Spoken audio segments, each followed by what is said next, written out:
He turns to see Sylvie just around the corner and expresses that he's okay, even though Arthur has experienced a lot for one day. He thinks it's time for them to just get the hell out of the place, as there's not much more for them to do. And that's what happens, as Sylvie takes off to the skies, leaving behind the so-called low-level dungeon that was going to be used for training.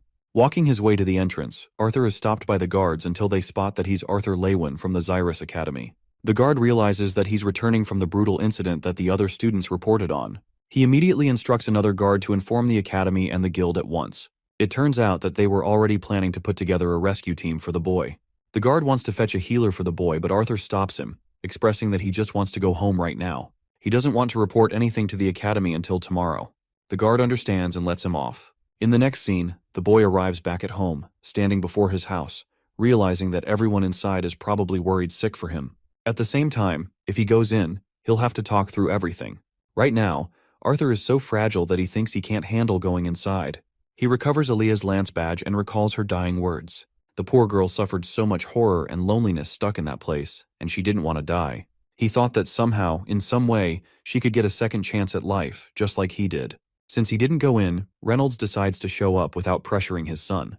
He comments on the beautiful aurora and how close it is because of the city. Understanding that his son must have gone through some real terror, Reynolds offers him a space to just relax. He also reminds Arthur that her mother can't heal major wounds, and no differently from him, she too has scars that she hasn't grown out of.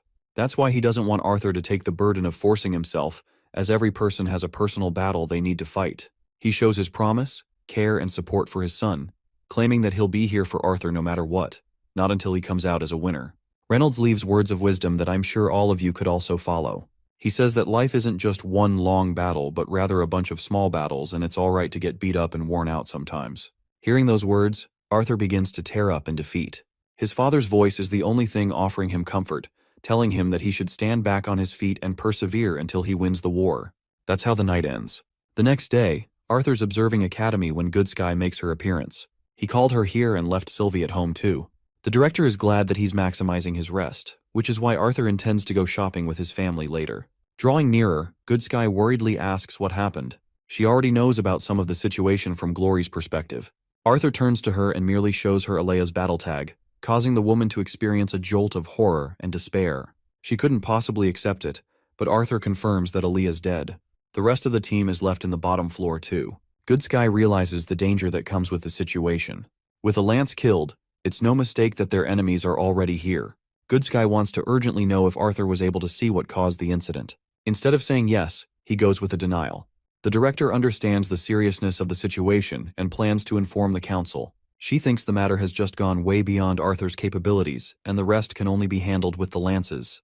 The boy is seriously hoping that she's right, hoping that they'll take care of it. It's shopping time. Arthur and his family are exploring a bunch of different venues and having fun. They're getting dragged by Tabitha to visit all kinds of stores. The boy curiously asks if there's a place that sells training materials. She thinks he means elixirs and tells him to visit the shop around the corner. Alice wants to come along, but Ellie is obsessed with the current shop. Arthur thinks it's all right and leaves them to have fun for a while, including Sylvie, who feels trapped while our boy deems her a sacrifice for the cause. He's walking among the crowd until he spots a tiny grave and a broken flower. The scene floods his brain with the memories of what happened. He walks past anyway. Arthur reaches the store that is supposedly going to sell him important elixirs, but he's extremely underwhelmed and thinks the place probably sells poisons instead. Inside, the boy finds himself in shock when he fails to sense an old man just next to him. The old man teases him and begs for a couple of changes. Arthur wonders what led to this guy ending up like this. Still, like a good gentleman, he helps him out. Unfortunately, our boy overextended and accidentally handed the fool a silver coin. But before he's able to whip out a copper coin, the old fart is already long gone. Arthur experiences dread at the loss of his money. Interestingly, he finds a ring imbued with magic and wonders if it's some kind of test from the store owner. Arthur grabs the handle and opens it up, shocked to find the same bastard inside the store. He hollers at him for stealing the coin and putting up a fake persona. The smart old geezer is willing to hand him any item of his choosing for free in return for the coin. Arthur monitors his surroundings and fails to accept that even a single one is worth the silver coin he just lost. Bro is on the brink of losing his patience and constantly reminding himself that he's got to respect the elderly. He inspects the shop and realizes that it's quite old and dusty to no end. The geezer doesn't even bother cleaning it because he thinks it's just fine. Arthur investigates around until he spots a cat-like creature that runs away upon seeing him. He He checks a ring box and wonders if this crappy object is worth anything. Suddenly, Arthur dodges a water beam that came out of the ring. He puts it down, slowly getting more ticked off that he has to investigate a good item for his money. At last, Sylvie comes crashing down on his head. Arthur's glad she survived, while the little one is pissed he left her. The old geezer sees his pet and freezes at the sight of it. Arthur has to wave his hand around to snap him back into his senses. The boy didn't find anything worth his time, so he just wants his coin back now. The shop owner thinks he's got a terrible eye for things. He tosses Arthur something valuable and scoots him out of the place without an explanation. The door closes shut, and the boy once again sees the cat from before. He returns to his family, without having found anything worth his time. Tabitha expresses that the place is always overcrowded, so it's impossible for him not to find anything worthwhile. But her description doesn't match the experience he just went through. When they decide to revisit the same damn place, it's no longer a rundown shack, but a damn mansion. The scene cuts off to our least favorite mage, Lucas. He's come to meet someone. The leader of the group is glad that Lucas came to join them here. However, the arrogant mage quickly corrects them, stating that he's got no interest in joining a group of clowns. He came here on behalf of Charles and doesn't find anything impressive so far. The subordinates of the group call him a mutt, angering Lucas. But before he's even capable of responding, their leader incinerates the man in a brutal column of flames. While Lucas intended to do the same, he's shocked that the spell lacks a presence of mana. He wants to inquire more information about the cult, specifically on why it is requesting his aid. Turns out these bastards are the ones that are drugging the students too. The leader emphasizes that his plans reach beyond the scope of the academy. However, a bunch of conditions are stopping him from fulfilling his goal. He needs more capable mages on his side, and Lucas just so happens to be one of them. When the rest of them are trash human nobles in their group, Lucas shows promise. He wonders if the boy also feels disgusted by the academy's motto and mission. Lucas Wykes seriously hates the fact that he has to share classes with weaklings whom he could defeat at any point. The same goes for the trashy nobles behind him, who are not worth his time. Lucas shares no interest in taking orders either, so he hastens to leave. From this interaction, the masked leader thinks that it's true that Lucas Wykes is indeed a prideful mage with a superiority complex. And then he spews words that froze him solid, mentioning Arthur's name and angering Lucas to the core.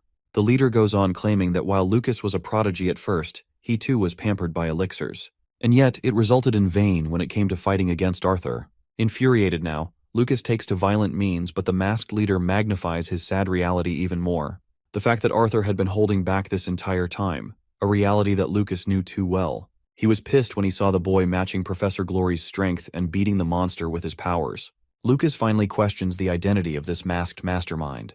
The man humbly introduces himself as nothing more than a benefactor who wants to help the city. He promises Lucas a clear-cut benefit from this deal, but Lucas is really annoyed and wants to know just for how long he's been spying on them.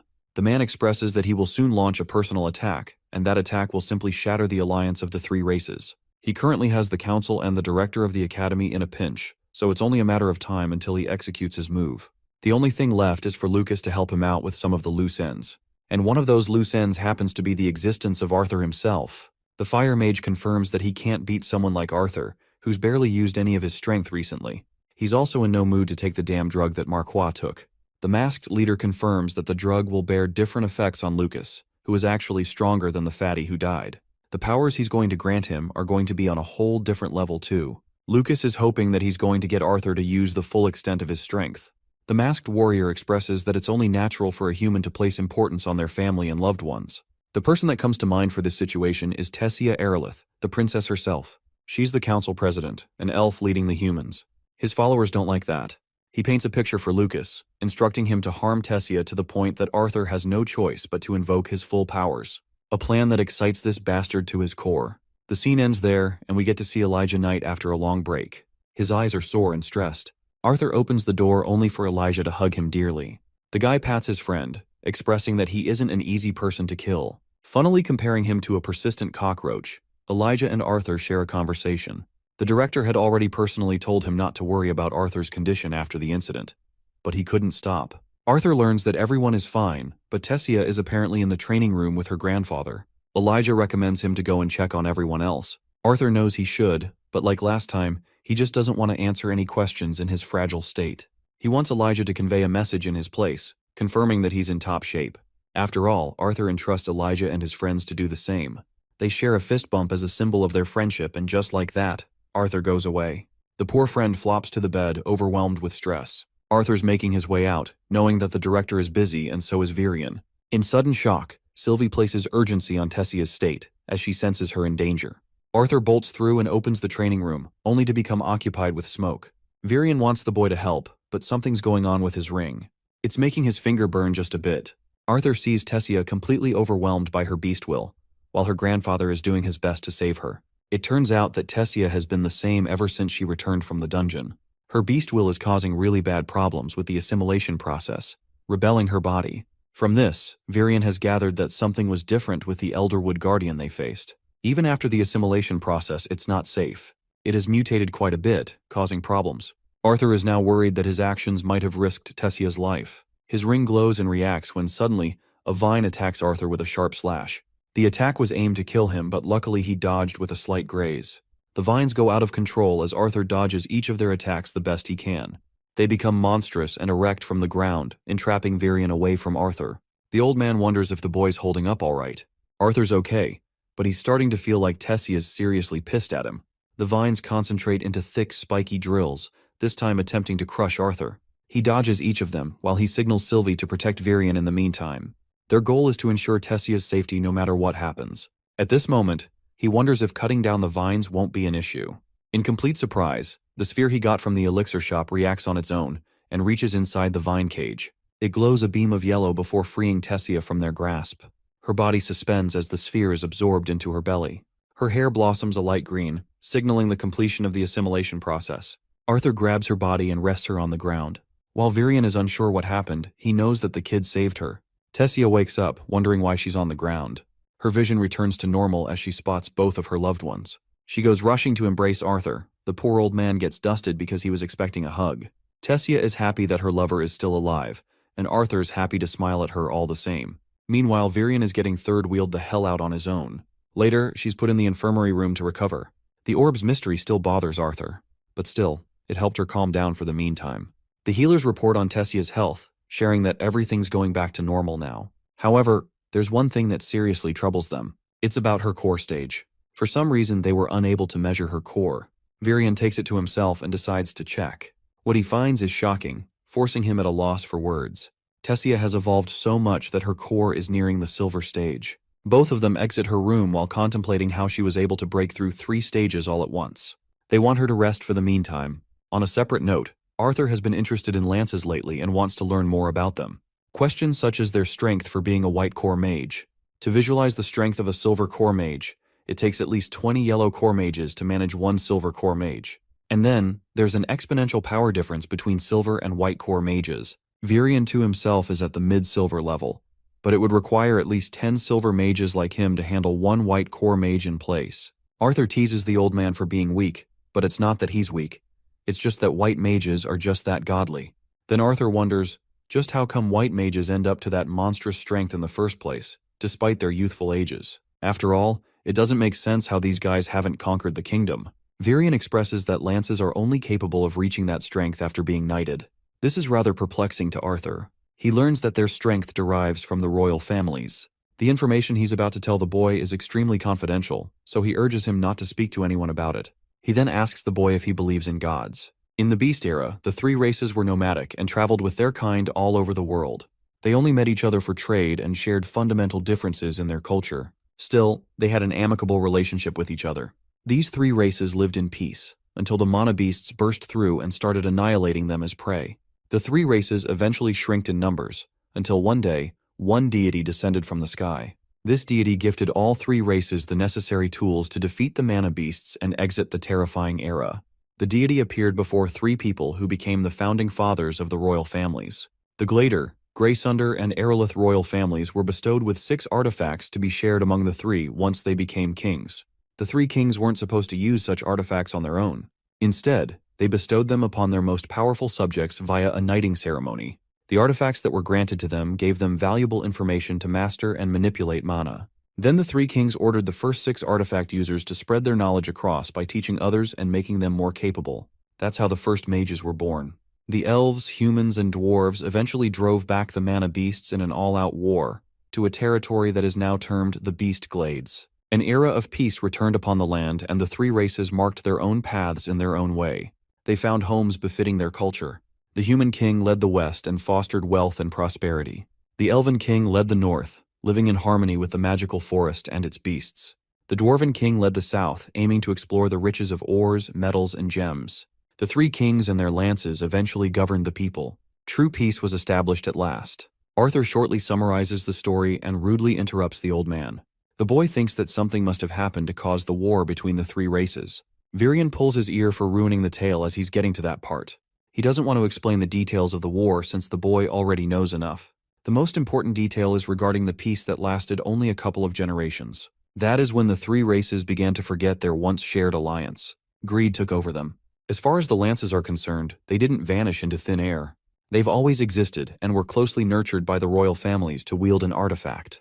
The only reason the lances were even made public to begin with is because of the discovery of the second continent. Arthur now understands the reason why this is considered top-secret information, as the lances are supposed to be nurtured for the kings. If the public knew about the existence of special artifacts capable of manufacturing lances, then the continent would fall apart in internal warfare.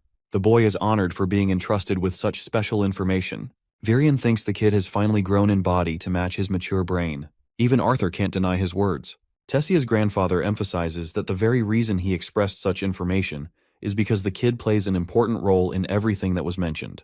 Arthur is extremely confused until Virion explains that Sylvie isn't just a simple mana beast. That very bond of his, that little dragon, is a deity. And that deity is currently knocked the heck out and asleep. Even Arthur can't fathom how a sweet little lazy furball like her could ever become a god.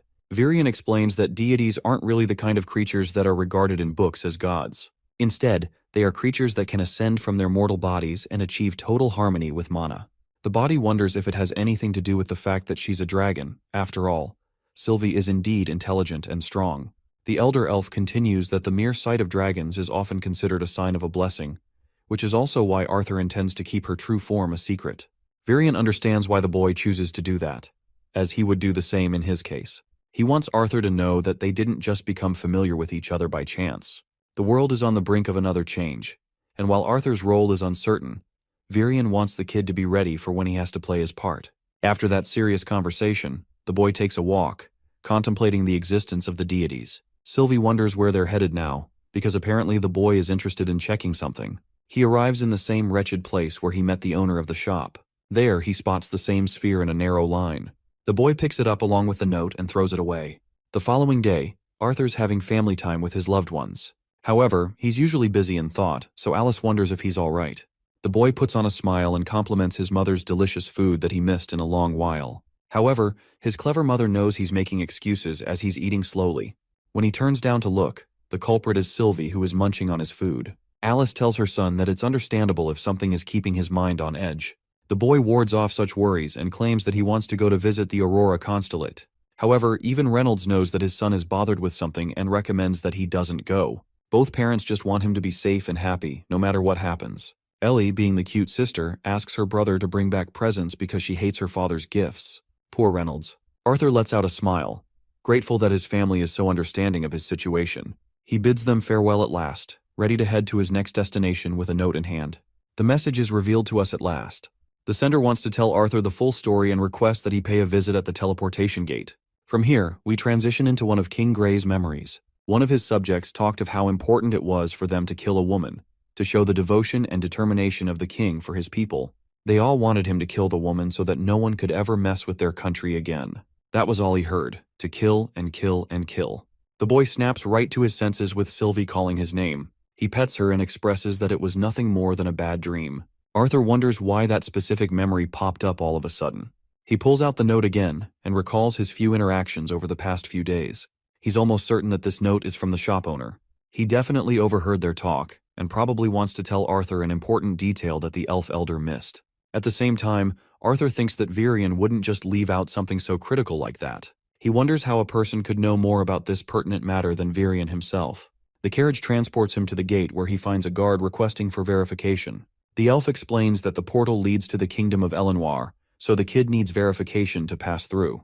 This is a surprising turn of events because Arthur doesn't yet understand why he's headed to Elenwar of all places. He reveals the royal seal of the family of Elenwar, making even the guard shudder. He lets Arthur through and he strides inside before experiencing a beam of yellow. Even Sylvie is worried as both their bodies are clung to threads of mana.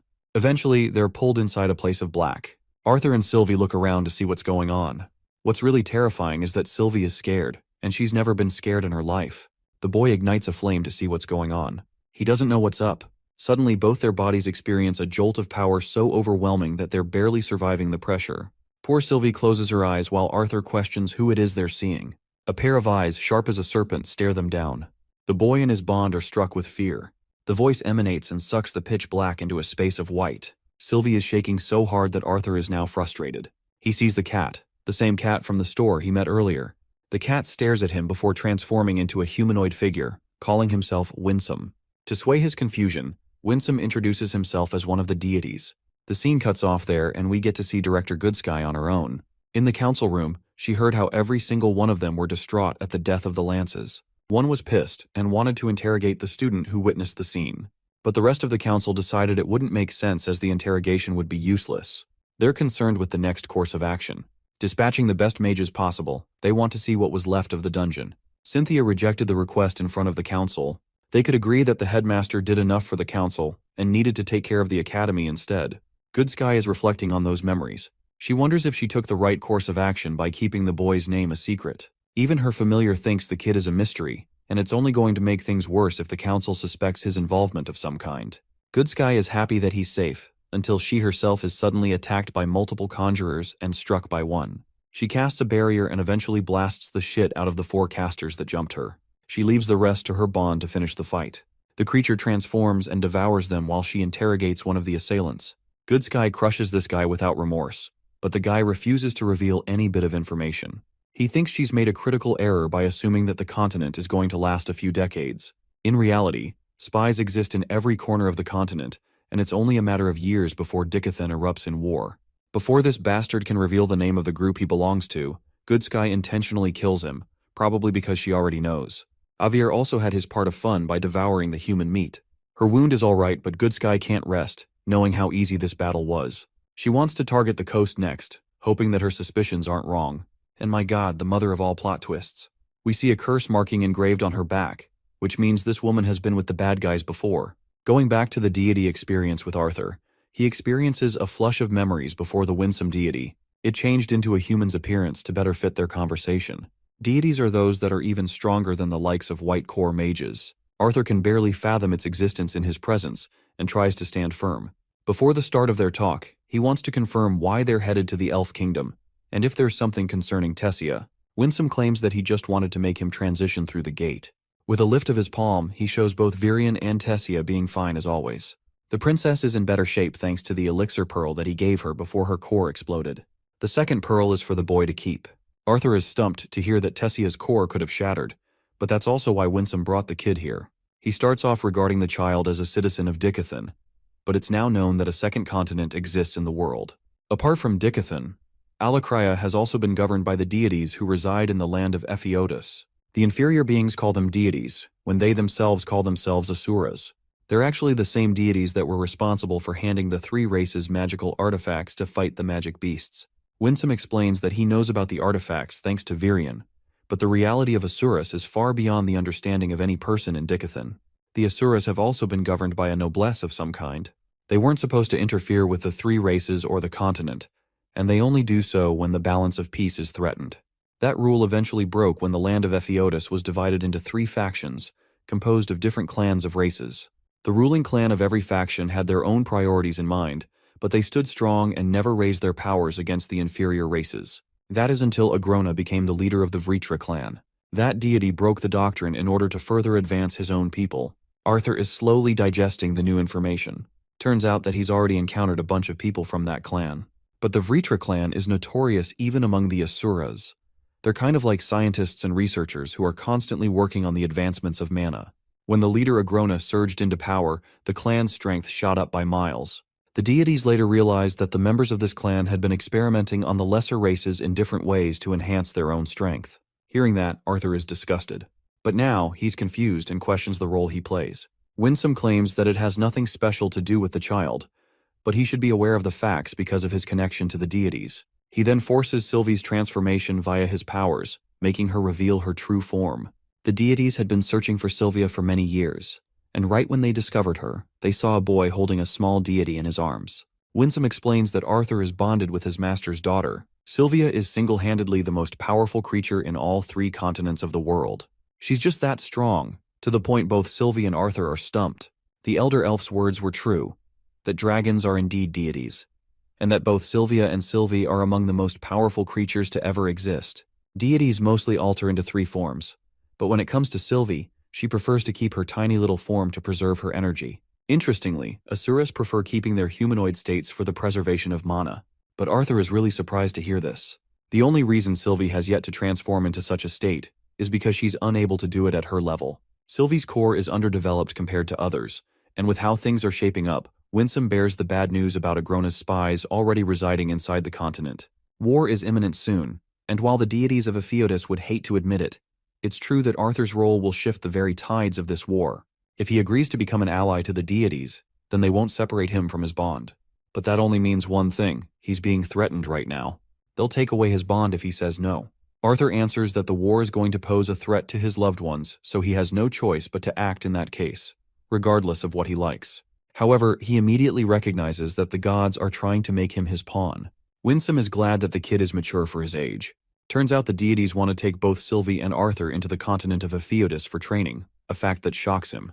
The truth is, Sylvia's power is one that even the deities would do anything to obtain, and it is dormant inside Arthur's body. The land of Epheodus is the only place where he will eventually be able to control those powers and become even stronger alongside his bond. If he does that, he'll boast a chance of defeating the mages of Alakria and saving the continent. Let's skip ahead to the disciplinary committee. Kathleen notes how it's been only a couple of days since Claire and Curtis's returns from the field trip, and yet they've been dealing with so much regarding what's going on campus. Students are going wild with bullying others. Curtis, on the other hand, is traumatized ever since he saw what happened in the dungeon.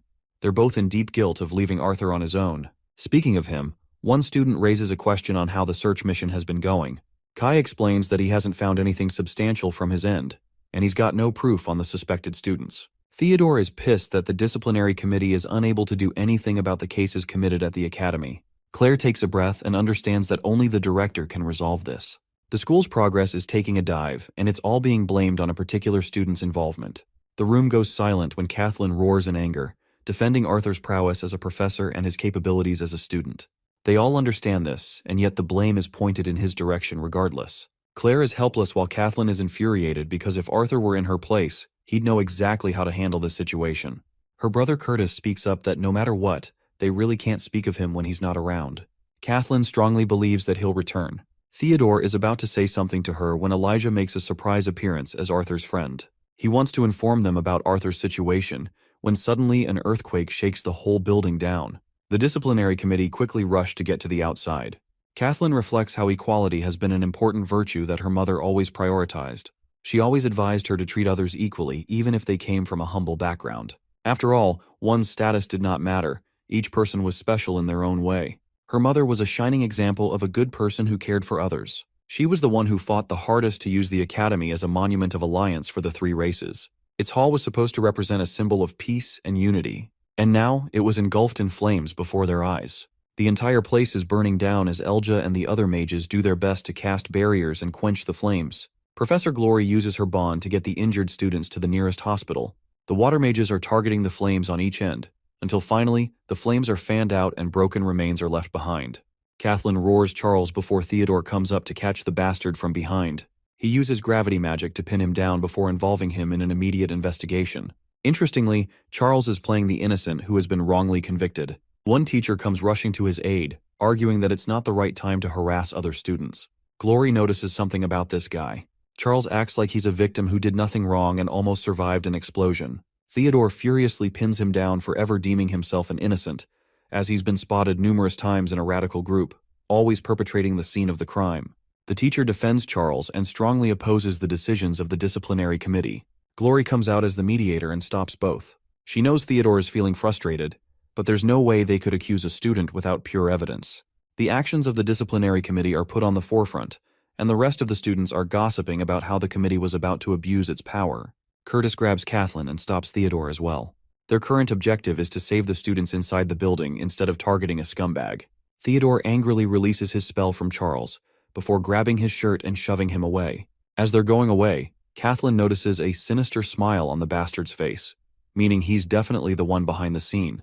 On the flip side, Elijah is busy training hard in the training room. He finds himself completely exhausted trying to exercise his precision and control over his elemental affinity. Even after he reached the light orange stage, he thinks a lot of progress has to be made for him to grow. His gift isn't doing him any favors here either, and now he regrets keeping his weaknesses a secret from Arthur, who could have helped him. If he was here with them, he could have stopped the entire incident on his own without the need of the committee. After the fire went out, Elijah told everyone about Arthur's survival, relieving them greatly.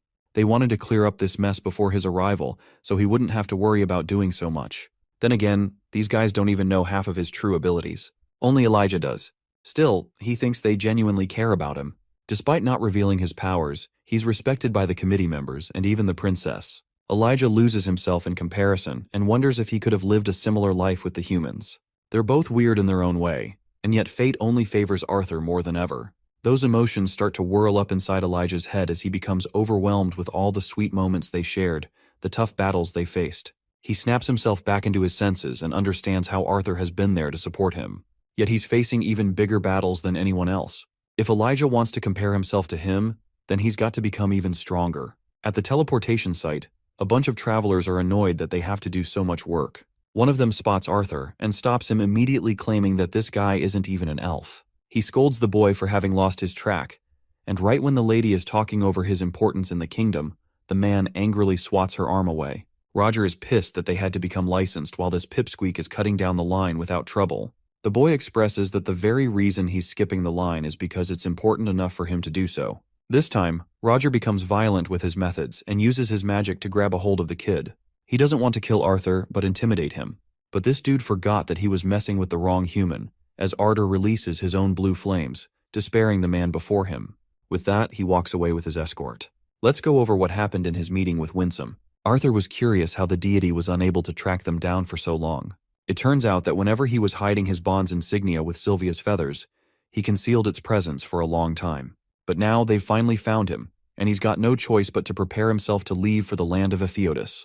As he's walking by, Arthur thinks of his next destination. He greets a bunch of elven guards and quickly shows them the official pendant of the royal family, which has already received verification. The boy's a little annoyed that people are so suspicious of the badge despite it being real. He's shown the way forward, but right then, a strong earthquake shakes them all from where they stand. The guards jump ahead to protect Arthur, which is a good thing because he's glad to find that they've got some value. Still, the boy prepares a windcutter spell, and from within, Virion emerges. He's been having a tough time dealing with an opponent. This mysterious opponent turns out to be Tessia herself, who has become so unbelievably strong that she can't find herself controlling her powers.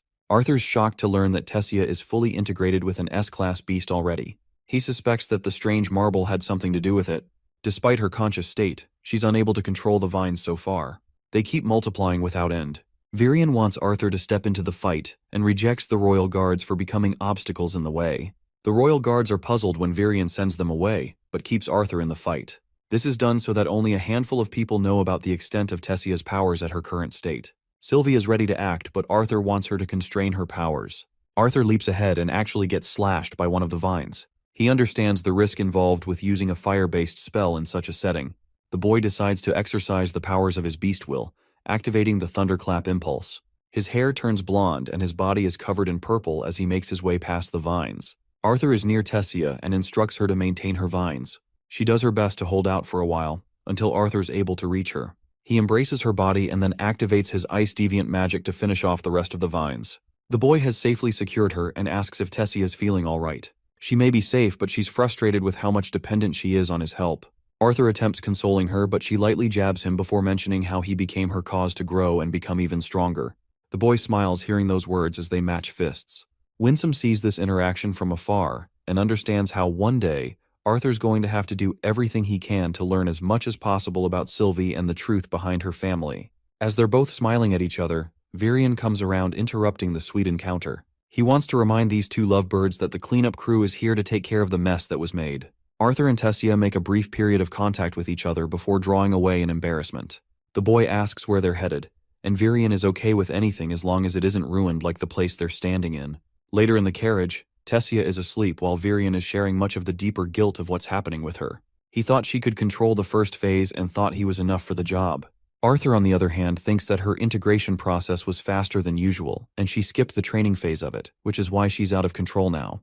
He can seriously sense how different Tessia's beast will is compared to the one he has. This thing is still trying to fight her back despite total integration. Arthur requests the old geezer for her to be more careful. After all, she could jeopardize the safety of everyone around her if it happens again. Hearing this, Grandpa gets loud as hell and justifies that he just wanted his granddaughter to become powerful. Virion understands the need for a mana seal for Tessia until she is fully acquainted with her powers. At the same time, it's risky because she'd be defenseless, so maybe a protective artifact could prove to be beneficial instead. Arthur agrees with that approach and agrees to stay by Tessia's side until she's all safe and sound. Speaking of which, Virion is actually serious now and properly asks Arthur for his opinion on Tessia. He wants to know if the boy shares any intentions of seriously marrying her someday. To this, the boy doesn't make any jokes but thinks deeply for a moment.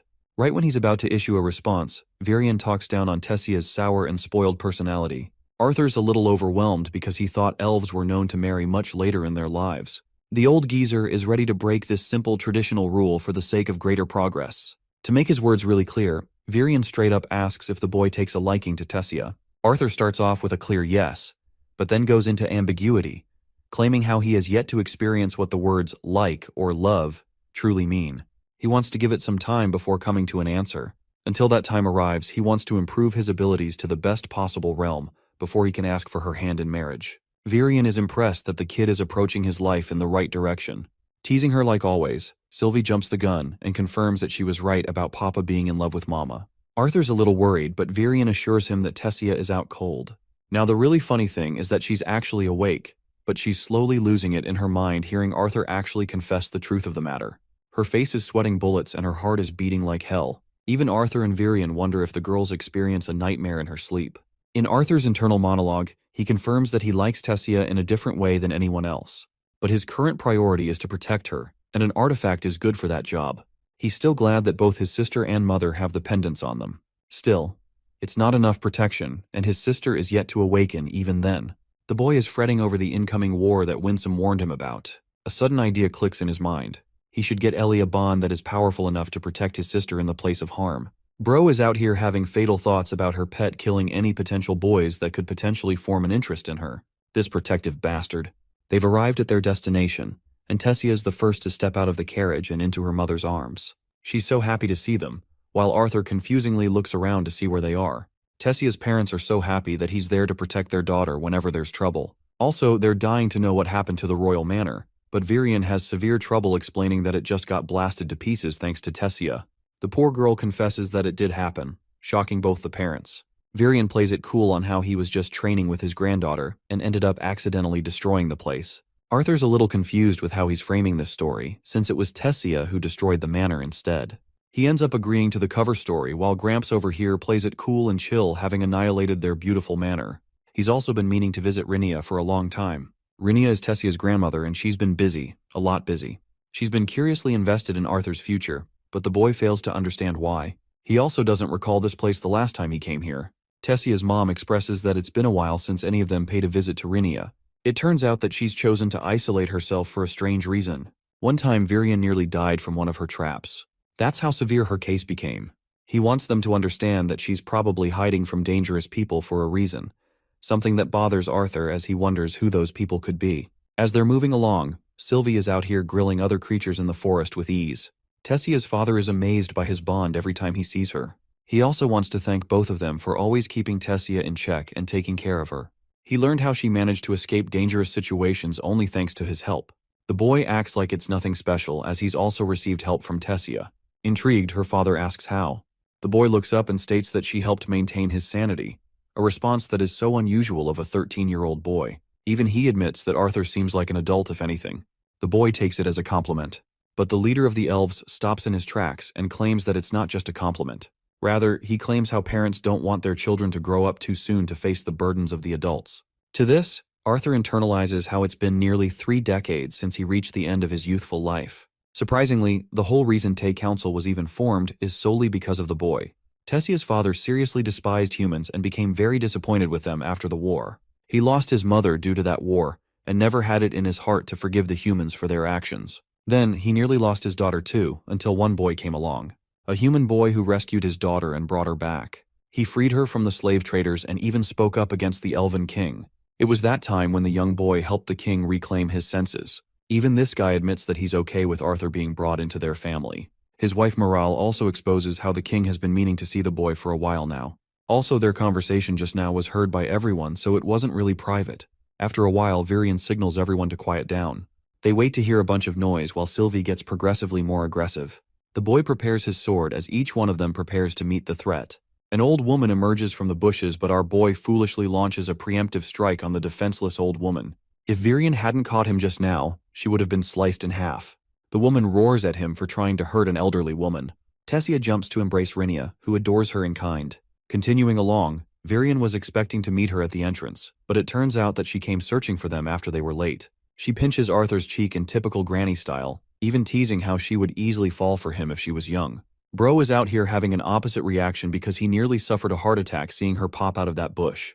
Granny thinks he's calling her ugly and turns to Virion for a description of her youthful beauty, but even Virion is like she was average at most. Rinia ends up saying something out of line about Virion's dead wife, which results in a disappointing look from everyone. Virion apologizes instead, saying that he understands how everyone feels. Rinia switches topics and says that they'll be there soon. Before Arthur's about to ask where, Morale stops him for whatever reason. They keep walking along until she reveals the beautiful waterfall just up ahead. The scenery has them all standing in awe and amazement. She welcomes them inside the cave, recommending that they don't cast any light magic. As they're moving along the dark, they finally reach Rinia's home, a place where she's got a lot to discuss. Inside her cozy place, they drink tea and enjoy the scene. However, Arthur is stumped by the kind of deviant magic Rinia used to make the inside of the space appear much larger than the outside. Granny's got tricks up her sleeve, but before long, the tea takes them all out and makes them unconscious. The boy continues to sip his tea, inviting Rinia to point out how he's unsurprised to drink the tea despite seeing people fall unconscious. The boy remarks that he's been through a lot, so nothing surprises him anymore. Turns out Rinia is aware of the facts. The boy puts down the tea and understands that whatever she's about to say is top secret information that only he's going to know. Before that, Rinia introduces herself as a diviner and mentions that she should explain her powers in more detail. Even after learning much about magic at the academy, Arthur was unable to find anything related to divine magic. He can't believe he's about to learn crucial knowledge from a diviner herself. Seeing him intrigued, Rinia begins her talk. She mentions how certain deviants have to harness a different source of power than from the 4 basic elements. They're different from the regular mages who are known to absorb the particles of their surroundings. A good case is the boy's mother, who is an emitter with recovery spells. Rinia has encountered a whole bunch of different deviants across her life, but they all had one similarity: their personal pool of mana that could be used anytime they wanted to reinforce their magic. This was different from an elemental deviant such as the boy himself, however. For diviners, their powers developed differently and could awaken at any point in life. They could see hints of the future to come, but those hints are so vague and ambiguous that they're difficult to understand. These hints don't require any usage of their mana either. From the talks of it, Rinia claims that it seems like a terrible power to have if one can't control it. The boy asks her about the spell she casted when he was younger. It helped him locate his parents and speak to them directly. That spell involved using her powers for image projection. Actual and true divination is critically reading the future and knowing what's about to happen. The boy fails to understand where she's going with this. He doesn't get how she's able to power her magic if her mana core isn't playing a role. The harsh truth is revealed that diviners shorten their own lifespans for the sake of glaring into the future. That's the actual power of a diviner, and everything else is considered nothing more than a bunch of gimmicks. Recalling the time she mentioned Virion's wife a while ago, she speaks about Lania, who was also a diviner and so much more powerful than even her. Lania's prophetic divinations were even more detailed than Rinia's. She was beautiful and unparalleled, receiving envy from every elf in their kingdom. She was the pride and joy of the kingdom, and shortly after she fell in love with Virion, they had a beautiful wedding. Everything seemed to be favoring the two of them, but then fate took a harsh turn to change both their lives. War between the elves and the humans was approaching its end, and talks of a treaty were in the air. The elves assumed that the conflict would continue, and that the humans would continue to exercise their powers. That's exactly what came to be, as the king of Sapin of the time executed a final act against the heir to the 11th throne. The target was none other than Virion himself. Eventually, Lania received gruesome visions of her husband's impending death. Her prophecies couldn't highlight how his death would come to be. Despite her abilities being a diviner, she couldn't attempt to change anything in those prophecies, as they would only reach a different cause of death. The same outcome, but with a different cause. Even Virion understood that his wife's powers were taking a toll on her, and he did his best to make her stop. But she exhausted her powers without stopping. Rinia relates her personal experience of seeing the future and how much it affects her lifespan. And for Lania, that woman did it every single day, just for the sake of love. She endured so much hardship, allowing Virion to escape death for long enough for the current king to come into power and revolt against the throne. He took down his own father and ended the war. While Lania succeeded, she extinguished too much of her lifespan. Only a few weeks later, she tragically passed. For that, she despised Virion for a long time, and despised her own sister for leaving her alone. Arthur is shocked to learn that both Lania and Rinia were sisters, and that the poor old geezer Virion has endured a lot in his life, despite always being cheerful around them. Sylvie wakes up and notices her papa in a slump. Rinia reveals the reason she told Arthur everything just now. She used the same prophetic powers to peer into the boy's future. Hearing that, Arthur comes to a pause, questioning why she did that. Poor Sylvie hops on his lap, as if she senses danger and distraught from Arthur. He pets the little girl and tells her that he's okay. Rinia expresses that she's been getting glimpses of the boy before ever encountering him. It's something that has never happened to a diviner before. Regardless, the continent of Dicathan is entering a new stage. Many things are changing, and everything will revolve around the boy. Arthur wants to know why, but this is something not even Rinia understands properly. She fears telling him too much will change the future to come. At the same time, shying away from the truth will fail to make him act. Arthur emphasizes that she's going as far as to give up her own life for the visions, so he wants to help her as well. Then it strikes him that not even Virion knows about her powers. She's kept a long secret from him and claims that she's lived enough. The thing is, by staring into the boy's future, she attracted a ton of enemies to herself, which is why she now secludes herself. It was a personal decision. At last, Rinia reveals the outcome of the boy's future. His future is plagued with difficult decisions and hardships no matter the future. He's going to face many enemies and obstacles, but his saving grace will be an end goal. This end goal is a mystery to Arthur too. It turns out that everything is resting on the goal Arthur will choose for his life to come. She departs the boy with two important pieces of advice. First, she wants him to understand how many people do terrible things for the sake of good. And secondly, she wants him to be wary of enemies that are subtle and more abandoned, lonely, and with nothing to lose, instead of focusing on a higher power. Apart from that, Rinia can't lock down on specific details. The boy fears what would happen if he fails to make the correct choice when the time comes to it. Rinia comforts him, stating that the right choice doesn't have to be the best choice of all. For now, she recommends that he get some rest before returning tomorrow. Let's go back and visit the evil Lucas. He's been handed a vial of green, the same thing that Marquois took and exploded on himself. Charles has yet to try it, and Lucas understands that he was deemed unworthy to even use the vial. Lucas stares at the green fluid and internalizes how each of their cores are weaker than his own. This simple drug could easily kill them upon coming into contact with their bodies. Charles throws a tantrum and urges that they act now, especially with the disciplinary committee taking stronger actions. In turn, Lucas unleashes his flames and knocks him down. He perfectly reminds the little scumbag that he's nothing more than a messenger who has nothing more to do. Lucas pops open the tube and consumes it. But the moment he does, his body grows tense and he succumbs to the ground. Seeing him in this state, Charles is happy. The rest of the clowns are making fun of Lucas for being unable to contain the drug just like Marquois.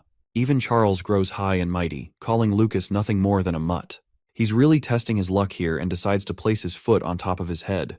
Lucas grabs him, causing Charles to experience a sharp sting of electricity as he's sent flying. His foot is severed while Lucas's body is overflowing with surges of uncontrollable power. He is reminded of his conversation against his brother, who scolded him for being pathetically weak and relying on their family's background to save himself each time.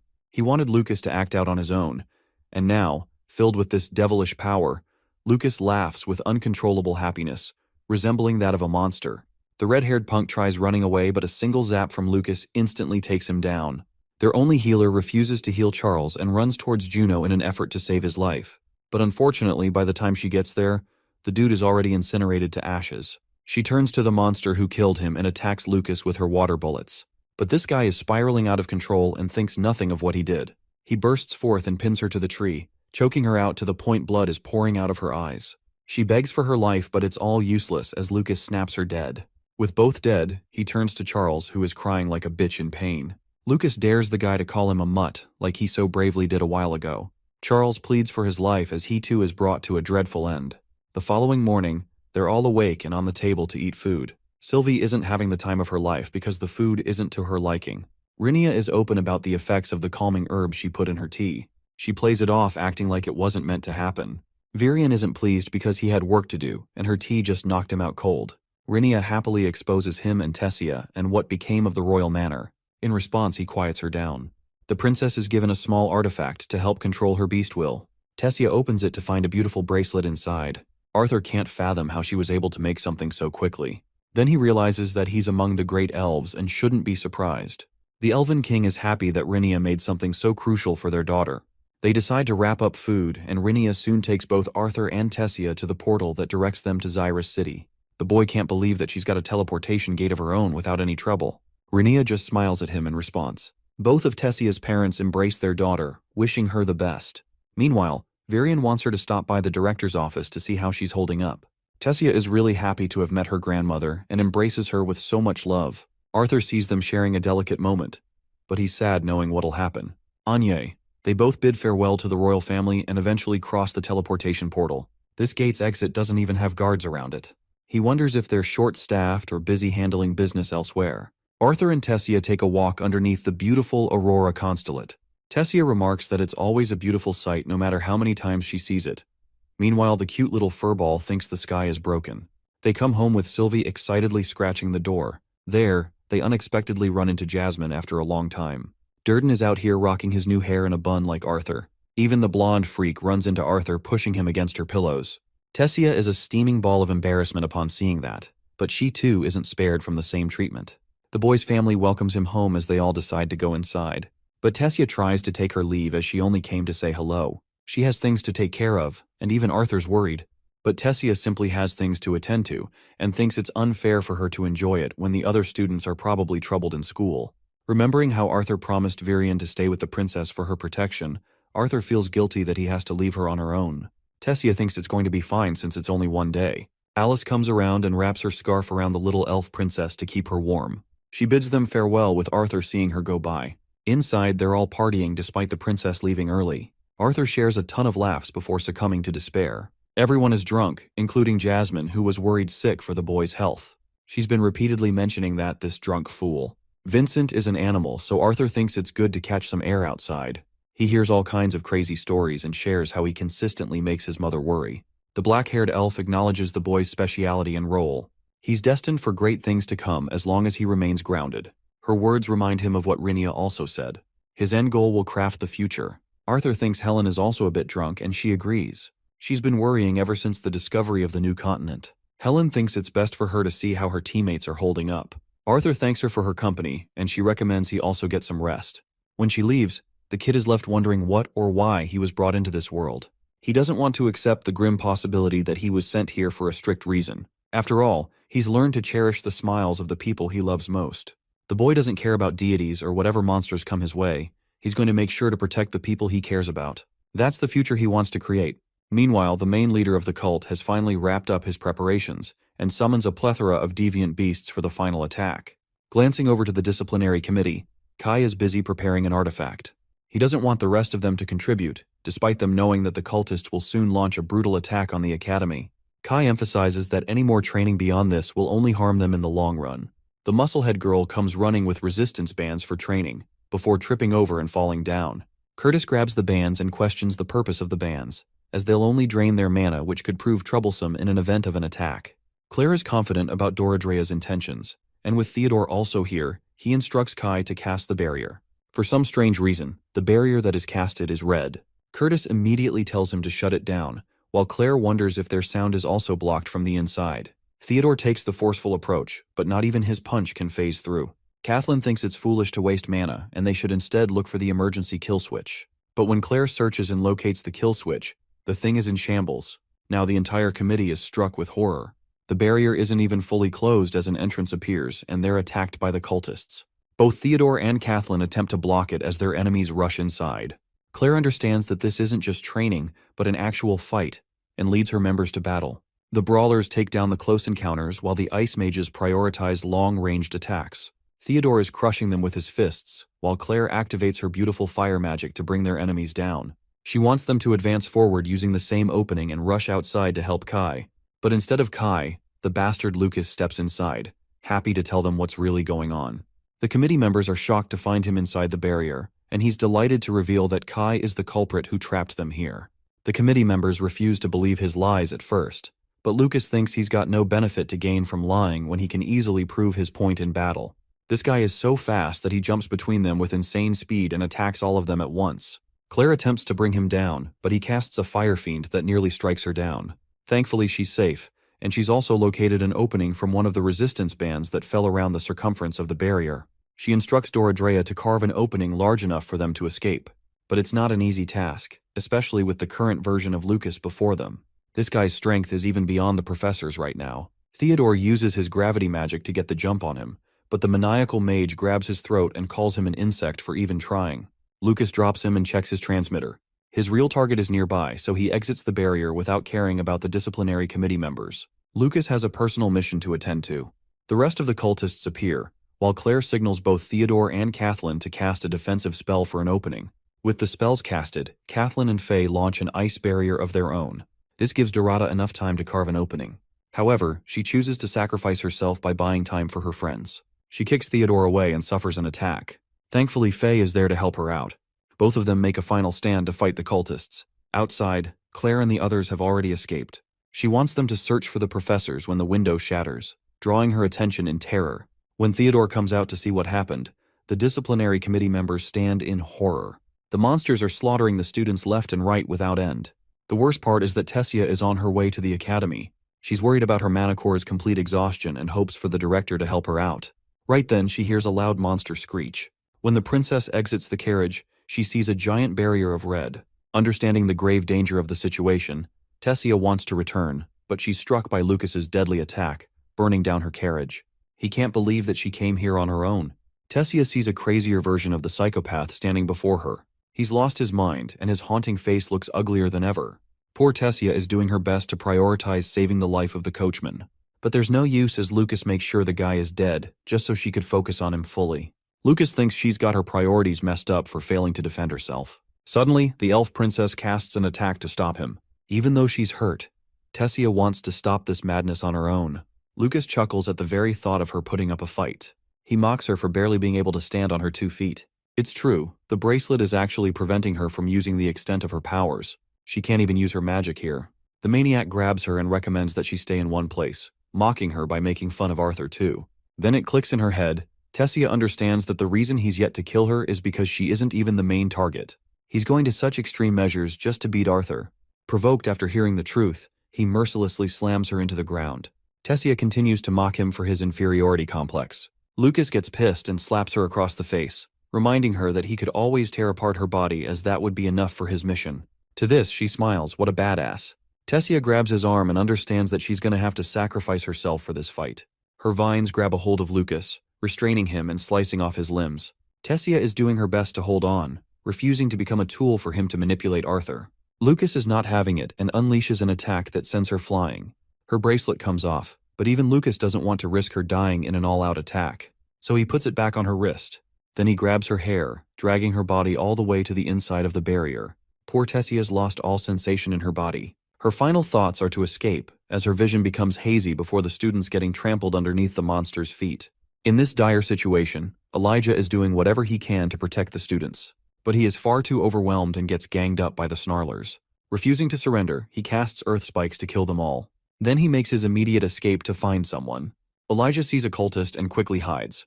The cultist is currently instructing the students to become a part of their alliance, as that would be the only way for the beasts to exclude them from the attack.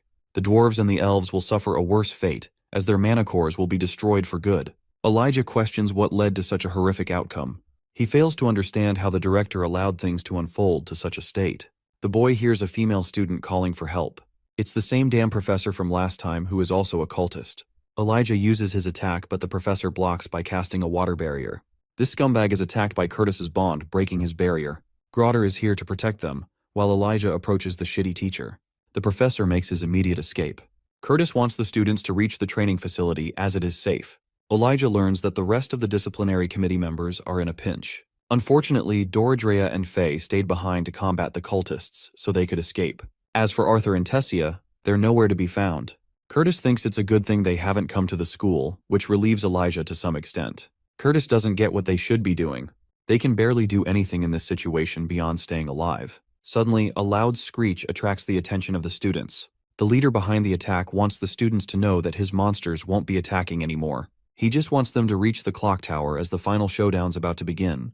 The concerned parents of the students have also arrived just outside the barrier, but they're being stopped from entering inside. The rest of the mages are doing their best to create an opening to get inside. Not even the Artificers Guild has seen such a strange barrier. When the question is asked whether they can break the barrier, unfortunately they don't have enough powerful artifacts to create an opening. They want to use a larger beam drill for the job, but it has yet to arrive. They wonder if they should try contacting the Lances, but it's already done and tried. The Lances are busy with the rest of the incident all across. Blonde suspects that this must be a part of a coordinated attack, but he's stopped shut as his words could create some serious trouble. The guild is doing its best to identify weak points of the barrier, and hopefully they'll be able to form an opening soon. They're just hoping they aren't too late, because there's too much going on inside. As for the students, they've all collected themselves in the training facility. Curtis wants to find the rest of the committee members and instructs Elijah to look after the students. The situation here is really grim as countless students have been injured and others are traumatized for life. There's still no understanding of what caused this. The students just want to leave and question the cultists who are subjecting them to this fate. The leader happily makes his debut in front of them, with a bloody bag in hand. The students attempt to unleash their attacks, but the barrier's too strong. The situation invites a maniacal laughter from the man who orchestrated this event. He's seriously surprised that these idiots have yet to understand the gravity of the situation. Reaching for the bag, he tosses someone's head in the open. Doradria's mortifying and pitiful state receives utter horror from the students. Elijah vomits in trauma and disgust, refusing to believe that this is real. Theodore is enraged as he does his best to break the barrier. But it's all in vain. Doradria is dead and they can't do anything about it. Filled with so much emotion, he invites the leader to fight him in a one-on-one fight. The leader laughs as he removes his mask, introducing himself as the mighty Dreniv. Theo wants to fight him, so this psychopath catches his hand and draws him inside the barrier. Theo reclaims his foot using his gravity magic and goes batshit crazy to kill this guy. Dreniv is just waiting for him to strike. Theo's first attack sends ripples in the ground, inviting optimism from the students who believe in his strength. But in the end, he's the one who got brutally injured. Dreniv sets his foot on his head, questioning if Theo is all talk in the end. Dreniv casts incineration magic and literally grills Theodore's body until he's all black. He turns to the students in glee and assures them that Theodore's still alive and kicking. Dreniv invites them all to become the next victim of this event. The rest of the captives are shown, including an injured Fae. Elijah horrifically lays his eyes on the dragged body of the council president Tessia, who is knocked fully unconscious. The academy is going up in flames and there's death all around. Theodore's body has been scorched, while Claire attempts to hold back Curtis with all her strength. She understands how frustrating the situation is, but stops him from going inside. Curtis is enraged, but Claire doesn't want to risk losing him too. However, Curtis simply can't sit around and watch his friends die. To take control of the situation, Kathleen raises her hand against her brother, reminding him that they've got to find a solution and protect the students here. But if he loses himself in his feelings, they'll all die. Curtis finally understands and Claire is there to comfort him. Professor Glory and the others bear witness to Faerith being held captive while Lucas drags Tessia's body. Elijah doesn't understand how she's here as it's the worst possible outcome. With everyone's attention under control, Dreniv decides to officially introduce himself a second time.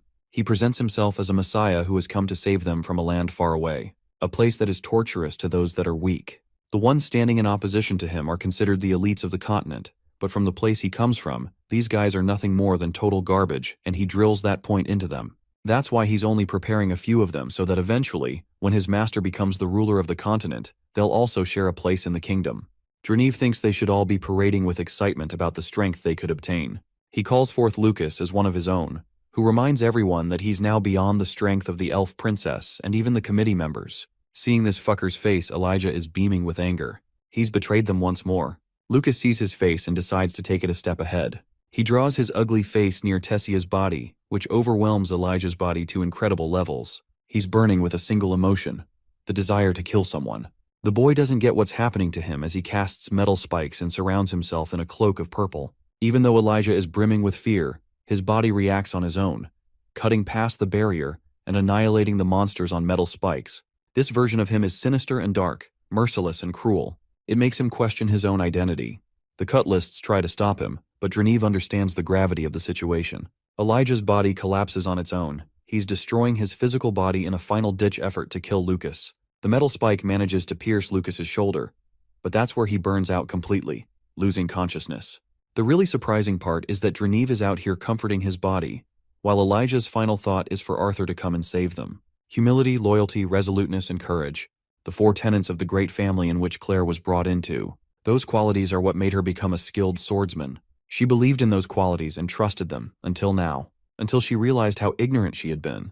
While she fails to comprehend the magic that was used to break the barrier, Claire senses that this is their only chance to strike. And yet, her body is riddled with fear and she can't move an inch. The professors are here and want to take on the fight instead, but Claire knows that they will fall short against Draenev's powers. It's as if they are prepared to accept their own deaths. Claire's own committee is awaiting orders from her side, questioning if they should support the professors. But she's here losing her sanity, inquiring why she has to be the one to lay such a heavy order. They're prepared to follow her command, but inside, Claire simply wants the professors to fight instead. She doesn't want their lives to be thrown away. She sees Drive retrieving Elijah's body, while Theodore is burned to crisp and Doradria gets the Aaron treatment. Professor Glory turns around smiling at the girl, which reminds her of her values. Channeling those qualities, Claire overcomes her fear and issues an order to fight for Zyra City. Dreneve comes to Lucas and explains that he's going back because of a change in their plans. He's going, and he expects Lucas to follow suit. Right after finishing the professors and disposing of Tessia's body, Lucas attempts to stop Dreneve because he's curious what's so special about Elijah. Suddenly, his body is overpowered with so much pressure that he falls. Dreneve isn't in the mood to answer any questions. He merely steps into the portal, expecting great things from his servant. The professors do their best to stop this guy from escaping, but Lucas interrupts their attacks and unleashes his scorching flames against them. The professor summons a giant fiend of his own, devouring each of Lucas's summons. Then there's Professor Glory, who engages Lucas in a close combat fight with her twin blades. Unfortunately, she wasn't expecting a monster to attack her from her blind spot. Luckily, Glory kills the monster and rages on to catch Lucas. The cultists are doing their best to support Lucas, which is troublesome for Glory. The disciplinary committee helps her out by assisting in their own way. Glory questions what they're doing in a dangerous battlefield like this. Claire crushes the monsters and states that it's everyone's battle. They're only doing what they've been taught. Glory turns around to focus on her goal, while Claire coincidentally spots the traitor Kai, who is walking away as if nothing happened. The redhead erupts in anger and targets him. She runs past the mess and directly attacks Kai. However, Kai's metal strings have her trapped from every direction. She tries to inquire his reason for betrayal, but he's just prioritizing his escape. Claire doesn't want that. She doesn't understand why her friends are coming towards her when they should be targeting Kai. And then, a heartbreaking sequence follows as we see Claire's body impaled by a spike while she was fully unaware. It seems like things are going bad for our heroes until one iconic dragon's roar seizes the attention of the battlefield. Lucas is shocked while Claire and the others are happy. Stepping into this fight is none other than bloodlusted Arthur and his dragon in her true form.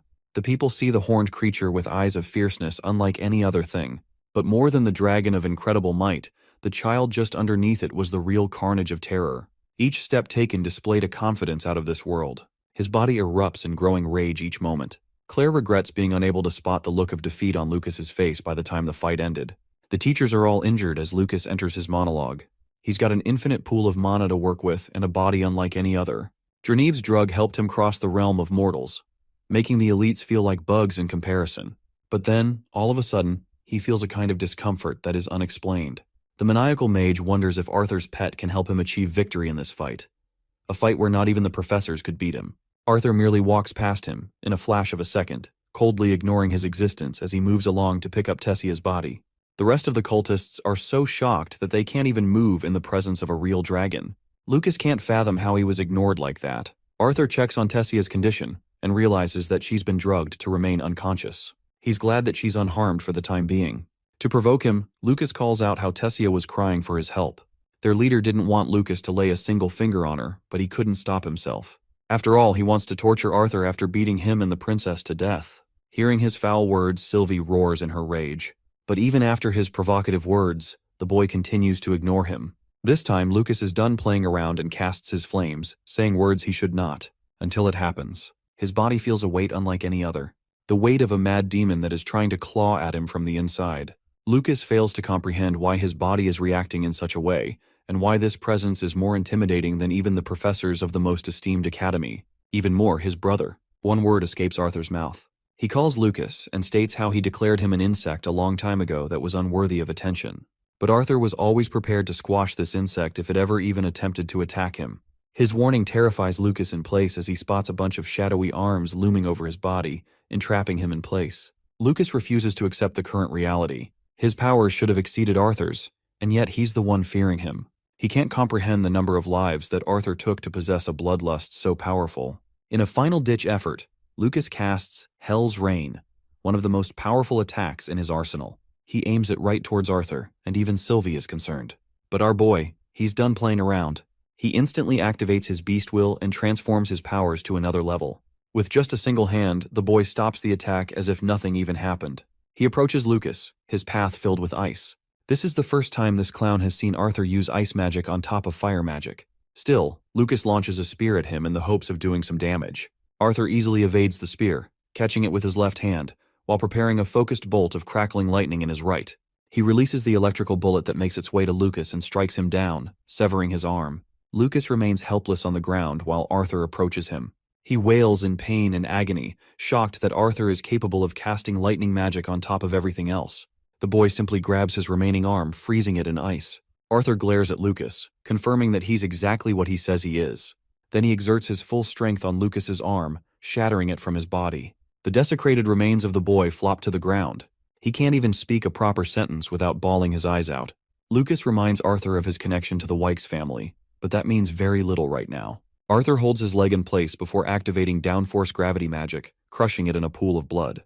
Lucas screams in pain as Arthur questions if Dreniv is the individual responsible for the mess at the academy. Lucas chooses to remain arrogant even in his last moment, confirming Dreniv's involvement and his role in taking away Elijah. Arthur swiftly crushes Lucas's final leg, reducing him nothing more than a nugget on the ground. The boy has accepted that the world is changing and he can do very little about that fact. But he's going to make sure that a lousy scumbag like Lucas doesn't make it past today. Arthur rests his foot on Lucas's crotch. He wails in pain and agony, begging Arthur to stop. But it's pointless as Arthur curses the mage for his next life as well. Activating downforce, he annihilates Lucas's in the most disgusting way imaginable. The defeated mage is dead, and he didn't even die honorably. Those who were watching this massacre only became overwhelmed with fear. Some were amazed, but in the end, Arthur was reminded of his loneliness. He'd exerted too much of his power just now, and it takes a toll on him. Here's the worst part. That piece of shit's brother arrived with 2 more lances by his side.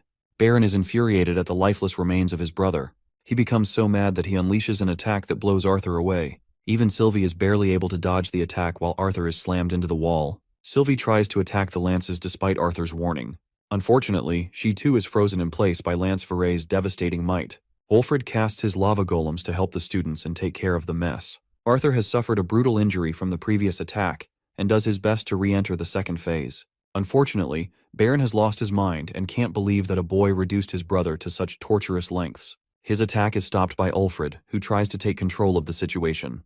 Baron has lost total control and doesn't understand the fact that Lucas is the one who threatened everyone here. Ulfred explains that Arthur is the savior, not the threat. Even after hearing that, he fails to stop and plans to repay Arthur in kind for mercilessly killing his little brother. Ulfred chooses to act by using his golems and stopping him in his tracks. But Baron totally loses it and unleashes his full strength even against a fellow lance. Arthur awaits his fate as Baron attempts to use his finishing move against Arthur. Curtis and Kathleen are unable to stop this from happening, until Lance Verray intervenes with her ice magic and even gets Baron on his knees. She emphasizes that it's her decision, and the council's to decide the fate of the boy along with his dragon. Baron reclaims his senses and follows orders.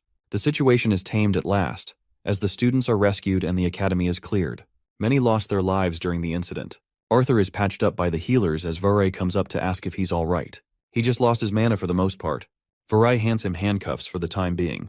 She knows that these cuffs won't be enough to stop him, so she takes a step ahead and smashes an artifact next to his chest. Arthur wants to follow their instructions, but hopes that they can do the same for his bond. Verray is surprised to find that the boy has an entire dragon to himself as a bond. She releases the spell, while Arthur orders her to return to her fox state. Sylvie is pissed for what they did, but right now, even Arthur understands that they're outmatched by the lances. Sylvie accepts and transforms right back to her fox state. She runs to Arthur and worries what might happen to them. Arthur doesn't know either, but he thinks they'll be okay. The boy and his bond are both chained together and following the lead of the lances. They're going to be taken to the Mage Guild camp until they receive further orders. Here, many people are gossiping about the death of a noble from the Wykes family. They don't know the truth of the situation, but Arthur's brutal killing methods are being called to question.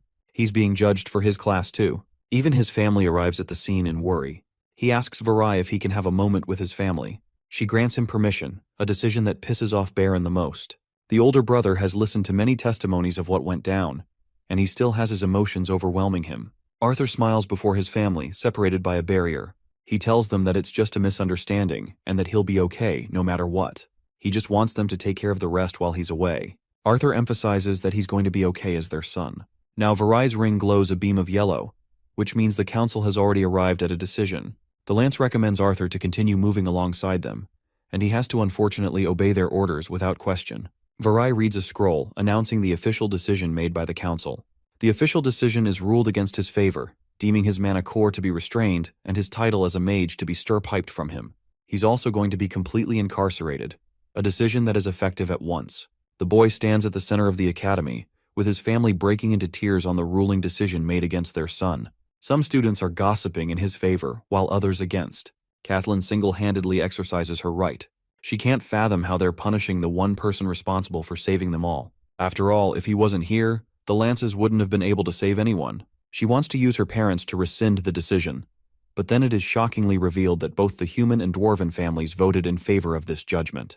The only ones who didn't were the Elven King and Queen. Kathleen can't accept this betrayal by her family, but Curtis thinks it's inevitable, and they can't do anything now. Arthur realizes that there's nothing stopping the Lances if the decision is made by the higher-ups. What's worse is that he's being treated like he led the attack in the first place.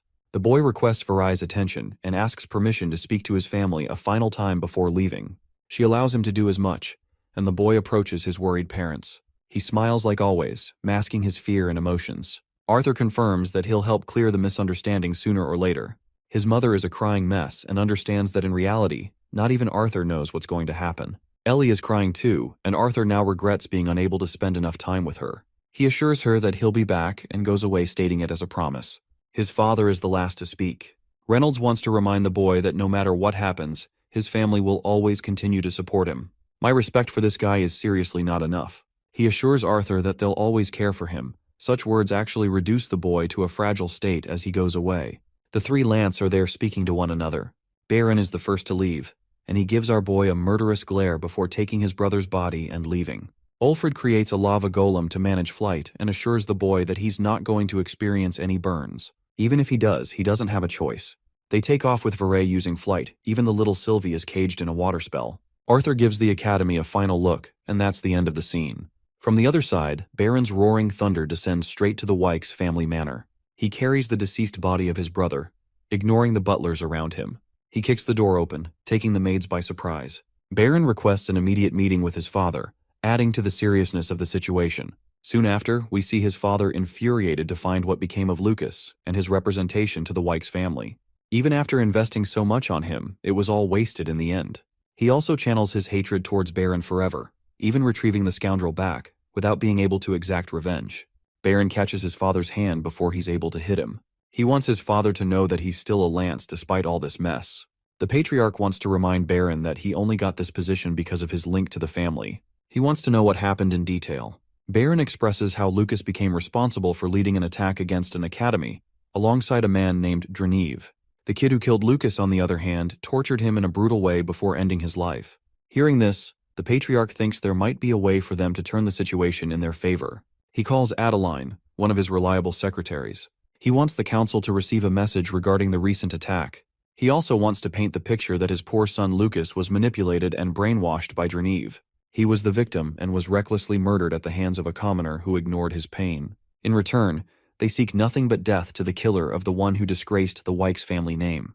They will prepare a funeral for Lucas in the meantime, hoping for the council to make their decision. Baron agrees with such an account and supports it fully. The secretary leaves to submit the message, while the Patriarch continues minding his business. As for the funeral, he doesn't even give a flying fuck for Lucas, and simply wants Adeline to handle the rest. This man really doesn't care. We're back to Arthur in the next scene, who wants to inquire just how far they'll have to go. He also doesn't think the handcuffs are needed, as he obviously can't fight two Lances in a mid-air battle. But it's not that they're worried about him. They're worried about mana beasts going out of control and attacking them out of nowhere. That would stir up trouble. Arthur is disappointed that the Lances are incapable of handling a bunch of mana beasts. To that, it is stated that while Lances are incredibly powerful, they're still human. The Beast Glades holds an immense amount of mysteries, so anything could go on and take them by surprise. Ulfred remembers that he's speaking to a kid, but Arthur reminds him that he's also a prisoner. He's a chill guy who just wants to talk. Unfortunately, he's stuck with Varai and Baron, both of whom are cold at conversations. Ulfred is dying to know how the boy managed to become such a powerful mage at his fragile age. It's surprising to Arthur because it's not like he fought in front of the lances. Ulfred apparently learned a lot from Baron and the other students. Arthur is curious what kind of words he heard from the others. After all, he's being sent to prison regardless. They've finally arrived at their destination. Varai opens a path for them. Their destination is the official floating castle of the council. Having arrived, Ulfred reclaims his golems and talks about how the dwarves are known to carry a little bit of dirt wherever they go. He has to collect it since he can't do anything to harm the castle walls. Varai expresses how the usage of magic is not allowed in the entrance of the castle. They take the manual route of climbing the stairs until they reach a beaming hall that blinds the boy. Inside the castle, Ulfred recommends Arthur not to speak to any of the lances for now. This castle feels reminiscent of the one that Arthur shared in his previous life. While incredibly beautiful, it is empty and filled with loneliness. The gates open, and the boy is presented before the council members where the royal members of each family are awaiting. Varai confirms that she's brought Arthur Lewin to the council as they asked. The boy offers his respect, but the Dwarven King is too prideful and thinks the boy is disgracing them by refusing to take a knee. Arthur doesn't want to cause a scene, so he apologizes to them before claiming his uneducated self. The Glader family is easier on him in comparison, and requests Varai to uncuff Arthur for the procedure to begin. She does as much. Both the Elven King and Queen want to thank the boy for his services in saving their daughter. However, the Greysunders are incredibly mad as leaders of the continent. They want to exclusively highlight Arthur's crimes for mutilating a schoolmate before dealing the killing blow. Further descriptions of Lucas's brutal death are provided. Dowsett is taking it very far as the Dwarven King, and even the Elf King and Queen are done with his words. They still want to remind him that he became responsible for saving the Ziru Academy. But Dowsett thinks it's nothing more than a convenient excuse as it doesn't justify the treatment Lucas received. He thinks Arthur plotted this scheme to get one up over his rival whom he hated. The Elven King points emphasis to the fact that Arthur saved the Academy, and the children of every race. That's why the Dwarven Queen merely seeks for the boy to receive permanent stoppage as a mage. They deem him a threat that can't be tamed. They fear the future where he and his bond become enemies of the races. The Elven Queen thinks they're being severely judgmental over this reaction. She wants Priscilla's thoughts on the situation. She and her husband both agree on how Arthur became the sole reason for protecting their children. But when thinking of the subject as rulers and leaders of the continent, they can't ignore the view of the Greysunders, who are thinking objectively. But this triggers the Elven King, who can't accept the fact that they have to go to such lengths of crippling the boy and then killing his bond. Dowsett roars against the Elven King, who fights back, stating that they can't throw baseless accusations here. Dowsett takes a step further by saying words he shouldn't. He points out the weakness of the Elven family for losing their most trusted and powerful assets, the lances. Arthur wants to speak, but Dowsett hammers down on him, reminding the boy of his place. One side is acting extremely irrationally, and Arthur sees that. He speaks his voice, claiming that his presence here is pointless if he isn't allowed to say a word. He wants to offer his side of the story or what followed the event. The obnoxious Dwarven Queen doesn't want to listen to his words at all, and orders Ulfred to lock him up beyond further orders. The same goes for Sylvie as his pet. The Elven King raises his voice, strongly defending Arthur and even making sure his only lance gets in on the scene. Aya is called out, but Dowsett is arrogant and reminds the Elven King that he's got nothing more than one lance at his disposal. The tension settles as he sits down and stops Aya from acting. Ulfred uses his golems and very soon escorts them out of the room. Back in the hall, Arthur has confirmed for himself how both the Dwarf King and Queen are strongly against him. The Gladers are extremely neutral on the other hand. He's taken to his cell, and glad that Sylvie is exhausted and won't think much of the chaotic mess. The boy wonders if he doesn't really have any choice but to rely on Alduin and Marial here. Ulfred, being the kind-hearted soul he is, states that he'll come back to visit him often. Arthur seems to have found his peace and solitude until he hears a familiar voice, the voice of Director Goodsky. In this giant cell, Goodsky had been imprisoned all the same for the past few days. The news of the attack was kept a secret from her, so Arthur did his part in explaining everything that went down. He still couldn't comprehend why she was locked up by the council shortly after her meeting. Goodsky is happy to hear everything from the boy, but sad that he got into so much trouble. She really wants to know more about what happened to Lucas. Arthur shares how he was also using the drug, but something was different. He retained his sanity, some of it at least. He was fully intentional. Apart from that, the boy was unable to see the face of the leader who launched the attack. Goodsky wanted to know about this person's appearance to confirm a few things. She knew this attack would come through, but she didn't expect it soon. Their enemies are moving faster than anticipated. Hearing her words, Arthur is intrigued and wants to know more about this enemy. After hearing a long silence, Arthur claims that he's starting to get a hint of the truth. Good Sky expresses that she's not even a director anymore after becoming a scapegoat for the council. It's the very reason she's trapped here. The council will likely blame the entirety of the incident on her shoulders. Unfortunately, Good Sky can't even speak of the truth because the more she tries, the more the curse affects her personally. Arthur is annoyed by her convenient excuse and slams the cell before sitting down. He thanks her regardless while Good Sky apologizes. After that council meeting, the Dwarf King rages against the Human King for going past their agreement. Blaine reminds Dawsid that he's following the agreement, and the vote will be in their favor regardless. At the same time, he can't just say senseless and baseless things at the boy who became responsible for saving the academy.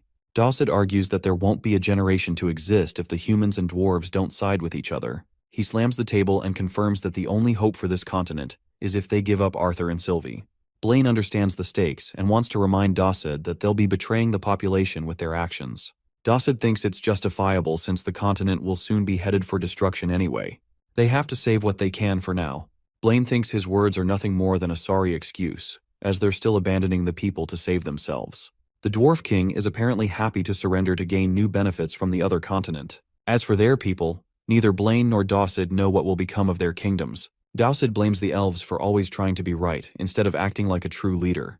He wants them to envision the kind of technology that will take a rise in Dicathan once they accept. They'll be rich and powerful with so much wealth to flaunt. Blaine is done with this bastard stammering about how rich he'd like to be.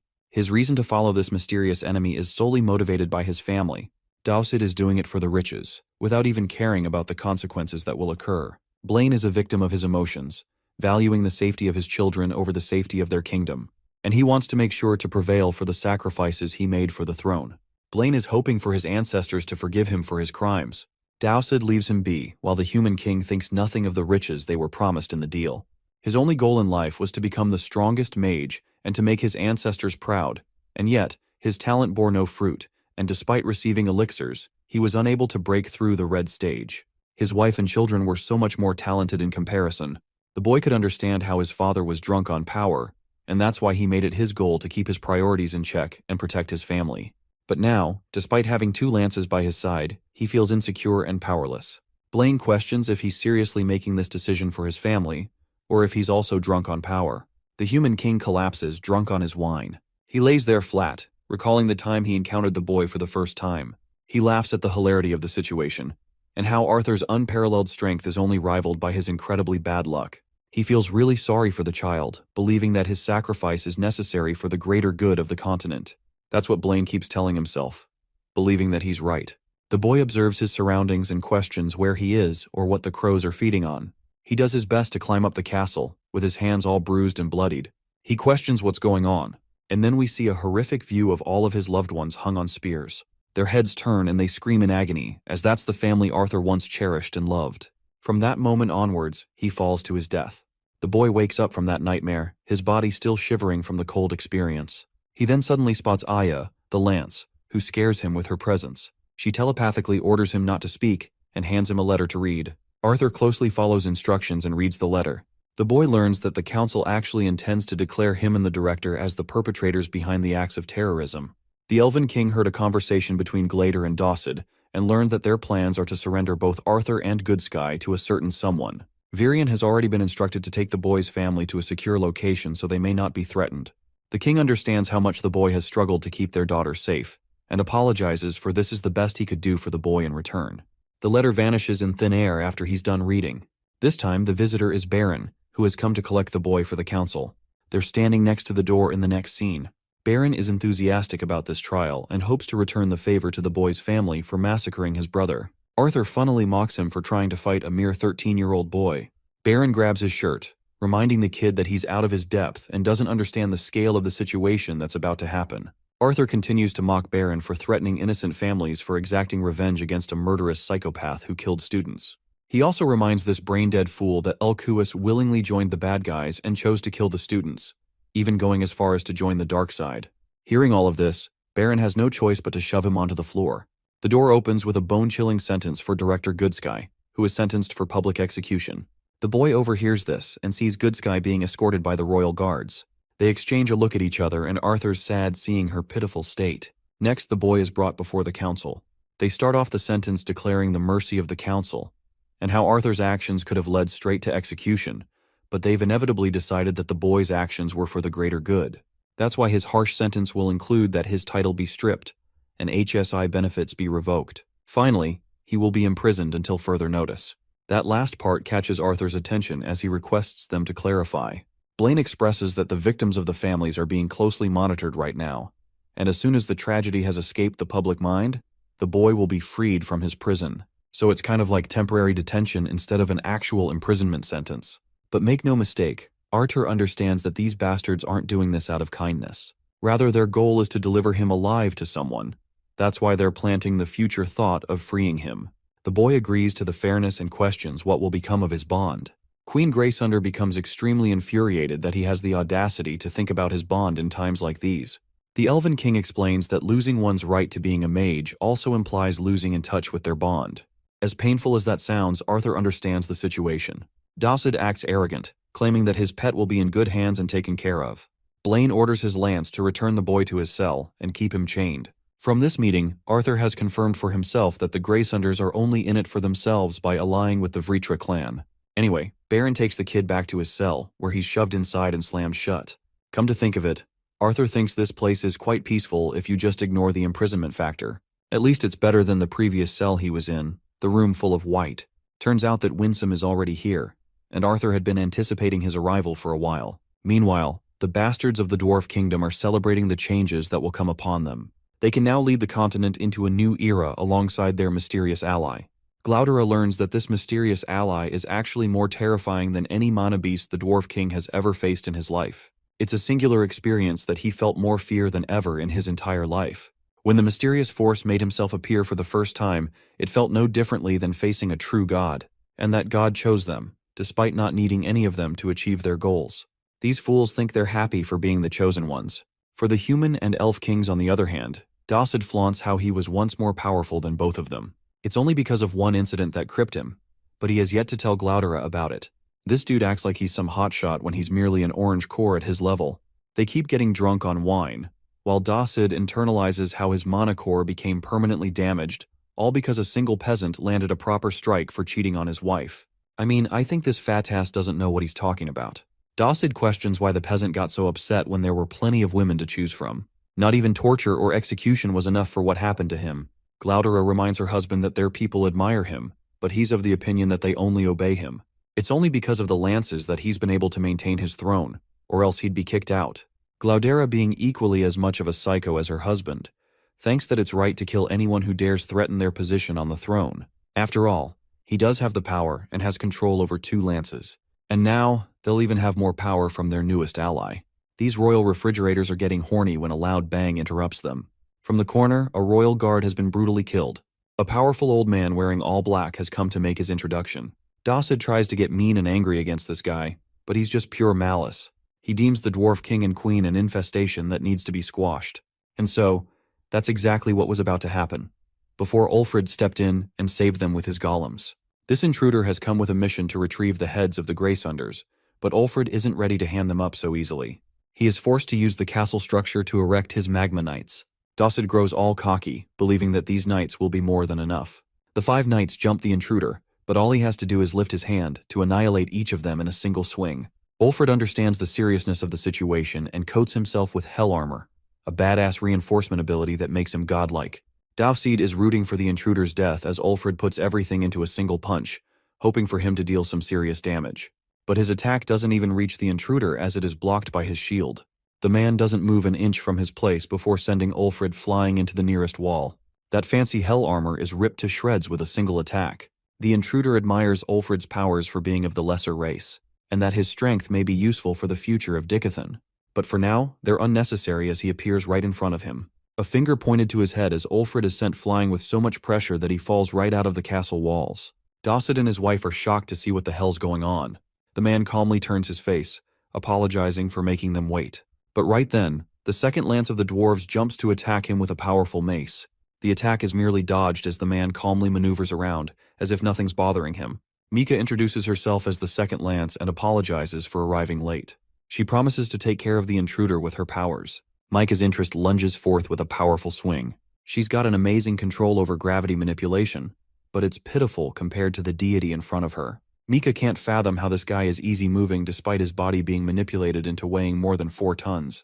Mika refuses to stop at any limit and creates an even bigger mace to strike him down. In response, the man merely points his finger and once again annihilates her with a single attack. Despite her intense power, Dowsid could comprehend that she was nothing in comparison to the monstrous strength of her opponent. The Greysunders end up exposing themselves and their connection to Agrona and the Vritra clan, but Dowsid smashes her head down to kneel as they've got no chance here. The intruder affirms to them that there's no such thing as a deity in this world, only Asuras. Dowsid switches up like a peasant who doesn't have anywhere to run. But this guy is not to be messed with. He thinks Agrona made a mistake in choosing weaklings like Dowsid and his kingdom. The Dwarf King claims that he hasn't even encountered Agrona, and only surrendered under his great threat. He seeks forgiveness from this intruder. The intruder orders them to release their lances from their oaths. It's an insulting condition, but the old man is serious. Dowsid was taught never to break the oath, but he's willing to violate that sacred condition for the sake of his own life. He quickly releases both and begs for forgiveness. But this is the best part. The intruder never even mentioned the concept of sparing their lives. He merely ordered them and they followed suit. The Dwarf King meets his shitty end as his body is pierced with a sharp beam. The same goes for Glaudera. Both insects meet their end. And now, the game of chess has officially begun. Now let's go back and see what happened with Winsome, who brought little Sylvie alongside him. Arthur was happy to find that she's still asleep. He thanks him for all of his help. The deity wasn't expecting them to get caught so soon and suddenly at that. He admires the boy's actions to save his academy, but his priorities must have Sylvie's protection on top of the list. Arthur only took that step because he cares about the lives of other people more than his own. Especially Tessia, but not just her, the disciplinary committee, and even Elijah. Winsome confirms that they can't do anything to change the past, but he's really confused on why Elijah was taken captive by the bad guys. Arthur fails to understand their scheme too, but he's just happy that Winsome is here to help them so that he can eventually rescue Elijah. However, the deity strictly and shockingly reveals to Arthur that they've already taken Elijah to the second continent, Alakraya. There's just no saving him anymore, not so easily. Winsome emphasizes how the boy is far too powerless to escape his current shackles, and yet he's already thinking about saving a friend. It's going to be a useless effort in the end.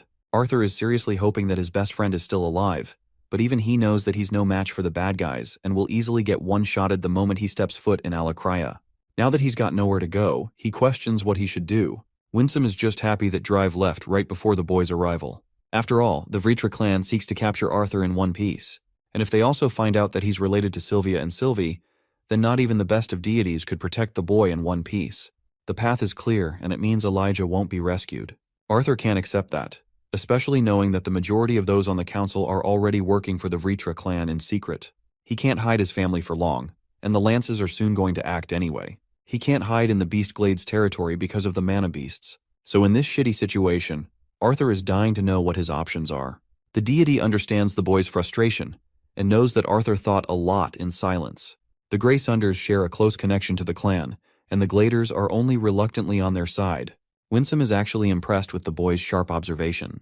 Right as he was about to establish their next plan of action, Baron cracked the door open to question Winsome's identity. He wants to know if he and the other intruder share a connection. Winsome confirms, and that's all Baron needed to act as a lance. He activates his powerful flash ray, which is easily blocked as if it were nothing. Winsome deems the human nothing more than a child, giving him a pure demonstration on how outmatched the lance is compared to a deity. Baron's ego gets the better of him as he activates another barrage of attacks. But Winsome plays around, merely tapping the electrical discs as if they were nothing. He uses his heal ability to knock Baron down with an absurd amount of pressure. The lance is powerless in this situation, so Varai takes it personally to step up and orders Baron to stop trying. He doesn't get what she's saying. Varai sharply notes that they're dealing with a deity, which also means they can't joke around with them. She gives Winsome proper respect before requesting a humble meeting with the human king. Here, all of the council members and Winsome's partner are there. Arthur sees the other guy, who introduces himself as Aldir. He wants to make things very clear. Both Winsome and Aldir were sent here to give the three races a shot at survival for the war to come. Thankfully, even Director Goodsky is in one piece. The Elven King and the others are now certain that war is imminent no matter what. Aldir made sure to eradicate the Greysunders and took their lances under his control. He also politely alludes to the alliance that were made with the humans. Blaine speaks up, humbly accepting how the deities are more powerful than the three races. He wants to know why the Asuras aren't acting to defeat the Vritra clan on their own. It's a good question, but Aldir expresses that things are more complicated than just that. The Vritra clan operates with three others under them. The evil Asuras have broken their law, and if they were to fight, the entire world would be flattened. The Asuras have formed a direct treaty not to cast a direct attack or interfere with the affairs of the lesser beings. But Arthur is immediately quick to point out the contradiction, on how their current acts to eliminate the Graysunders violated the same treaty. Winsome explains that the Dicathan continent is soon going to face a population to fight the Vritra clan. But Arthur is pissed, and mentions the Blackhorn demons that were responsible for invading their nation for many years and causing havoc. He is fueled with anger, remembering how they brutally killed a lance. The Elven King stands up in confusion, questioning how the boy knows such information. Director Goodsky reveals a fragment in the palm of her hands, revealing what he's talking about. Aldir now sees why Arthur is deemed a complicated creature. But as it turns out, the spies sent to Dicathan aren't Asuras, but rather, these monsters were also lesser beings in the past. They've just undergone countless experiments. Mariel is worried that these monsters are so powerful that they're capable of easily annihilating one of the strongest mages in Dicathan all around. So there's just very little chance for them to win. Aldir explains that the demons are Agrona's trump card. They're not too many in number. They're only going to be dispatched right after learning their involvement. Aldir is going to play the part of a general in the war to come. But even the Asuras are hoping to protect and defend Dicathan as part of their plans. After the meeting, Arthur questions where they're headed, as they should be involved with the talks of the war. Winsome explains that Aldir will take care of the discussions. For now, he's going to be taking the boy to his family, and there he will bid them farewell for the time being. The boy is confused and asks for clarification. Winsome turns around and emphasizes that Arthur will be taken to their homeland, the land of Ephiadus, where he and Sylvie will continue their training. Arthur walks with Winsome, annoyed as always that he's got to take a long walk in the forest. He was expecting the deity to grant him the privilege of teleportation to Rinia's place. He could have done that, but it would lead to a barrier disruption that is guarding his family. Arthur understands now. They mention the topic of the 8 races of Asuras in the land of Ephiodus. Each race is supposed to be composed of numerous clans, but only one clan is a part of the High 8. The Vritra clan is part of the Basilisk race, but the boy still can't accept how the other clans tried to assassinate Agrona on their own. After all, the treaty was their priority, so he was expecting them to cater to the lines of peace. This means Agrona's a really gruesome threat for even Asuras, so much so that they're ignoring the treaty for now. They don't understand his intentions or future plans for now, so the clans ultimately decided to get rid of Agrona in the way they deem fit. Despite all of this, Arthur struggles to fit his bond Sylvie in the picture, or why her mother Sylvia ended up in the Dicathan continent. Winsome stops to reveal a precious secret that only a few members of the Indrath clan know about. It is revealed that way back then, Sylvia personally traveled with the elite division to take down Agrona by herself. It was a suicide mission from the start, and while Lord Indrath refused to let her go, Sylvia snuck out anyway. She revealed her powers too late, and it was already difficult for her to return by then. There's also no information on her capture or why she chose to remain hidden. The boy reminisces the memory of the dragon, and questions what became of the Asuras that followed her. Winsome is filled with frustration as he mentions how they weren't expecting Agrona to also be prepared for their ambush. He was ready with an incredibly large army of the Basilisk race and also the lesser races. The Vritra clan was secretly interbreeding with some of the lesser races in the continent of Alakria. Arthur's mouth is left open when he learns about the experimentation and the sheer difference in size when it comes to their armies. Just about everyone from the land of Ephiodus was brutally killed or enslaved. Agrona then appeared to confront Indrath and personally delivered the news of Sylvia's death. Hearing this, Lord Indrath was prepared to wage war, but the rest of the clans attempted to aim for a treaty. This treaty forbade the Asuras from acting directly and preventing the collapse of the planet. The 7 Asura races of Ephiadus waging war would become the end for all, so they sought accountability from the Basilisks instead. But then they realized that it would be wrong of them to punish the whole race for the wrongdoings of their leaders. Arthur considers their methods terrifying and beyond description. He reflects on how the rest of the clans could have followed the same approach as the Vritra clan, and helped create soldiers of war via experimentation. But they retained their goodwill and morals, refusing to stoop to Agrona's level. If Agrona truly spent those years in the Alakria continent, then it's understandable to assume that his army must have grown to an incredible magnitude. Apart from the mere power difference between the 2 continents, now they have an enormous army to worry about. Then Arthur realizes something. The 6 ancient artifacts that were handed to the people of Dicathan, those were exclusively given so that the 3 races could help and even the battlefield. And this is the part where Arthur himself comes around, as an important pawn playing on the side of the Asura clans in the giant war. Winsome expresses that it would be easier for him to think of his family and friends when considering his motivation to fight. On that topic, Winsome questions what the boy is planning to say to them for his departure. Arthur nods. Despite his saddened look, he's already made up his mind.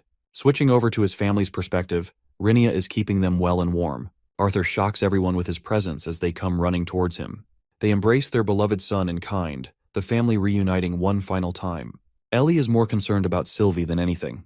After all, her brother is one hell of a persistent fighter who always comes back in one piece. Suddenly, all three of them feel an immense pressure that terrifies them. Arthur wants Winsome to chill with his spiritual presence and introduces the man to them as his teacher. The deity stares them down and thanks him for saving their son. Alice is dying to know what kind of teacher he is, but before Arthur's about to answer, she stops caring about that and prefers that he have a nice meal before talking about things. They change and have some fun for a while, until Winsome signals Arthur that it's time. The boy nods and requests Rinia to leave because he wants to speak to his family in private. They follow his lead while Reynolds gives Ellie one good look before entering inside. Reynolds asks if the boy's teacher is also going to join, but Arthur denies by shaking his head. His quiet demeanor is making them worried. But Arthur is preparing himself to speak about a topic that is really difficult for him to express. He opens up by mentioning how he came into this world. But then Arthur pauses, while his mother questions if he means when he was born into this world. The boy hints that he wasn't really born to begin with. Alice doesn't get what he's talking about. But Arthur expresses the memory of his first time being born, and that time, he was transported and reborn instead of experiencing his first birth. This guy literally breaks the isekai trope, and basically confirms that his old world was taken from him. Alice is stumped while Reynolds fails to follow the boy's words. His mother gets up in his face, questioning if the boy is all right in his head. She doesn't get what he's talking about, or if his teacher put something in his mind. But Arthur denies any such thing. He claims that only his parents know about this truth, the truth that he's sharing now. He doesn't understand how it happened either, but the best way for him to describe such a situation is by referencing a reincarnation. Alice once again questions if something happened to the boy while he was away, but Reynolds is firm with his tone and wants his son to keep talking. So then, Arthur fully described his understanding of the previous world and his life, what kind of man he was and the relationships he had with other people during that lifetime.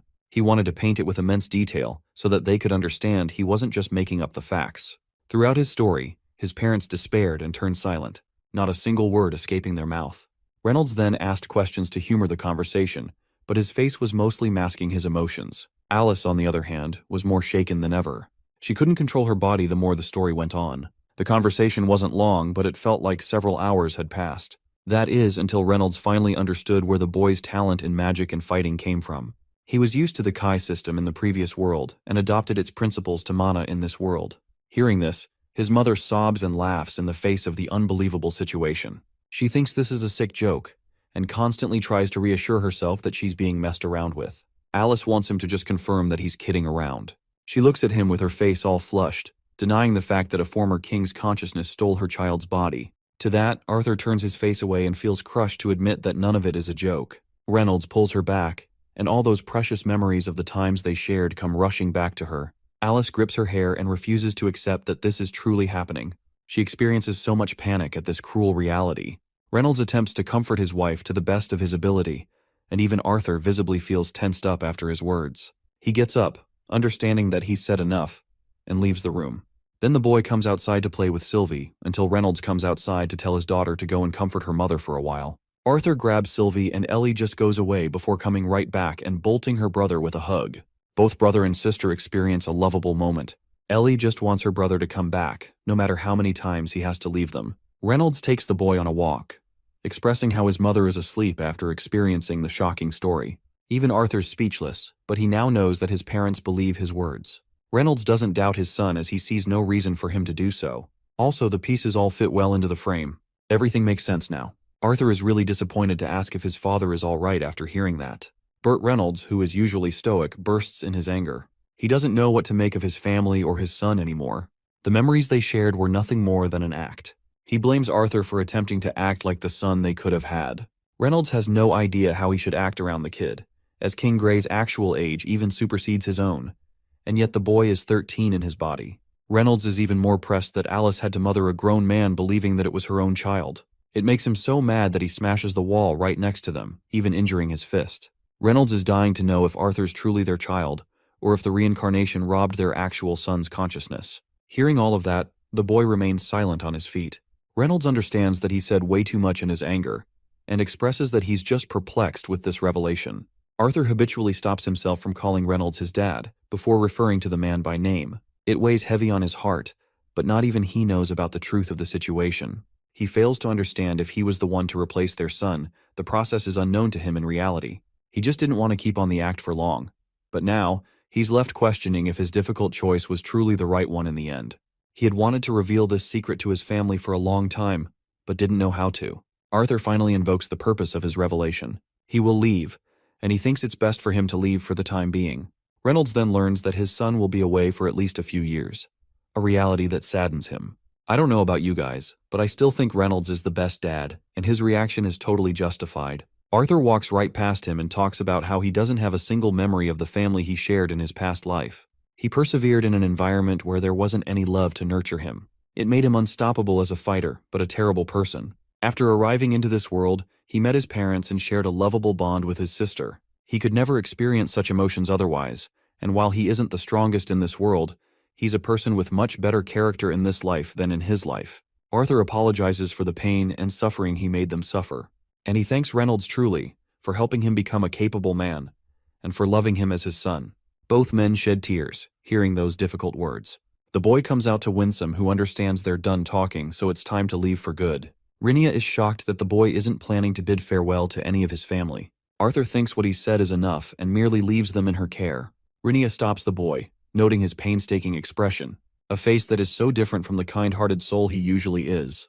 She's hoping that after persevering long and hard, he doesn't return to his previous ways. Because if he sinks to that level, it will be harder for him to get back out. Saying those words, Rinia promises to take care of things for the boy here while he's away. Winsome makes his preparations by setting a disc and using his blood as activation. The disc opens a portal. Arthur wants to know if there's anything unsettling about his current expression. The deity notes that his expression is just like the Pantheon Asuras.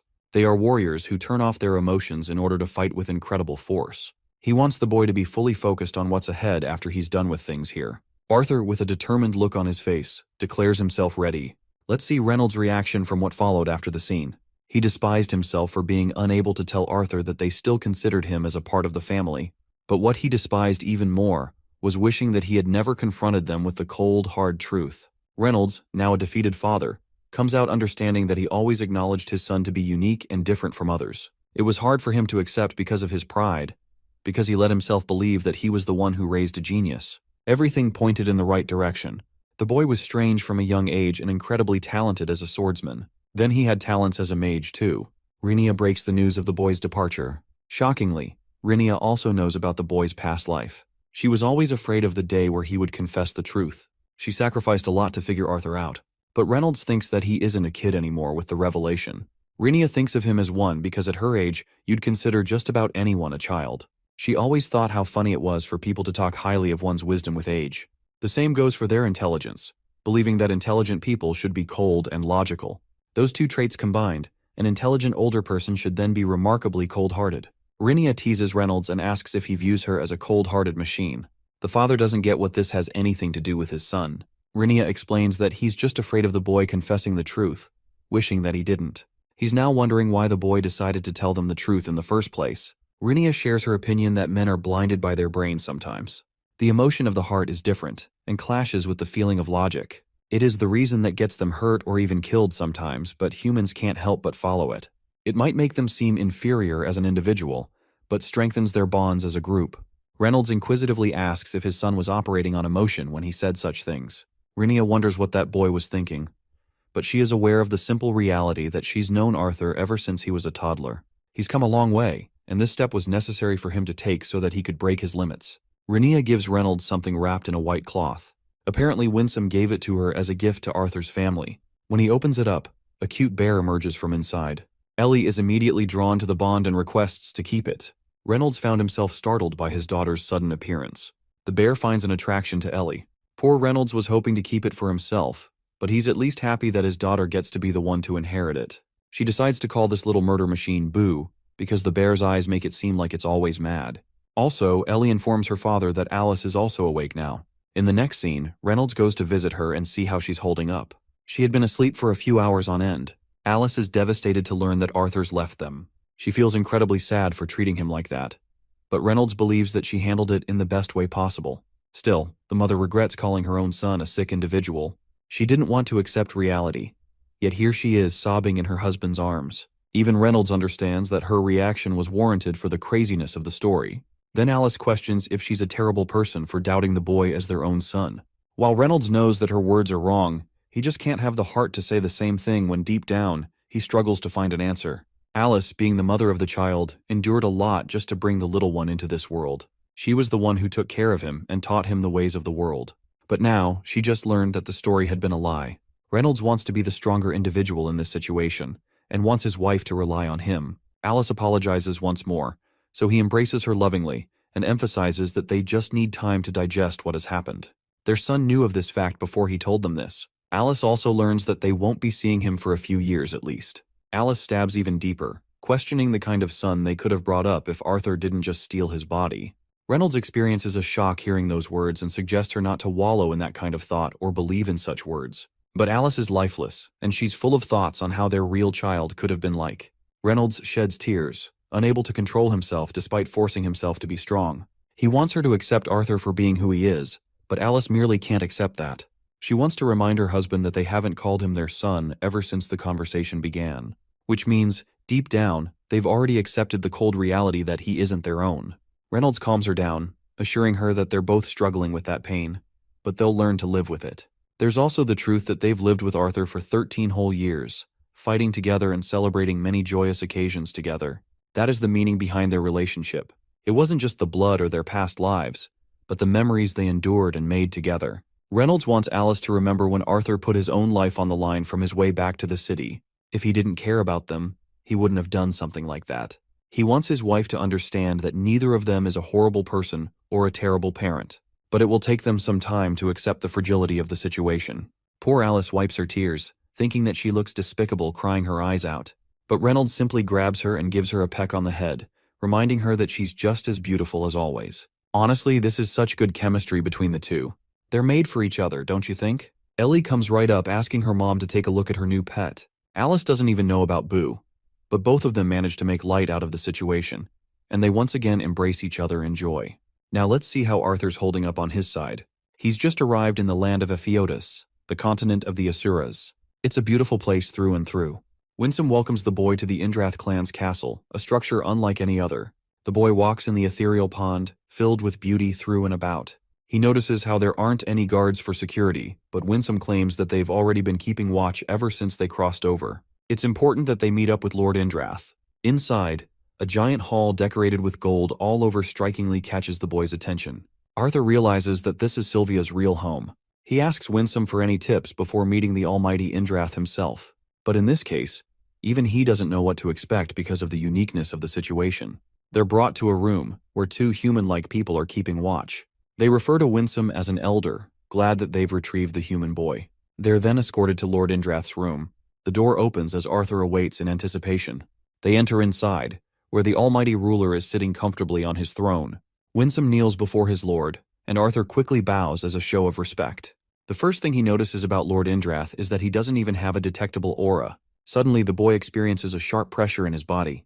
It burns from the inside out as his marks appear bright as ever. Then he is compelled to kneel on the ground. Indrath takes a breath as Arthur suddenly notices how Sylvie is missing from his arm. He can't even fathom Indrath's incredible speed, who was able to take the little one from his grasp in moments. Indrath just wants a happy reunion with his granddaughter. He's a little disappointed that Arthur didn't train her at all, hence her mana levels are barely manageable. While she's in her hibernating state, Indrath understands that the boy has only held her back. Winsome apologizes for being unable to train Sylvie during his time in Dickathon.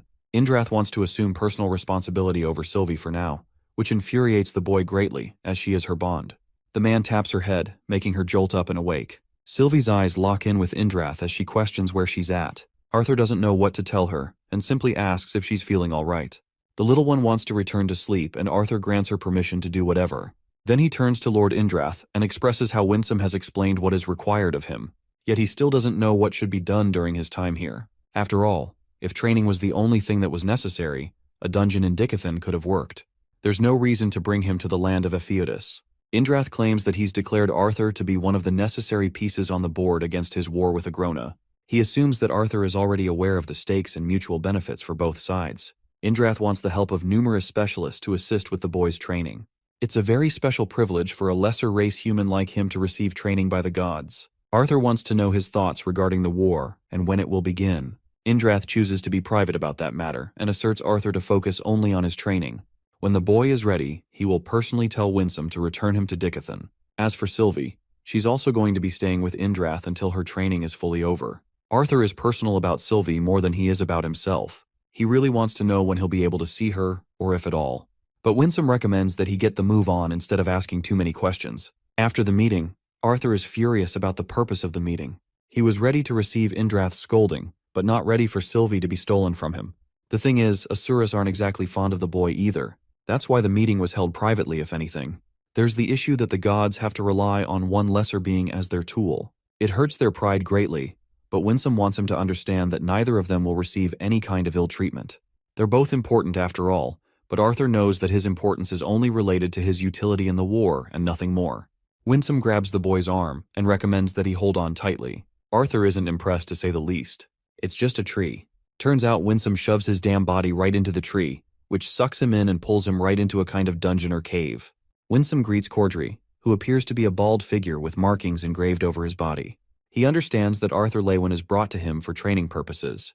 Winsome explains that this guy is his personal friend from the Thyestes clan, just like Aldir. The boy greets him in kind, while Cordry is curious on how Winsome was able to get his hands on the ether orb. Turns out that it's Indrath's gift to invest into Arthur and bring out the best of his abilities. The boy looks confused and inquires about the real purpose of the orb. Essentially, it will boost his training progress by a lot. They're using the dragon race's power to influence ether, an element that dictates the flow of the universe. And that orb will separate Arthur's body and soul, allowing him greater control over manipulation of time. Arthur didn't follow a thing that was said and wants a recap. Winsome explains that along with the orb, Indrath has also signaled the use of exclusive training grounds. This training ground is filled with ether, which will further boost Arthur's training progress and even heal his wounds immediately. The pawn surrounds the boy as he asks in confusion. Winsome assures him to just wait and watch. Let's revisit King Gray's previous life. At the institution, he shared 8 hours of non-stop brutal combat training. After this training, they had to endure 10 hours of meditation for the nurturing of their Kai. This kind of training was brutal and shared its flaws. The most important information he gained there was learning about the vital spots of the human body. The techniques, on the other hand, were merely trained to inflict the most amount of damage against a person.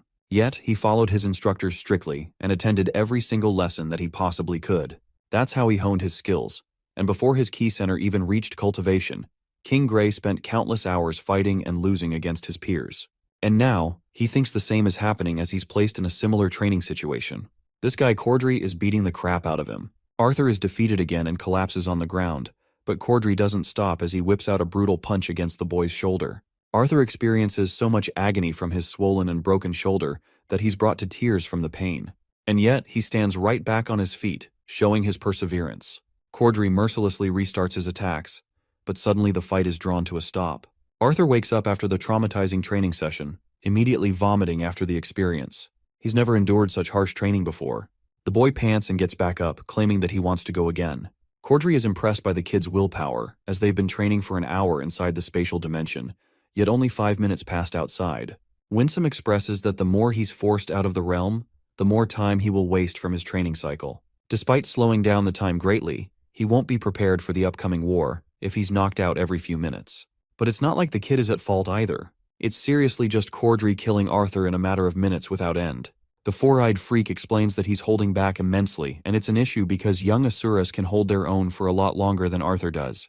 Cordry is impressed that the boy is at least coping with his death well. Arthur thinks it's one hell of a compliment in this situation. The training session continues as they both transfer to the dimension again. Here, 1 week has passed since their brutal training. Arthur has been eating brutal attacks left and right. Right when they began, Arthur learned that he'd be fighting Cordry in his soul state. It's only thanks to the wonders of the ether orb that he has reduced the pain of death. But in reality, it only made him shiver to grasp the kind of horrific pain he'd have to deal with in his actual body. Cordry smashes his ribs as Arthur is once more defeated on the ground. It was at this point he had spent far too many months in the same grassland, training consistently against Cordry, who kept his patience with the boy. When he came here for the first time, Arthur's neck was broken from a single punch before he was even able to react.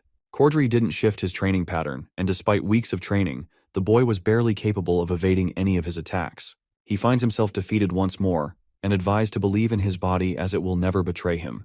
Arthur wakes up from his terrified state. The only way he could think about their power levels was in embarrassment. He was an ant facing against a mountain. Back to his training, Arthur's dodging continued seeing progress. He was getting grazed but not totally injured. Even Cordry couldn't help but compliment his endurance and longevity in the training. He wants the boy to forget about the pain as his body will take care of it on its own. Desperation is one other thing that Arthur needs to master. Still, after much dodging, the boy gets kicked in the face and gets knocked down. Cordry is impressed that he saved himself from dying. In response, Arthur launches a nuclear middle finger at him because that's just the kind of situation he's dealing with. Cordry wants the kid to rest for now. He recommends taking a break from combat training. But it's not because of Arthur's shortcomings. Actually, even Cordry is impressed by the level of his adaptation and fast growth. It's because of the boy's stubbornness that he recommends another form of training. Arthur doesn't understand, though, because he was told the ether orb would take care of all injuries and maintain his essence despite death. But Cordry isn't exactly referring to the boy's body. He points to his head, claiming that he'll get damaged here if anything. The boy is experiencing so much death that it doesn't seem like an endpoint.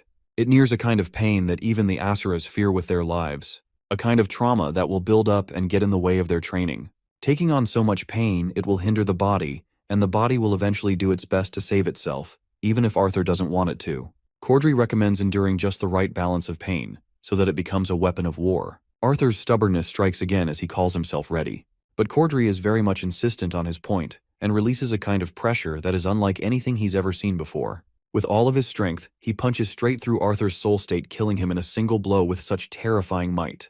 He then rests the boy's body to the ground, claiming that Arthur has endured a kind of life that is different from most others. But because of that, he's picked up on bad habits that will require some unlearning. Cordry wants to create the ultimate fighter out of him, someone who could challenge even the Asuras. He pulls his punch out of the boy's chest. Arthur reflects on this gruesome experience. His body is trembling and he doesn't know why. He wonders if it's because of the wound, the excitement of his training, or from the prospect of war to come. The boy rests on the grass field, blood pouring out of his body, as he thinks to himself that it must be all three of those feelings. More on the experience he just had, Arthur describes Cordry as an actual predator.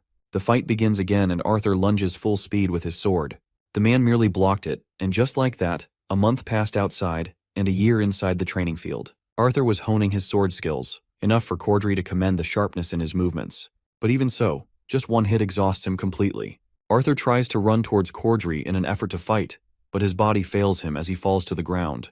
He's at his limit, and Cordry continues to be impressed with his limits. Arthur accepts defeat and questions how long he lasted using the king's force. Clearly not enough. Cordry wants him to retry, but this time, without the use of weapons. While the boy's usual style is proficient in sword fighting, but being a mage, hand-to-hand combat is equally as necessary and perhaps even more useful in a fight. Cordry wants to prepare Arthur's body from his bones to his muscles to his mind, breaking each of them into greater heights, so that he could become the knight that is capable of protecting his continent. While Arthur's powers are commendable in close combat, it's a style limited in dueling against one opponent.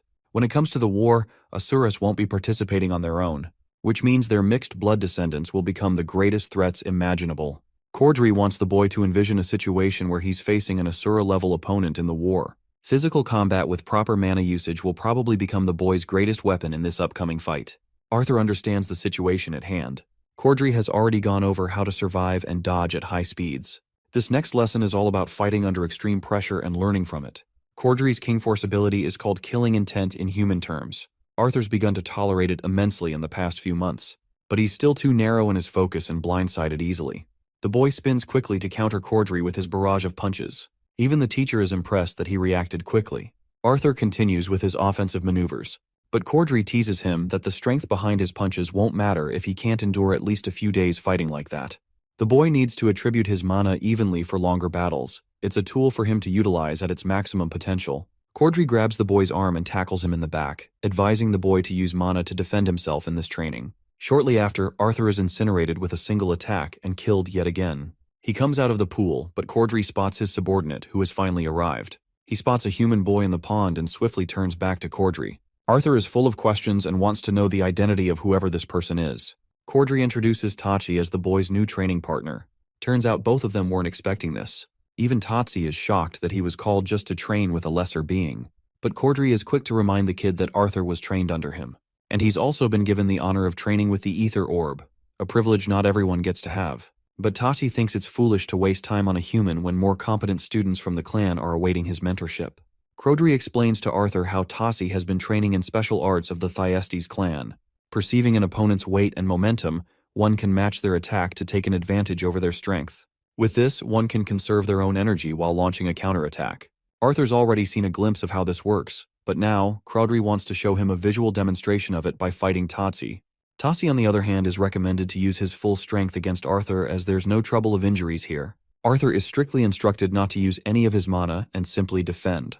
He can throw if he likes, but Tasi is out here getting offended that his master is placing restrictions on a lesser being instead of one of his students. Crodry is getting really tired of the kids complaining and enters the training chambers.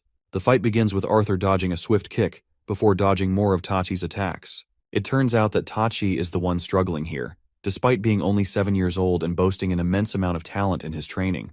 And yet Arthur's holding his own after all the restrictions on his body were placed. He's slowly managing in his movements and responding accurately against each strike. Everything about him is improving at an alarming rate, as if his body is discarding any unnecessary movements. It's something beyond an explanation. Not even Crodry comprehends the sheer number of people that Arthur must have faced to become so sharp in his perception. The boy blocks Tasi's attack, while Cordry's thoughts on the boy continue. He's brought up a whole number of pupils from the great clan, but training Arthur has been a different experience entirely.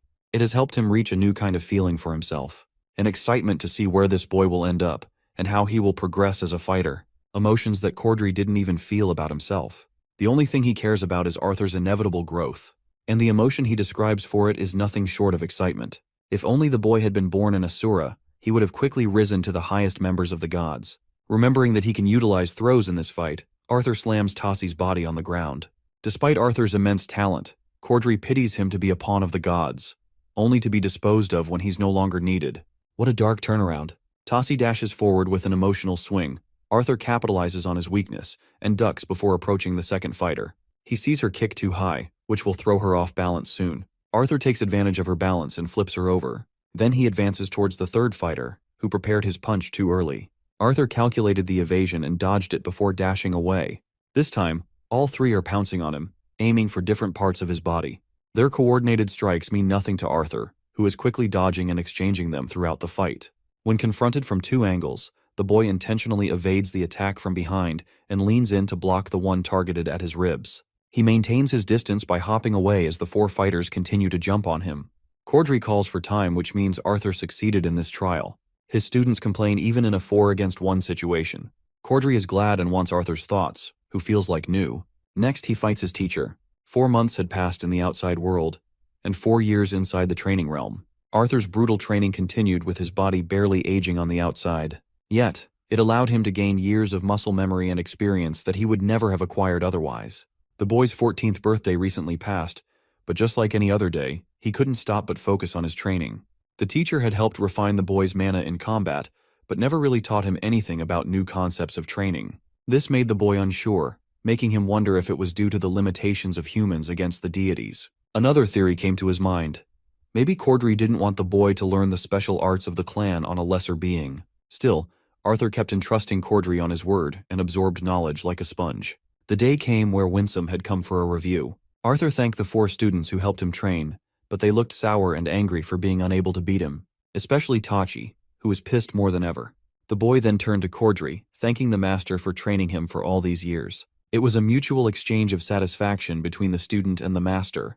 Arthur wants to have his next portion of training, but for some reason, both Asuras are standing there quietly. Winsome confirms that the next phase of training will soon begin. Unfortunately, they're both a little upset seeing the boy remain the same as always. This confuses Arthur greatly. He talks about how his mana core has jumped up several levels, almost reaching the mature stage of yellow. However, Winsome expresses that while the ether orb helps train a body, it is still forbidden to be used on children for extremely long periods of time. This could actually cause a real displacement between the body and the soul, especially if a person has yet to mature properly.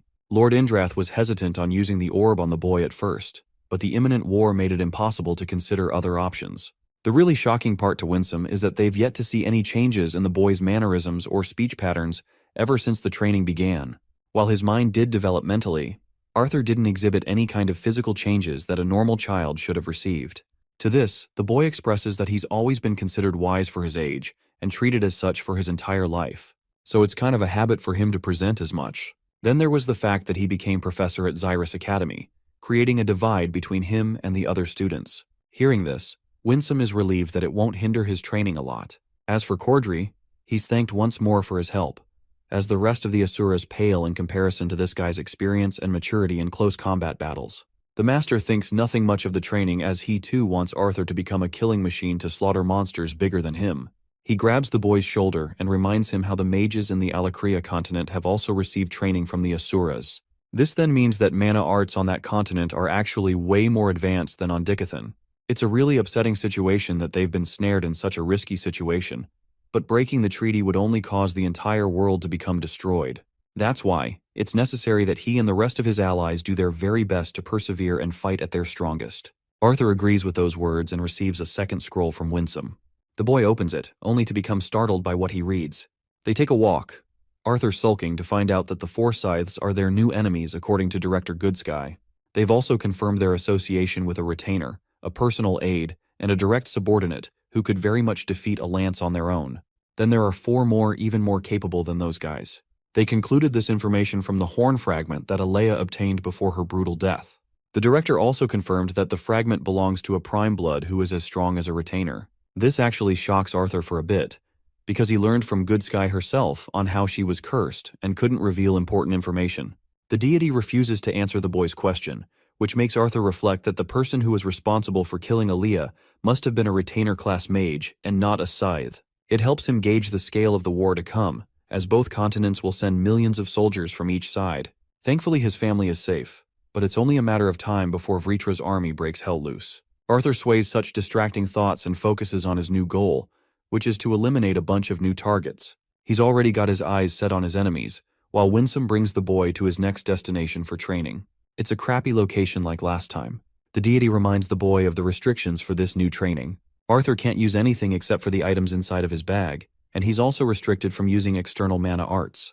Now Winsome tells the boy what his win conditions for completing the missions are. First, he needs to obtain the pelt of a raptor squirrel, then the beast core of a silver panther, and finally the claws of a titan bear. These items will be living proof of the boy's readiness, and will indicate his level of preparation for the next phase of training. There's one final condition that Winsome adds by showing him a bell. The boy will wear this bell at all times to gather attention, and when he's collected the items, he'll break the bell to summon Winsome. Lastly, the deity wants all the items collected in a specific order. That's a lot of conditions for Arthur, and he's starting to get pissed. Anyway, he gets ready to let loose by jumping right under the cliff. Our boy lands among the bushes where he's doing his best to catch the squirrels. The bell makes it all the more harder for him since it makes a ton of noise, scaring the animals away. Arthur disappointedly hides again, wasting a bunch of days observing the squirrels and learning that the bell wasn't the only hindrance in his way.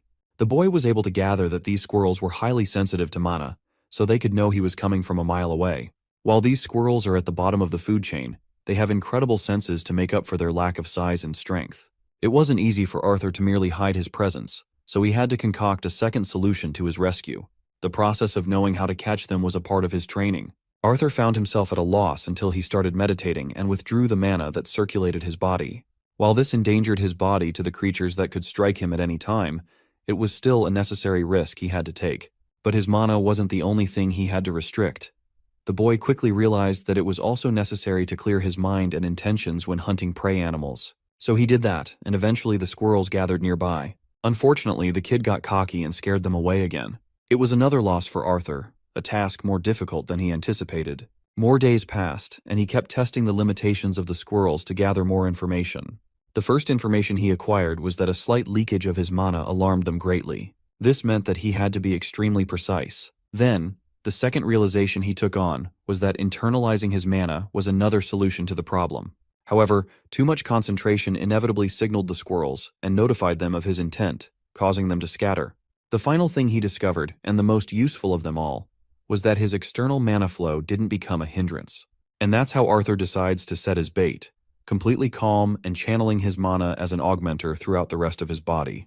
For his usual technique, he had to balance the output of purified mana from his core through the mana channels, which allowed the input of the atmosphere mana through his veins. Many years had passed since he picked up this technique called mana rotation for the first time, and now he's capable of using the rotation like second nature. Achieving the right balance, the boy was able to exercise mana without anything noticing his presence. He peeked his eyes open, and the squirrels were dancing right in front of him. With a smile across his face, he shouted in excitement, having found the correct solution at last. One night, Arthur reminisced on how his recent exercise had been taking a toll on his body. Even after following the process for days, he could barely maintain the technique with motion. Then that lousy bell made things even worse for him. He wonders what Sylvia's up to and how she's holding up. Even the thoughts of his family and friends pop up. He can't help but think about them. But then his thoughts rush back to his training and how important it is for him to complete it as soon as he can. The following day, Arthur decides to utilize his mana in bursts of energy to capitalize on the squirrels before the bell could be heard. So now, he's training by speeding his way to the tree before the bell even makes a sound. This additionally requires him balancing his internal and external mana so that the squirrels don't catch him. On his first try, he failed. The same went for other tries, as he couldn't possibly move at a consistent speed without the bell making a sound. The process was very frustrating. It reminded Arthur of Cordry's words, who insisted on controlling the flow of mana and power while manipulating one's presence, erasing one's presence using the atmospheric mana, and then utilizing godlike speed of internal mana to reach an opponent. This is the kind of skill set that Winsome is trying to test from Arthur. The evening comes around and Arthur exhausts himself trying over and over again. The deity observes his training from afar, questioning what the kid is doing, wasting his time for 2 weeks. Winsome overestimated his capabilities and thought that Arthur would be more than capable of catching a squirrel.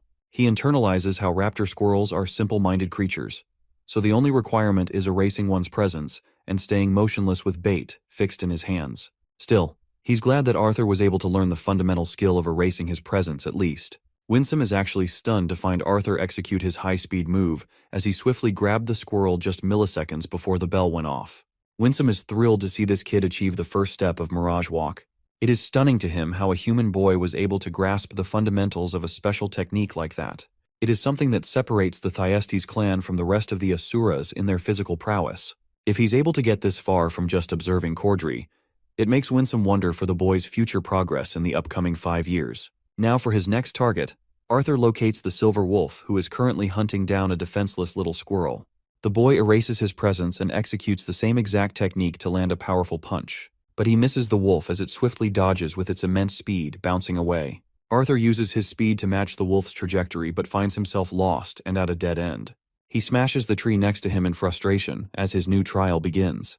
Turns out that Winsome decided to approach the boy right after his first accomplishment of hunting the raptor squirrel. He told the boy what he had done and how he executed the initial step of the Mirage Walk technique. Then, after 3 weeks of scouting the forest, the boy was able to discover Claude, the silver wolf he deemed his target. He had become skilled in using burst step by now, but still, his skill was lacking when it came to catching the silver wolf. Arthur stared at his reflection in the running water, expressing his tired state. After refreshing himself, he turns to observe a squirrel having a meal. The boy's hungry and dying to eat something. It is there he observes a hawk viciously snatching the squirrel before taking it away as its lunch for the evening. This hunting maneuver taught the boy one thing. He learned how the hawk calculated the precise movements of the squirrel and formed a counter-maneuver accordingly. Now Arthur knew a piece of the puzzle. Another squirrel caught the bird's attention. It swiftly flew over to the second squirrel and grabbed it before Arthur could. The boy failed despite activating his burst step. So for his next phase of training, he made observing birds his new mission. These guys were extremely stealthy with their movements and blasted speeds far more agile than a damn squirrel. They would always be aware of the squirrel's intuitive trajectory, so they manipulated their prey's movements. Arthur was able to witness each scene unfold in immaculate detail, and knew of the bird's motives before it made a move. But that didn't apply to his personal hunt. The silver wolf he was hunting, Claude, was smarter than any squirrel he had seen, so smart that it always avoided a direct flight with the human boy. And despite using his Mirage Walk sequence, Arthur struggled to move the required muscles for a proper attack. While it's quick enough for squirrels, it's not nearly as fast for the silver wolf, who dashed away in mere instants before Arthur could reach it. Another failure in his face. The boy began to wonder if he could somehow eliminate the motion required for the burst step in the first place. That would make it seem as if he's teleporting from one space to another. That's one way to manipulate the wolf's movement. From his previous life, he learned about the body's intricate muscular system and how it worked in pairings to another. The flexion of the biceps happened when the arm curled, while triceps activated when the arm straightened in one motion. Similarly, ABS contract with a forward motion of the body, but the calf muscles were just as crucial. Despite their small size, the propulsion of the forward movement of the body relied on them. The mechanisms of the body were more complex than anything when put in motion, that went for all kinds of physical activities. The knowledge he obtained from his previous life was starting to prove its use. Arthur decided to mask his presence and concentrated on specific manipulation of mana into particular muscles at one time. Basically, in this training, he was aiming for precision and accurate timing. He wanted to achieve a kind of movement that would require the body to move without appearing to move at all. If he can master this kind of skill, then he would surpass even Cordry in one realm. Arthur mustered all his strength to use a mirage to walk in a standing position, but it was proving more difficult than ever. The following day, he found the forest awfully quiet. He had yet to see a single squirrel in sight, until Arthur found that a fight between two silver wolves was on the loose. They were going at it against each other in a brutal fashion. Arthur caught the exact movement when one of them injured another's eye. But then something happened. Claude, who was supposed to win the fight, ran away from the battlefield. It made Arthur wonder if the current moment was his one and only opportunity of winning. He used everything in his burst step movement and excelled with so much speed that he appeared right in front of the other silver wolf. A fight broke out between the two, with Arthur struggling at first, but eventually capturing the creature in a chokehold. Regardless, he too got his body clawed from behind, until the animal did everything in its power to make both of them fall down a cliff. In this situation, Arthur just had to utilize his mana, or else he would suffer a brutal fall. So he made for a safe landing with wind magic, and the silver wolf rested unconscious. It was at this exact moment that the boy felt the presence of something even bigger. This towering monster viciously stared at him from above, a monstrous bear without any rival. It was at this moment that he knew he fucked up. Arthur faces a titan bear and finds himself extremely baffled when he sees that the bear is actually shorter than him. All that build-up only for the bear to end up tiny. The boy wonders if it's a cub he's dealing with. Really surprisingly, the bear is capable of speaking and drags the body of the silver wolf away. The bear is provoked with Arthur's tampering and obliterates him with a single beam. It sends the boy flying as he questions what he's defending against. The titan bear throws energy waves that destroy and slice everything in their path. Arthur's evasion could only help him so much, and he finds his ankle slashed. The titan bear is pleasantly surprised that the human is capable of putting up so much of a fight. Arthur evades more of its slashes and eats its powerful beams until he's reduced to vomiting blood on the ground. This makes him realize the consequence of what would happen if he lost here. This isn't the ether orb where his body will survive, and yet the tiny midget bear he deemed a harmless creature is now approaching to finish him up. As his only defense, Arthur makes a smokescreen and evades again. He has noticed the bear's consistent use of the slashing attack. The titan bear reveals its menacing face and expresses his disappointment with Arthur constantly running away. So he plays into the creature's hands and surrenders to eat a full blow. The bear throws a beam right into his face. Arthur barely dodges the blast and understands that he's dealing with a blunt force attack each time the bear launches a punch. The boy's legs are nearing their limits with the constant blood loss. This means he needs to wrap this fight quickly, or else he'll really become the bear's meal. Arthur uses his immense speed to get behind the bear, but his bell alerts the creature, causing the bear to react with a powerful slash. Arthur's not there, however. He only used the bell as a distraction for an opening. He swiftly pops up from behind, pouring his everything into this double-decker Omega-level Texas smash. Arthur hits this motherfucker with a godly punch and takes out the bear in a single punch. But the fight takes him out too, having lost too much blood and fainting as a consequence. Winsome comes here looking for the boy, confused why Arthur came here. Then he sees the outcome of the bear against his fight with Arthur. The deity quickly heals the boy's broken bones and wounds on his body. The surprising part for Winsome is that not even a full-grown titan bear could be capable of causing such brutal amounts of damage in a fight. That's when the bear reacts in a strange manner. A demon leech pops right out of its chest like a damn alien movie. Winsome wasn't expecting this rare and intelligent creature to become a variable. It's a creature known for possessing a host and then strengthening the host's core, so much so that it would cause trouble for even an Asura to deal with. As part of Agrona's experimentations, he created the strengthening serum which was then given to the cultist students in the attack. He quickly rips out the demon leech and kills it instantly, wondering if it was a part of the boy's bad luck. From inside the leech's body comes an important marble. Winsome is impressed that Arthur defeated the strengthened cub. He shoves the marble in the boy's mouth, glad that the boy's efforts are finally bearing fruit. Arthur's body glows, and the next thing he knows, he's busy recovering full of bandages. He still can't feel his legs. An elderly woman assures him that his legs are doing well for now.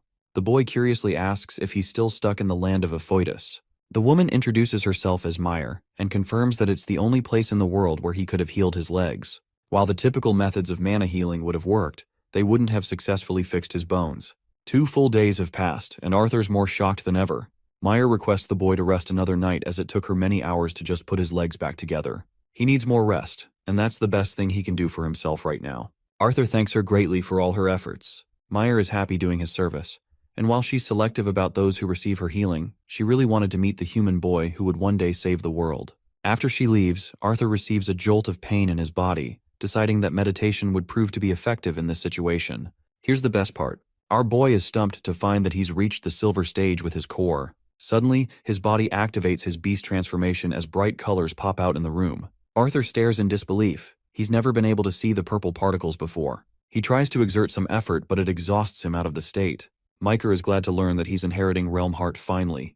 The boy is clueless, so she explains that the physical manifestation he endures after activating Sylvia's powers, this is called the Realm Heart Physique, unique to the Indrath bloodline only. She then asks if the boy was successfully able to see the 5 colors of the physical realm.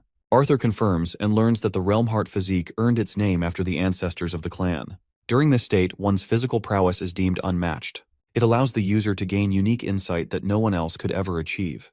It goes back to the old adage that knowledge is true power. Arthur expresses how upon activating the second phase, he was only able to perceive 4 colors, but now he can see purple too. He wonders if this is another secret he's yet to know. Meyer laughs and confirms that the clan is known for being secretive and prideful about its ways. She's no different.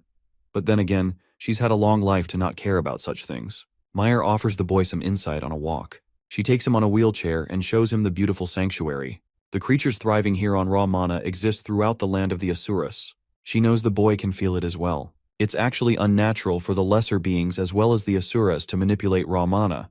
The same goes for the rest of the living creatures, including mana beasts. Images with certain elemental affinities easily absorb the atmospheric mana relating to that element. The firebug sitting on the boy's finger is one example. It's exposed to the mana of the world, but naturally only takes in the particles of mana that are most suited for its body. The same is for the mages. For someone with the Realm Heart Physique, a fire affinity mage would seem to absorb only the red particles. But after the refinement process is complete, the mana would take the appearance of white. The mage's affinity is comparable to the water. During the refinement process of raw mana, the water absorbed is often larger in proportionate size than the other elements. Yet, the mage refines the water to suit his body's needs. The raw mana alters his body to become more fixated on that element. If the same mage were to execute a fireball attack, the water mage would require the manipulation of various variables such as shape and density to launch an attack. But then, the same mage will have little difficulty with separating water. Meyer wonders if Arthur knows the reason behind it. The boy answers that it's because of the mage's influence that is absorbing most of the water element during the refinement process. He hits a bullseye with his answer, and Meyer further expresses that a mage ends up gaining continued insight after being exposed to one particular element. She takes him to a tea table and decides to quiz the boy's knowledge on ether. Arthur expresses that he knows very little, but he knows for a fact that it can manipulate time. Turns out that ether is entirely different from mana itself. While both of them compose the world they reside in, ether operates in a different playing field than mana. Some have theorized that ether is actually the fundamental building blocks of this world, while mana is the fluid that fills it with sustenance and life. This means, in simple terms, ether is the container or the cup, and water is the mana or the fluid that gives it life. One can easily manipulate the water without even using mana, but it's actually a greater task to mold the shape of the cup without breaking reality. Even among the Indrath clan, there's no proper theory on how ether actually works. The only answers they do have is their ability to detect ether after tapping into the Realm Heart Physique. Meyer explains that the physical beings cannot even sense ether. There are fundamental laws in the world stopping them from doing so. And now, for the purple particles that the boy saw in his second phase. They're actually ether particles themselves. It's only after the use of the Realm Heart Physique that he can detect the glass cup or the boundaries that govern the world. As for mana, the more he strengthens his core, the more fluid or mana he can manipulate. But ether is on a whole different level, as achieving control over it could make one unstoppable. Now for the components that make ether as a whole, there are 3, the first of which is avum, or the control of time. The second is its authority over space, or spatium. The third is the influence it has on living beings, or vivum. Of these 3, they're so intricate and detailed that no mage can ever be capable of learning about more than one at a time. And yet, they discovered a way for certain asuras to test their true limits. Arthur inquisitively questions how, waiting for an answer. The lady smiles before transforming into the beautiful Realm Heart Physique of her own. The answer lies in the runes of the body when using the special state. The boy is flabbergasted.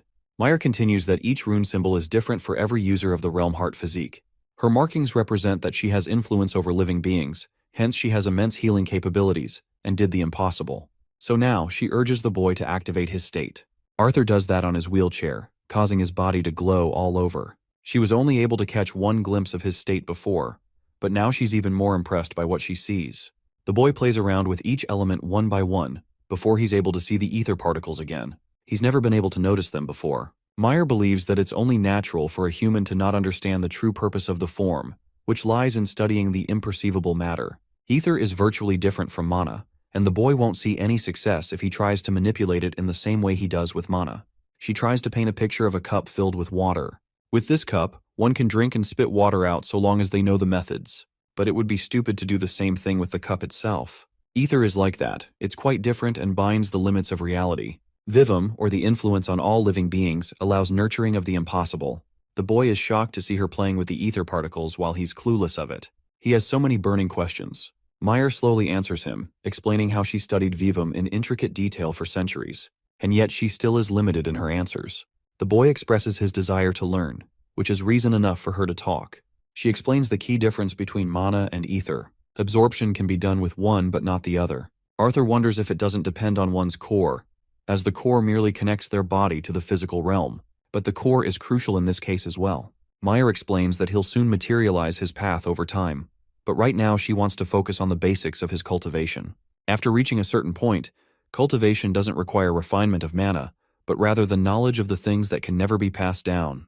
It's not exactly the work of fate, but there's actually one main reason hindering a person to utilize ether. She quizzes the boy's knowledge on getting the right answer. Arthur explains that he always thought it was due to his beast will. While it's half the answer, it's not the main reason as to why he can't manipulate ether. The boy reaches a sudden enlightenment, realizing that it's because he can manipulate all four basic elements. You see, having insight on all four elements allows them to look ahead of the fluid of mana and reach for the glass cup or the container. She also sees Arthur struggling to maintain his realm heart state for long, and advises him to release its powers. The boy follows her instructions and taps out of the state. But he's curious if Meyer has an answer for the kind of ether he's best suited for. Before answering, she gives him a warning. She wants the boy to acknowledge that it's uncertain if he can manipulate ether in the same manner the Asuras can. The boy has all four elements on him, and even a dragon's will, including the realm heart's physique. Despite all of those talents, he's limited by his human body. This is an answer that frustrates the boy. Meyer makes up for his mood by offering a benefit. While she's unsure as to why he's unable to manipulate time at his current evil, she theorizes that the boy's path is different from controlling Evum or the flow of time. Instead, she believes he was unable to fully grasp full control of ether manipulation despite the dragon's powers. That's precisely why, no differently from Sylvia, the boy controlled the spatial boundaries. Meyer's theory leads to one answer, that instead of controlling time, the boy has the ability to control space. But even after learning this fact, it doesn't change the fact that he's yet to control this ability. Arthur is in a pinch and really wants a solution to his worries. After all, he's been unable to make good of the superior abilities he possesses. It's because of the limitations of the human body that he'll be unable to handle the burden of ether. His frustrations are valued and acknowledged by Meyer, who pities the child for having unbearable potential for greatness, and yet he is only held back by his body. She wasted her time telling him all of these things to make him realize that he's still got an ability with him. And with eventual knowledge, the boy may discover a boundary beyond the knowledge of even the Asuras. Finally, the lady expresses how she's basically broken many of her clan's rules by sharing so much knowledge with him. The knowledge can be used against the race of dragons if it comes down to the wrong hands. That's why she wants him to be cautious about everything. Even if he can't materialize the full extent of the realm heart physique, it will still prove to be an incredible advantage to him in the upcoming battle. He can manipulate all four elements and exercise many tools in his arsenal using it. However, Meyer wants to seriously warn the boy about the burst step movement technique that he made. She orders the boy to never use the technique ever again because its determinants outweigh the benefits. It seriously makes Arthur slump in a bad mood. He wasted weeks of training and every hour of his day to piece together a powerful technique, and yet it proved fruitless. Meyer wanted to know about the concept of Mirage Walk and how it worked. She was stunned to find out that it was Arthur's personal creation. The boy desperately hoped that some of his explanation would persuade her mind, but even after learning about the technique in intricate detail, she became only more convinced of the dangers involved. The boy rests in his bed. At least he's happy breaking into the silver core. Just his combat with Cordry alone could classify him into the double AA class as an adventurer, without even using his mana. As he was right now, he had little improvement in terms of actual mana refinement. The only technique he made after exhausting efforts was taken away from him. The knowledge of Asuras residing in Alakria also troubled him. After all, They boasted mana manipulation far greater than the boy's imagination. Winsome also reported that just a single retainer is capable of wiping out entire teams led by a lance. The boy sulks in desperation, staring at the empty cup, remembering Meyer's words that knowledge is power. But he's convinced that even knowledge won't be enough in his battle against the Alakria continent. More healed up and ready the next day, the boy manages himself some movement. She can already see that he had a difficult night. Arthur still feels bad just moving his legs, but he's at least capable of moving now. Meyer thinks it's a good thing, because she has personally requested Winsome some time to train him. For how long? That depends on the boy's achievements in the duration given. She wants to impart some of her knowledge with the boy to help him guide in the correct direction. After all, he's a human who has much to learn about mana. Meyer wants to start off with spells, so she tells Arthur to bring up every single magical spell he knows of and attack her. The boy is about to prepare one, when she's already able to guess that he's preparing a water sphere and a gust of wind in each hand. Arthur is stunned to see her assume so perfectly. She reminds him to maintain his focus and concentrate on attacking her. Arthur, now frustrated that he was read like a book, gets into position. But with a single movement, she's able to sense that he intends to manipulate the ground underneath her. Arthur keeps getting shocked by her divine guesses. But Meyer explains that it's just knowledge that she has with her ability, and it's going to help guide in the right direction. And that's how many weeks passed as he advanced in his training with the Elder. Arthur's a little bummed that she keeps beating him so badly that he requires constant healing from her after battle. He's also seriously wondering why she didn't just cut off his legs and regenerate new ones in place with her special powers. To that, Meyer explains that the manipulation of ether requires sacrifices to be made. While it's possible to heal major injuries, she'd be extracting the ether from some other life form to help Arthur. The boy is fed up and wants her to stop beating him up non-stop.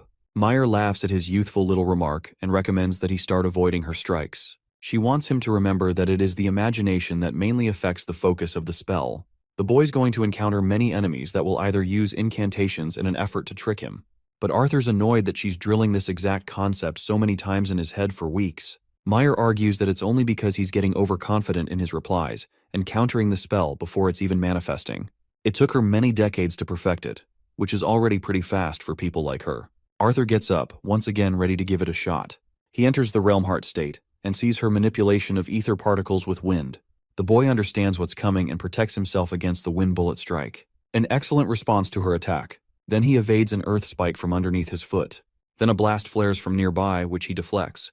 He's getting hit with one other earth spike from behind, but Winsome makes a surprise appearance and catches the piece for him. He's come to collect the boy and apologizes for his intrusion. Arthur's seriously shocked to see even Winsome pay his respects to Meyer. It makes him wonder the kind of influence she holds in the clan. Winsome apologizes for his appearance, but it seems that Indrath is requesting Arthur for a new instructor's training session. Meyer understands the situation at hand, and she's happy to announce the boy's progress in the Realm Heart state. She really wants to govern the progress of his training ahead, and tells Winsome that she'll be around to see how he develops. Reminding the boy to focus on the knowledge she gave him, she hopes that he uses Realm Heart physique more often. Arthur promises to master what she taught him by their next encounter, and that's how they bid farewell. After taking a walk among the trees, Winsome consistently glares at Arthur. Even the Asura is shocked to notice how Meyer went the extra mile with training the boy. Now curious, Arthur questions Meyer's status. Unfortunately, not even Winsome can say anything that she hasn't told him already. The boy talks about how he thought highly of Winsome at first, but he's starting to see otherwise. It's a kind of tease that not even Wisdom tolerates, as he warns Arthur that despite his lower-ranked status among the Asuras, he's still stronger than any lesser being out there. As for the boy's next instructor, they head right into the portal to see what he's up to. Coming out of the portal, Arthur's intrigued to find nothing but rocks around. From his training with both Meyer and Winsome, the boy learned many skills for war. Now he's going to use those skills in one style that will further utilize his elemental magic as well as his melee combat. One voice roars from the cliff above, noting the human that is to become his student. The voice talks in an arrogant tone, almost as if he's disappointed to find Arthur as the savior of the Dicathan continent. This instructor goes the extra mile in being flashy as he descends down a cliff, causing an explosion. Then a giant arm grabs Arthur's tiny little body before he stares at the towering golem before him. The creature sets the boy down before dematerializing into a humanoid state. Aizawa's cousin from My Hero Academia over here wanted to scare his student, but he failed miserably. This is Ren, his newest instructor. Arthur introduces his name, but Ren wastes no time with the bullshit. He's already judging the boy for being late and wonders if he should slice Arthur's fingers as punishment. The kid's really scared now, and thinks it's outrageous to punish him so strongly for something like that. Winsome explains to Ren that there aren't any severe consequences in human society for being late. This disappoints Ren greatly, because he would have imagined the race to be at least consistent with time with anything. He considers Arthur's race underdeveloped and, for the lack of a better word, fucking retarded. Bro is so cool he smacks his cape in Arthur's face and explains the purpose of their meeting on a damn mountain. And then, without stuttering even once, this dude orders Arthur to get buck-ass naked. Before long, the kid takes off his top and bottoms, revealing a muscular and athletic body. He even teases Ren and asks if he should go the extra mile in revealing his T-Rex and family jewels. Ren notes how the future savior of mankind is seriously sassy in his remarks. He also glances at Sylvia's feather around the boy's arm, before snatching it in a flash. Ren thinks that it's offensive that Arthur's using it as an arm warmer. The feathers of dragon wings are made of unique properties of both mana and ether. Interestingly, dragons never shed their wing feathers from the moment of their existence. So for one dragon to actually offer someone their feather indicates a devoted and loving consideration. Arthur softens inside, knowing how precious Sylvia thought of him. Ren breaks his happy time by pulling his arm and observing every muscle of his body.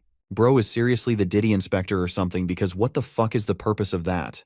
Ren concludes his findings and orders Arthur to cast a spell using his right hand. First, he'll conjure a stone pillar with an accurate height and specific radius. Both things fly over his head, but Arthur follows the command and executes it anyway. He then showcases a bunch of different elemental spells, of every single element under his command, including ice and lightning. The basic measurements and calculations aside, now Ren wants the kid to exercise his mana arts in actual combat. So this guy uses one of his fucking golems and orders Arthur to quickly launch a spell at it. The boy casts an electrical spell, but this bitch is not stopping at all. It swipes Arthur from under his feet, his attack failing to hit the golem. Arthur realizes that he's dealing with a damn trickster, and at this point, he just can't with the ambiguous training. The boy expresses that he's most confident with fire and water, but he can only do so many water spells here. Ren knows that, and learns that the boy is 15 years of age. He thinks it's time for long-range manipulation analysis. Arthur is pissed and gives Winsome a good side-eye before following the training. A bunch of different golems. No, correction. A fucking army of golems descend down the mountain range, which shocks Arthur on Ren's ability to conjure so many of these uglies in one time. Ren wants Arthur to have fun dealing with them all. The boy immediate enters his realm heart physique and lunges forth to fuck them all up. It's the definition of a one-man army fighting against the planet of the apes or something. Arthur's out here punching the shit out of them, until nothing remains of the golems apart from their broken bodies. Cocky as always, he returns to Ren, asking for the next challenge. The arrogant instructor is glad that the kid is having fun in his own way. Next up, he wants the boy to use some of his physical capabilities. Winsome did say that he's good with handling a sword, but he's also learned Cordry's melee training too. Arthur's fine with all that, but the part he's really pissed about is him staying shirtless. Ren gives his 12-page essay on how his naked self is necessary for accurate analysis. He also reminds the kid that he's not gay, so there's nothing to worry about. That's hilarious if you ask me. Ren requests to see the boy's primary combat of choice, flicking him in the nose like a grumpy uncle. Arthur casts his unique blade, and the second Ren sees it, he's in shambles. Dude breaks out into fucking laughter a second later, egging the kid on. Arthur thinks he's just making fun of him, so he asks for the sword back. But Ren turns to Winsome and wonders if he knew all along. For the exciting reveal, you guys remember how only Arthur was capable of unsheathing the blade? Yeah, Ren shocks him as he effortlessly unsheathes the weapon. Arthur questions if it's because of his state as an Asura, but that isn't the right answer either. For the right answer, Ren shockingly reveals that he's the very creator of this fancy weapon of his. Yes, the very blade that Arthur unsheathed for the very first time. It had the author's name imprinted on it. Arthur is having too much trouble comprehending the situation at hand. He's dying to know how the weapon found its way in Dickathon. It turns out that this blade was one of Ren's experimental weapons, that he personally classified as a failure. He had no use for it and tossed it away in the beast glades, thinking that no lesser being would be able to see it more than a cane. He can't fathom how the weapon ended up in the boy's hands of all things. The freak starts hyper-analyzing the odds for real. This nerd, Arthur questions why the sword is deemed a failure, as this weapon is the best thing he's ever seen in his life. Ren is offended at the thought of Arthur comparing his special blade to primitive weapons of the human race. His purpose with this sword was to make it usable for any wielder, but he can't see it as a good idea anymore. It's nothing more than a sharp tool, really. It still makes everything all the more interesting. Winsome is curious if Ren will now fulfill the request for the child. Arthur is confused, but that's nothing new, and even I'm tired of repeating that. Winsome tells the kid that he was brought to his latest instructor for two main reasons. The first goal is to analyze his practical combat, and the second goal is for Ren to produce a weapon. a sword even more capable than the one he has. Arthur becomes excited that he'll get a new sword. Ren corrects him that he creates swords instead of just forging them. He agreed to the training procedure for a favor he owed to Indrath, but that favor didn't have any conditions of creating a new weapon for an inferior being like him. For now, he'll be taking Arthur's sword for a while. Ren has no intentions of stealing it from him, as the weapon decided to choose Arthur regardless of its creator. Channeling his powers, Ren erects a sword from the ground beneath, handing the boy his new weapon for the purpose of training. Its main usage is to measure the movements of the user and analyze each impact from their swings. Arthur is surprised by how he summoned the sword. Meanwhile, Ren thinks the kid has seen nothing of his powers so far. He also orders the boy to hand over the feather for the time being. Arthur is defensive over the feather, which pisses off Ren as he's got to explain everything around the kid. Arthur surrenders the feather and gets told to rest and rejuvenate. Poor boy learns that he's going to be sleeping out in the cold and emptiness of the mountain. Ren and Winsome are chilling as they've got worries of their own to deal with. They think it's a suitable treatment for Arthur as he's going to get used to the harsh environments of war anyway. Both Asuras bid their best wishes for the boy, filled with sarcasm. They vanish in a blip, leaving the kid to fend for himself. That night, Arthur slept in a shitty tent that he made for himself. His clothes became his pillow until he startled himself into awaking and hitting his head. The boy gets rid of the earth tent before suddenly getting attacked by one of the golems. He wasn't ready to get jumped like that. Arthur deflects each attack and hears Ren's annoying fucking voice as he lectures him about the unsafe environments of war. That's why he's training Arthur to get used to fighting in the rawest conditions possible and at the most unexpected time. He also demands the kid to get rid of his clothes. Arthur removes his clothes promptly and goes right into Realmheart physique. His goal is to target the golem generals with crowns over their head. The boy doesn't waste any time as he's slashing away the monsters with no mercy. He casts an electrical wave on one of the golems, annihilating them completely. Surprisingly, Arthur sees a bunch of white golems that are fighting for him. This is to represent his allies in the actual war. Thanks to this, he'll always have the decision to either take the offensive route and annihilate through his enemies, or prioritize keeping his team alive. The boy wraps up the difficult quest, slaying each golem in his suboptimal state. He collapses from exhaustion, as Ren notes that he suffered 271 casualties, nearly half of his enemies. It wasn't exactly the safest victory achievable, especially with the weaker golems around. His only mistake was letting his allies die. Arthur talks shit but freezes before the sight of delicious food and water. He munches on it while the instructor gathers his report. The boy has trouble seeing the rock golems as his own allies, which is why he isn't incentivized in saving them as much. Ren finds that helpful and prefers the kid to return to sleep, as his battles will only get tougher from here on. So tired and exhausted, the boy shuts his eyes, and for what feels like a second, he awakens the next morning at the sight of a murderous demon strangling Tessia. Bro, this crazy instructor went from 0 to 100 after that tip. The elf calls for help. Arthur instantly goes into a static void and risks everything in his body to save her life. He prepares a wide swing and slashes the bastard's arm, freeing the beautiful elf before launching a second attack. The demon dodges it and gains distance before unleashing a barrage of its own strikes. Arthur swings right into Realmheart physique mode and counters every single attack with his elemental output. One spear targets Tessia, so the boy risks activating Static Voice a second time, injuring his own hands just to protect Tessia from the dangerous attack. That one deflection proves useless as the demon stands before Arthur, tall and terrifying. The kid is done playing around and roars at Ren for messing with his head. Soon after, the illusion fades from both puppets. The instructor is surprised to see the boy react so quickly. He was planning to play out the fight to see more of Arthur's reactions.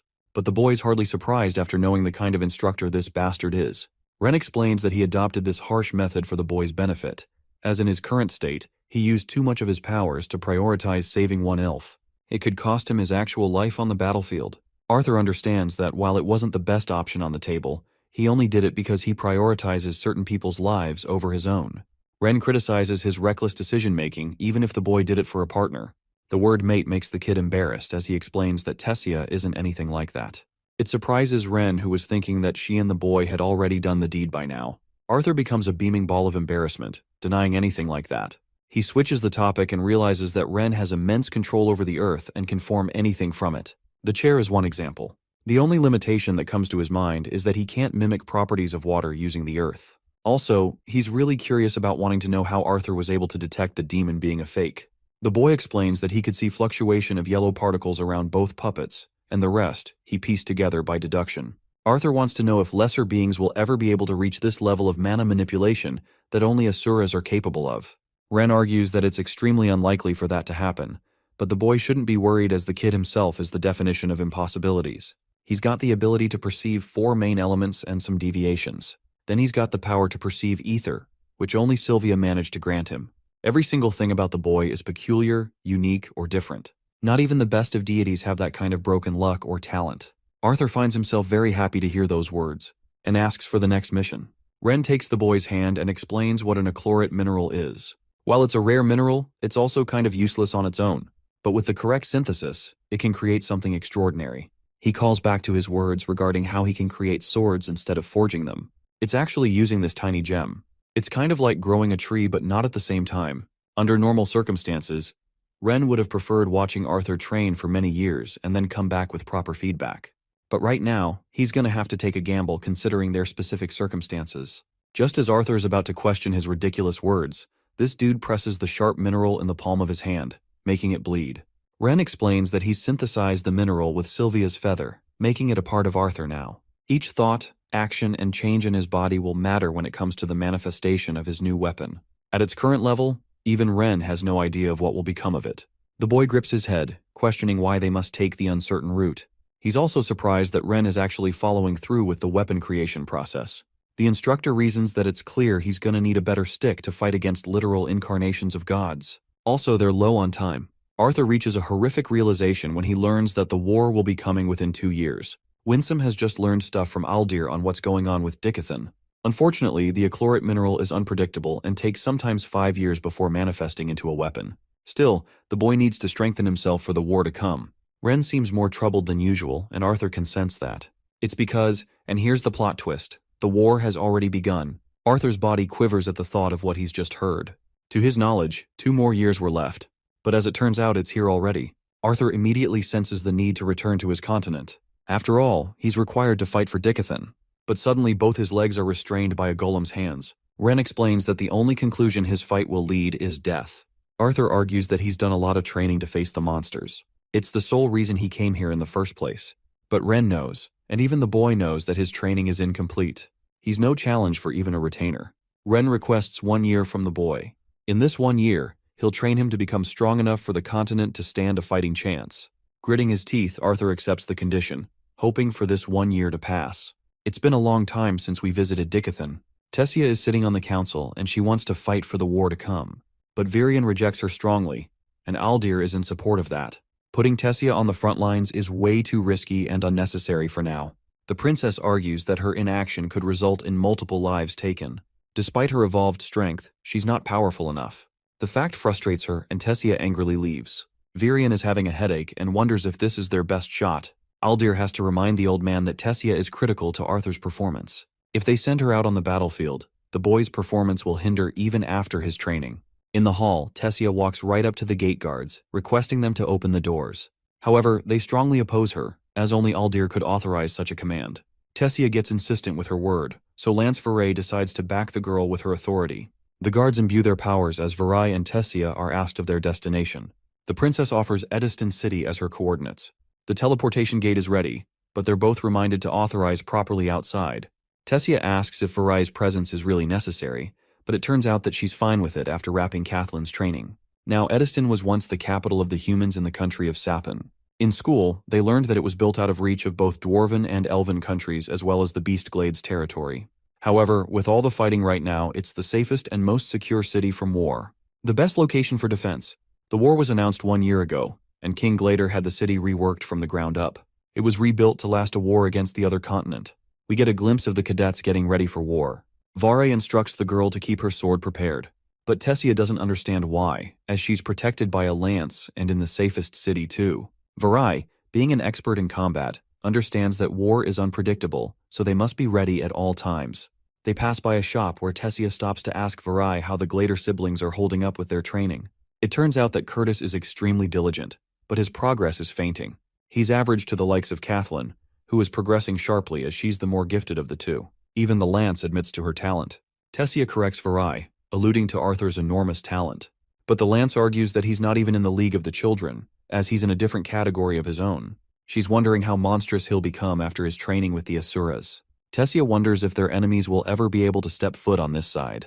After all, Alakria is on the west of Dickathon, which should mean that Etistin is actually pretty close to their enemies. While that is true, it's also noted how their enemies don't exactly have a method of transport over the sea. That's why Varai suspects them to take a more subtle and devious method, such as the teleportation gates that are hidden across the territories. The Vritra clan could seriously bring a huge army for them to deal with. Even Tessia is frustrated that they're very limited on their knowledge of their enemies. We finally learn that Aldir was able to break the curse that bounded her from talking about her homeland, and still she fell into a comatose state. Tessia's relationship with her grandpa has also grown tense, but it's understandable with the pressure he's having to deal with. Both the Dwarven king and queen are dead. The council did its best to gain their allegiance and recommended each city to prepare for war.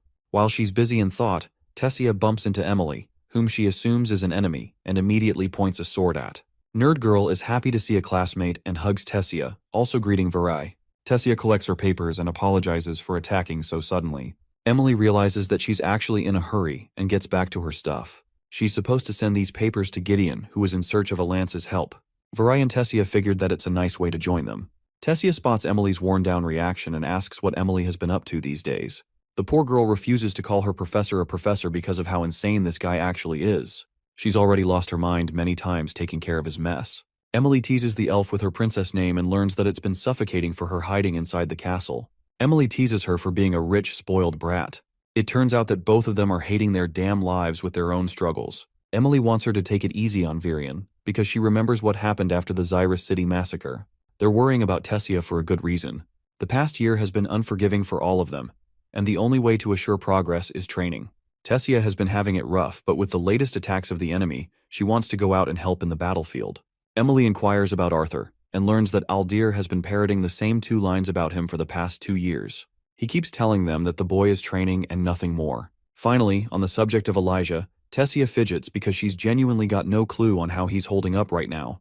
They don't understand why he was taken away to begin with. She remembers his attempt to save her, and that's all. The touchy subject comes to a close with the group arriving at their destination. Emily fidgets with the door and cranks it open.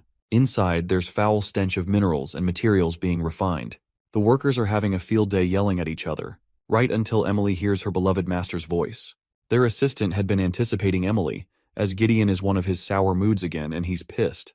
Before they're able to shit-talk about him, the inventor comes on his own and grabs the notebook. He's all quiet before closing the notebook and cursing the situation. He'd previously submitted a formal request to the council for a lance, and he's happy to get the best of them for help. Vare questions where they're headed. And boy oh boy, it's the dangerous border of the Beast Glades. The group departs while they're left wondering why the inventor is acting in so much haste. Arriving at their destination, Gideon recommends they stay sharp.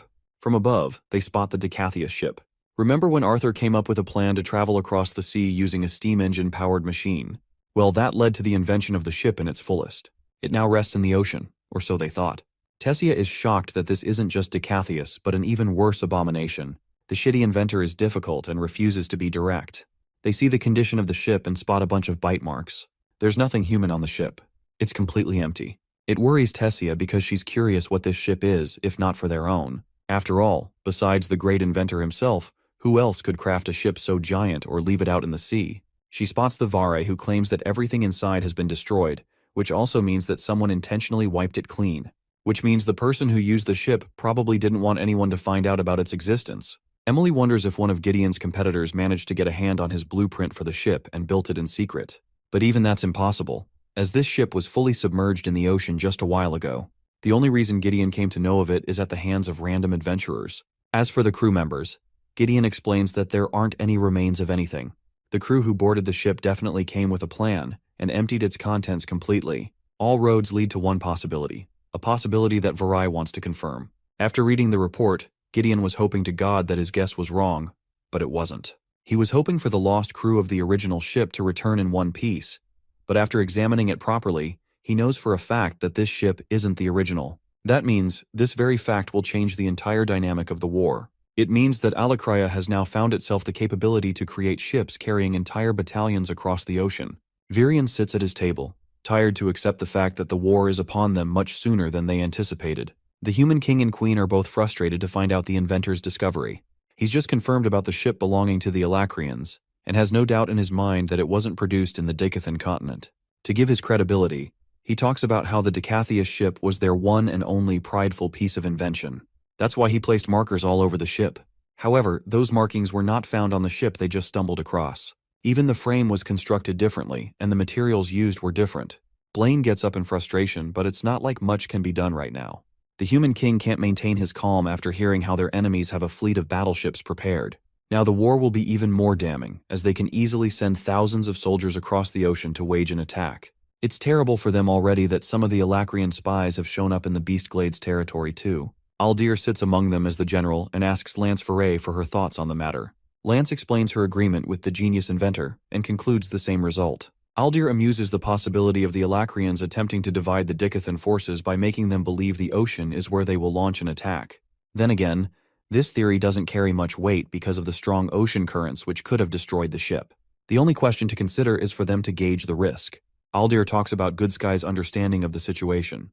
She thought the Alacrians wanted to gather their forces in the Beastglades territory and handle things from there, but he also knows that Agrona is smart and probably planned multiple moves ahead. That's why they're going to have to deal with a double-sided attack on both parts. The problem is, the dwarves don't even have any leaders to go around and their forces are limited. Blaine requests to join both the Elven King and Queen upon their next visit to the land of dwarves to resolve the situation. Virion agrees with this idea, as they're going to need as much help necessary to deal with the threat ahead. He's seriously worried about the discovery of the Alacrian ship as well as Tessia's well-being. Hearing a knock, he grants Tessia permission to enter. Apparently she was summoned by her grandfather for a talk. He wanted to show her something important. Virion showcases one hint of the brutal fight that took place just a couple of days ago. 400 men were sent into the dungeon, and only a few of them came back from the fight. Virion instructed the forces to go down, and it's because of him they all got slaughtered. The Elder Elf understands that he's made some important choices in the war that are unforgivable. But that's exactly the kind of thing that requires him to keep his beloved granddaughter safe, despite her value on the front lines. Virion wants Tessia to understand that while she's a talented mage, she'd be a powerful asset on the battlefield. And yet at the same time, her shortcoming is that she is just one person. One small mistake is all that's going to decide her fate. That's why he thought to prevent her from the war. But now he's changed his mind. Virion tests her resolve and questions if she's prepared to face the fight after seeing the brutal battlefield. To this, the brave elf nods with confidence. Virion challenges her to a fight to see if her words carry any weight. The rules of the fight are understood by both forces. Virion jumps right into his transformed state and attacks her head first. She dodges and uses her vines to entrap him and get him from his blind spot. He dodges a few of the vines, maneuvering the best he can. But all that dodging made him forget about Tessia's attack from behind. He's able to block it in time, before grabbing her arm and shoving her into the ground. Thankfully, Tessia's vines protect her, getting her the momentum needed to push right back at him. Virion is impressed to find that her control over her beast will improve. They both fight each other in equal attacks. Tessia kicks the battle into overdrive as her vines start to devour her. Remembering what happened last time, Virion gets worried for his granddaughter. But this time, the results are different. She's entered a special state of her own, kind of like Arthur when he activates his phase transformations. Engravings appear over her face and she's armed with dual blades. Now, stronger than ever, Tessia overwhelms Virion with her speedy attacks. But even then, the skilled elder is keeping up just fine. They trade blow for blow, matching each other with scratches against their bodies. The fight reaches its climax as Tessia can't maintain her form for long. She's knocked the heck out by a kick in the face. The old geezer beat her fair and square. Tessia rises in shame, failing to land even a single hit on him.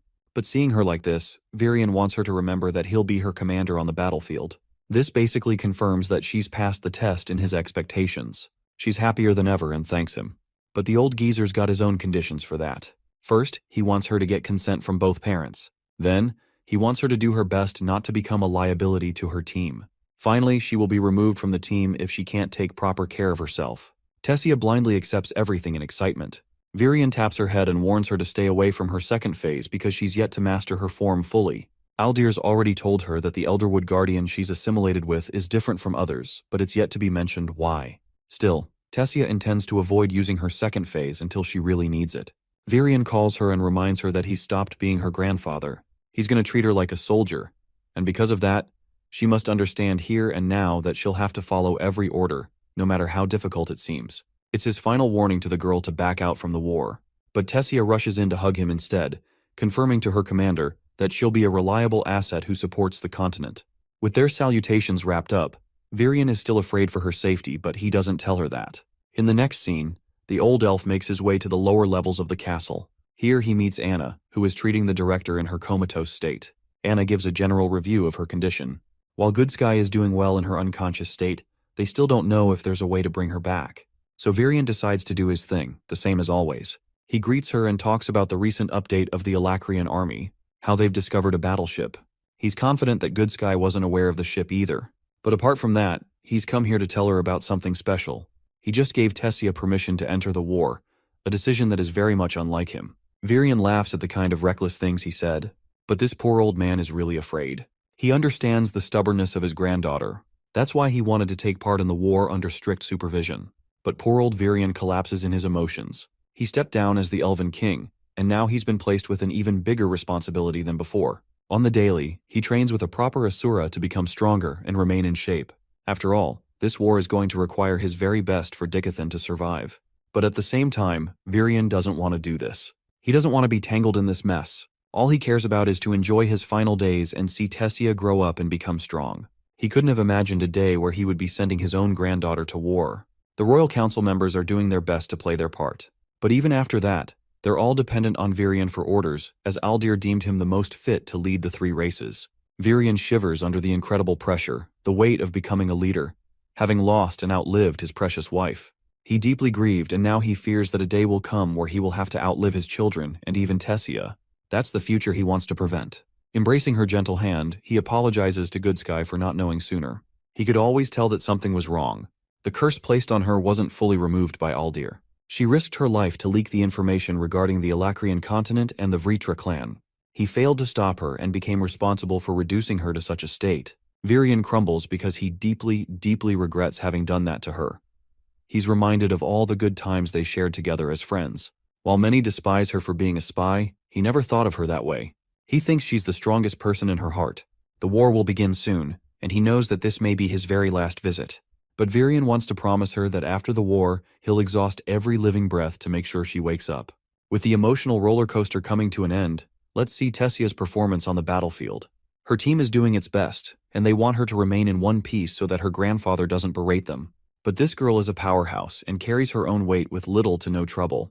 Tessia's really curious if they've located the boss monster yet, because there's just no end to these guerrillas. The sharpshooter Stannard is doing his best, while one of the team members recommends they fall back for a retreat. Tessia knows that she's right and orders her team to fall back for the meantime.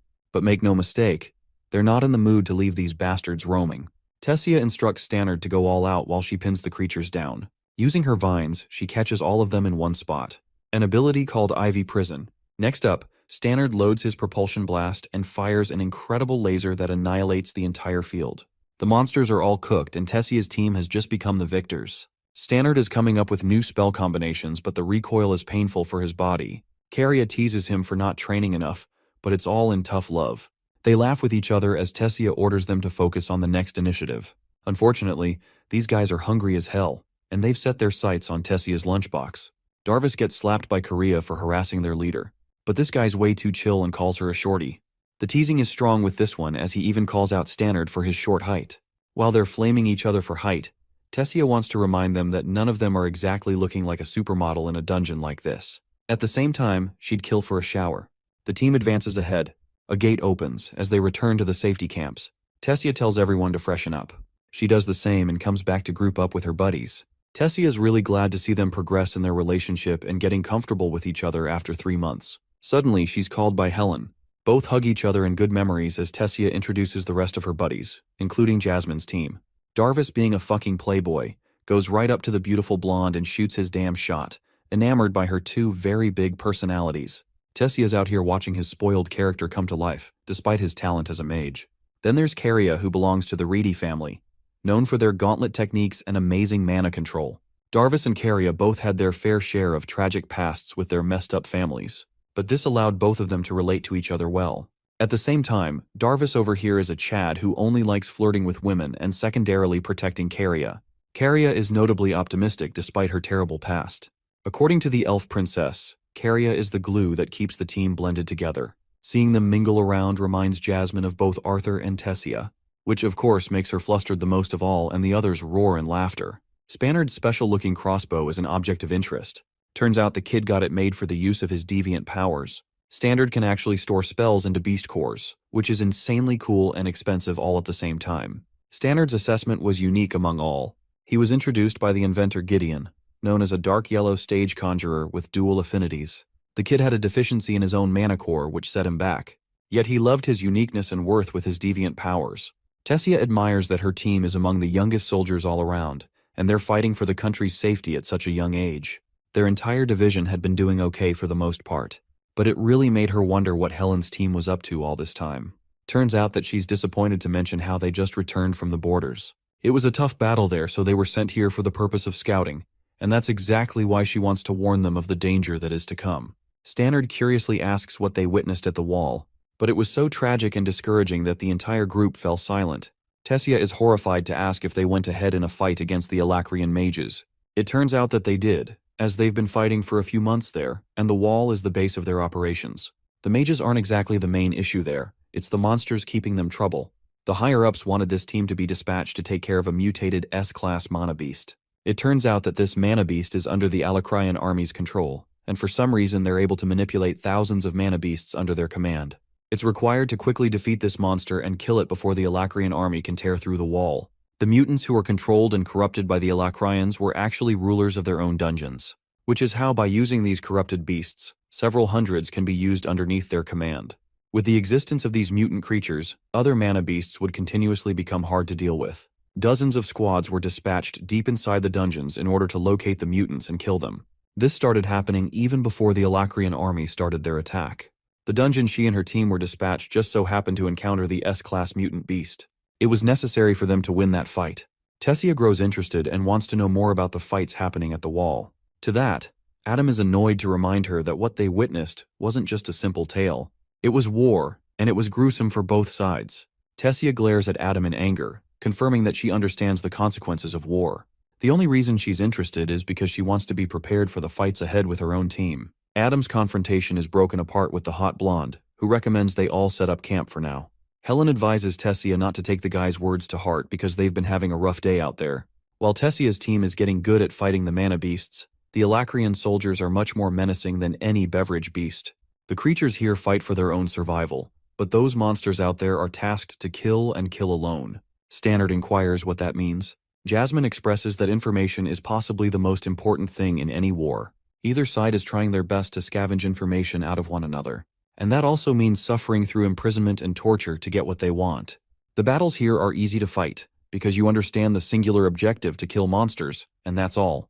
But fighting against other humans who can actually feel the same pain they do, it becomes more complicated than ever. It's hard to distinguish which side is right in a war, and that feeling takes them all in a loop. Tessia is about to ask something when someone returns injured, begging for a medic.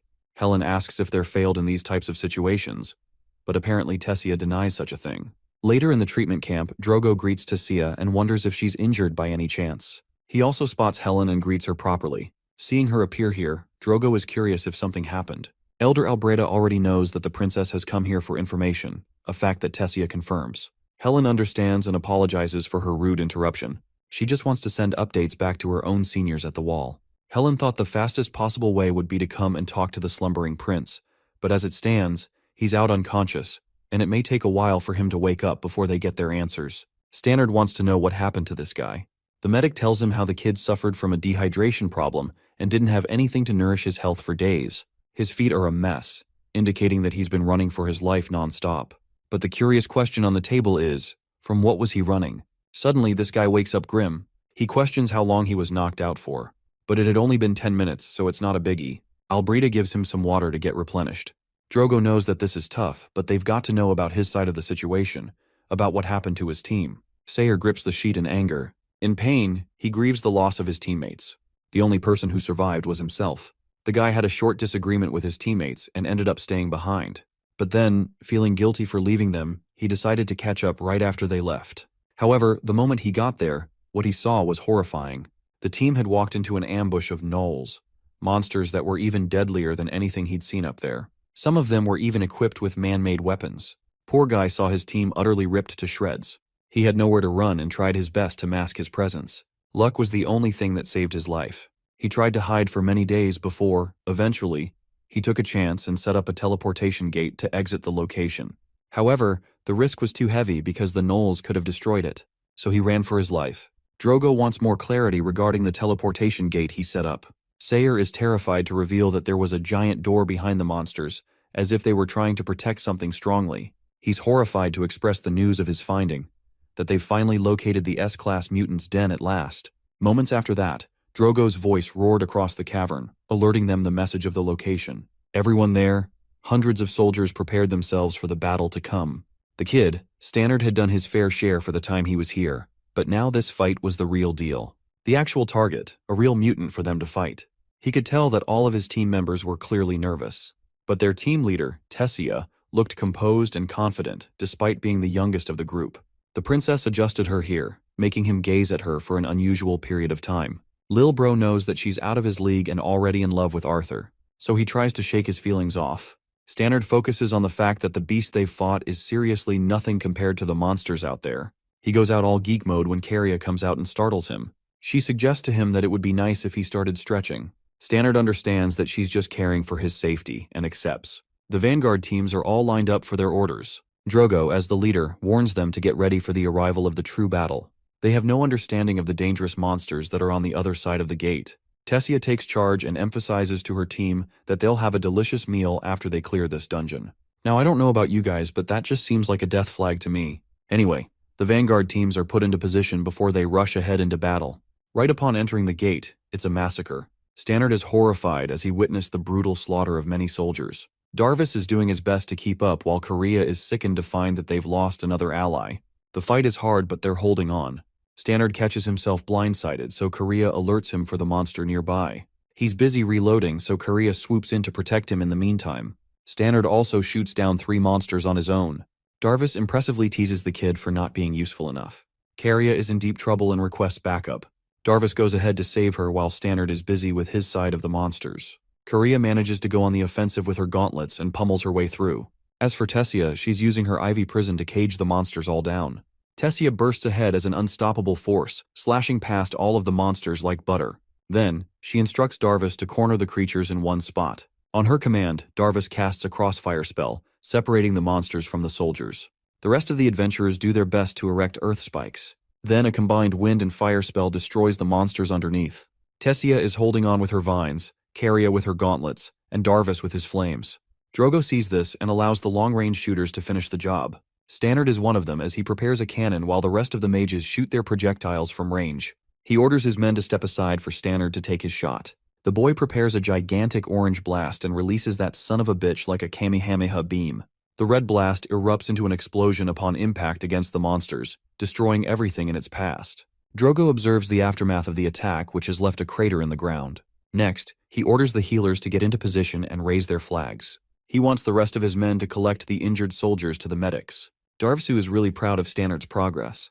The leader celebrates the amazing victory, despite enduring an attack from an entire army of mana beasts. They've decided to continue forward, but about Drogo's words, Stannard doesn't exactly think it was an overwhelming victory at all. He can't see anything as a victory when many of their soldiers lost their lives. It's no longer just a number, as 10 of them have already lost their lives when they haven't even reached the end of the S-Class beast. The question is, how many more lives will be lost by the end of this raid? Tessia sees the injured being healed, but something about the situation makes her upset, and Stannard can see that. He directly asks her what's wrong. The elf remarks that it's good that they won, but still, losing soldiers makes her feel hurt. Darvis comes up and teases her for acting compassionate towards the commoners and whatnot. Korea grabs her hand and emphasizes that they did their absolute best to secure that victory. Stannard backs this statement and confirms that it's always a risk when going into battle. They can't save each soldier, and that is the reality. But he didn't word that right, and Tessia only gets more upset hearing the remark. Stannard tries to make up, but the princess is worried that she'll never be able to catch up to Arthur's level. Even Caria knows that she's talking about the special guy who she can't stop talking about for some reason. Darvis is pissed because he doesn't even know who Arthur is, aside from the fact that he's powerful and charismatic without any weaknesses. It's clear in her description that she's being biased, but Caria thinks the green-haired Casanova is only jealous because Arthur's the guy he wants to be. He was even popular in school but never accepted that on his own. The teasing continues when Tessia expresses how she felt scared of him upon their first encounter. Caria vividly remembers her saying how they escaped some slave traders. Tessia at the time felt like she wasn't saved because Arthur wanted that to be kind. Rather, it was probably intended as a pragmatic move on his part. Hearing that, Caria deems him a bad boy who does whatever the fuck he wants. Darvis, being the jealous cunt, thinks little of Arthur's accomplishments. He recalls how Tessia got kidnapped at the academy, and Arthur wasn't there to check up on her after the fact. To this, she angrily responds how he already checked on her health with Virion, but left in a state of hurry for his own matters. Darvis, being jealous, continues to paint Arthur in a bad picture. Stannard and Carria both try to stop him for yapping shit that he doesn't know anything about. He even calls Arthur a coward who ran away from the far. Tessia, filled with frustration, denies all of that rubbish. She believes that Arthur is a lot of things, but being scared is not one of them. He values his loved ones too greatly to disappear without purpose. Darvis goes away, still making fun of her crush. Even Stannard is doubtful of Arthur's powers, but Tessia confirms that this guy is seriously strong. Carria is dying to meet this guy in person, and Tessia is all the more happy to introduce them to him soon. I don't know about you guys, but I just know this is one of those ugly foreshadowing moments. Okay, the mages are all up and exploring the deeper parts of the den. The place is awfully quiet, so Drogo relies on his gestures to give them a signal. He expresses that they're going to reach the point where Sayer's team was annihilated by the mana beasts. From the report, it's understandable that they'll be running into hundreds of orcs and monsters about. That's why he wants the team to be ready for what's coming, praying that all of them are safe by the end of this battle. Drogo charges with his men until he comes to a stop. He looks around, monitoring the situation. The dude is shocked that all of the monsters are dead. This invokes fear and uncertainty in the heart of the soldiers, who don't know if they should be celebrating or be afraid. Deciding to move ahead, Drogo signals them to advance towards the door. They approach the gigantic door, and Tessia instructs her teammates to remain in formation. This door comes with another scary revelation. It's not closed, which means something or someone has already gone inside.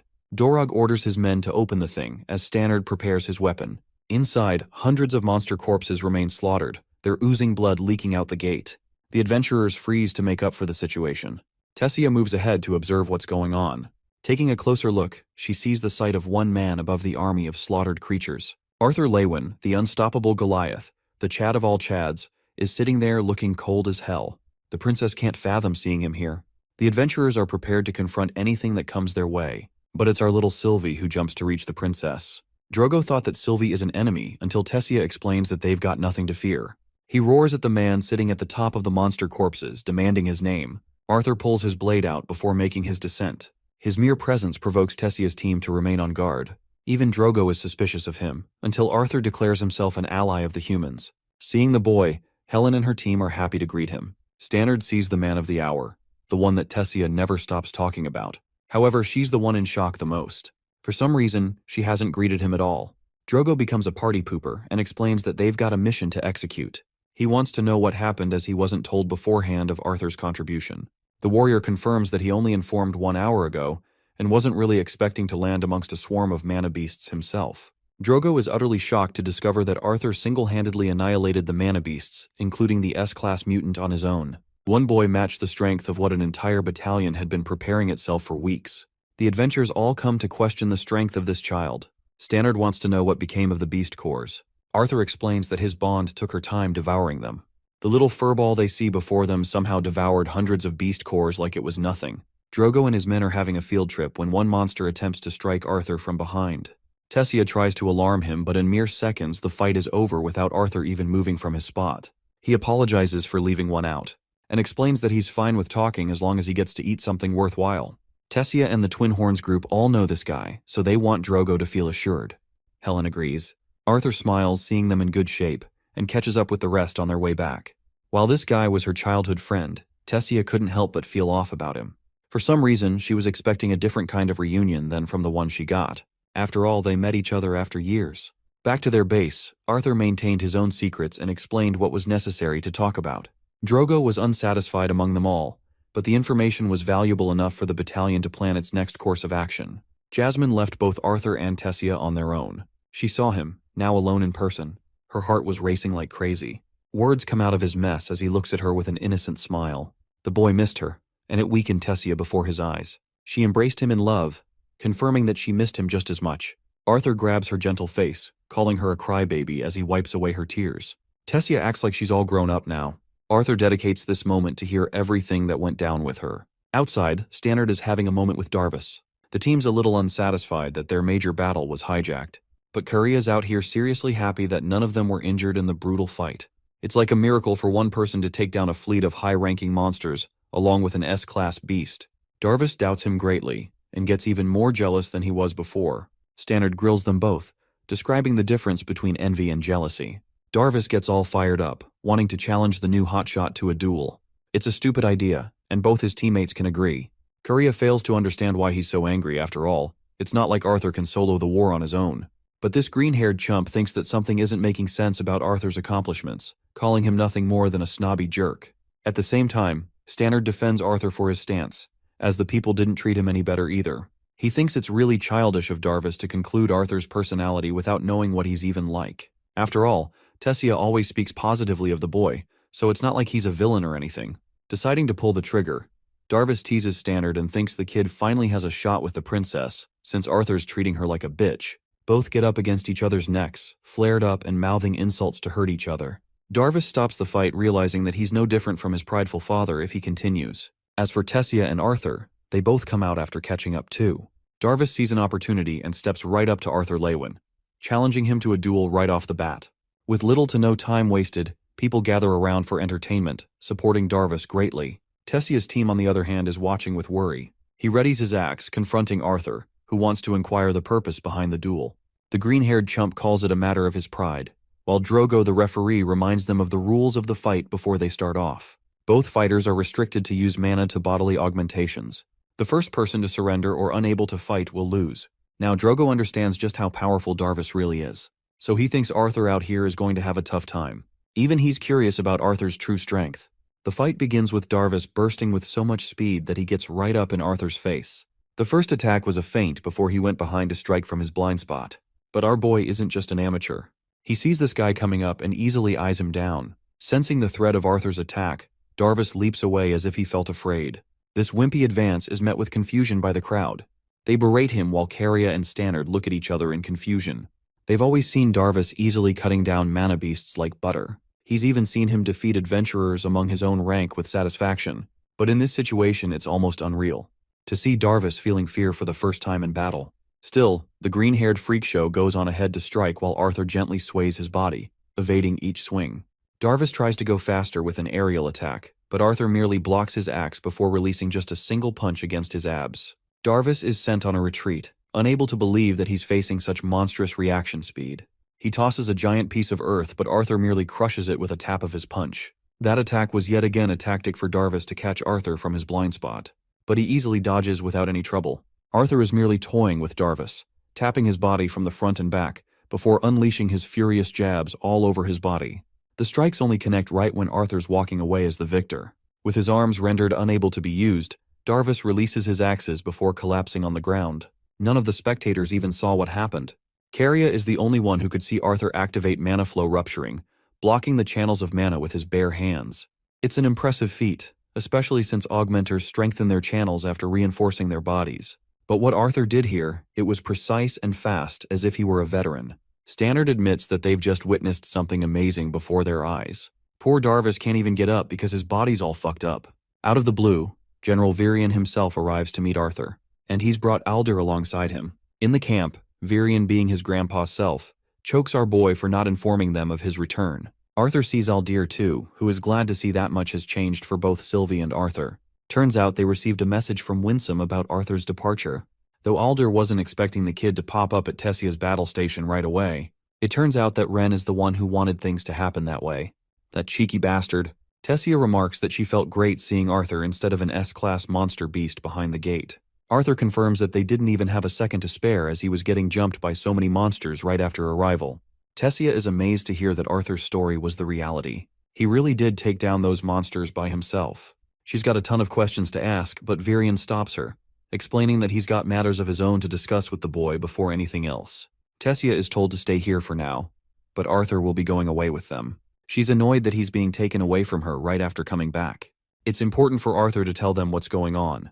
Her grandfather emphasizes that after the clearance of this dungeon, they'll have their own battles to take care of. And that means her team is going to get even busier. He wants her to remember what they agreed upon. She's now a soldier and he's her general. Hearing that, Tessia is happy to follow his command.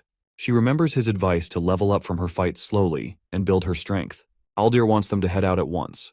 Before leaving, he senses that Tessia's strength has increased from the past few months, which means her recent battles have helped her a lot. Hearing Tessia call Aldir her master makes Arthur astonished. He wasn't expecting a student-teacher relationship to form between the two of them. Anyway, Arthur comes out of the tent and sees Stannard with a smile, who only salutes the guy as if he's too important to ignore.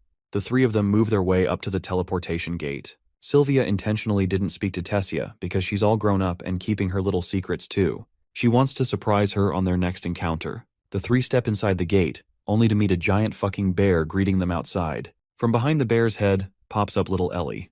Even Arthur is freaking shocked to find his sister mounted on top of the damn thing. She runs into her brother at first glance. Arthur takes his sweet time adoring his little sister for a moment. He's teasing her before Ellie spots both their parents. Arthur, remembering what happened last time, tries to get away, but finds himself completely off guard as they embrace him with loving and open arms. The boy can't believe that he's receiving such treatment after what happened. But Alice, as a loving mother, reminds him that he's still the person she raised for more than a decade. The same goes for Reynolds, who's now keeping a beard. He knows his son has been through the worst of his training. Also, Alice really can't stay mad at him for long after loving Arthur so much. The kid is happy to confess that they both indeed have given him more than he's grateful for. Ellie pulls his shoulder because she wants him to ask about Boo. Arthur sees that titanic monster and jokes around how a giant dog is called Boo of all things. Provoked from his remark, Boo out here tries to exert its full force on Arthur's shoulder. The ground is in shambles, but to the monster's shock, nothing happened to Arthur. He thinks the pet has quite the temper. Turns out Ellie instructed her little pet to test out Arthur's powers right after his return. Arthur's seriously amazed to find that Ellie has properly bonded with the beast. He wonders when it happened. Apparently Winsome has been keeping tabs from Arthur.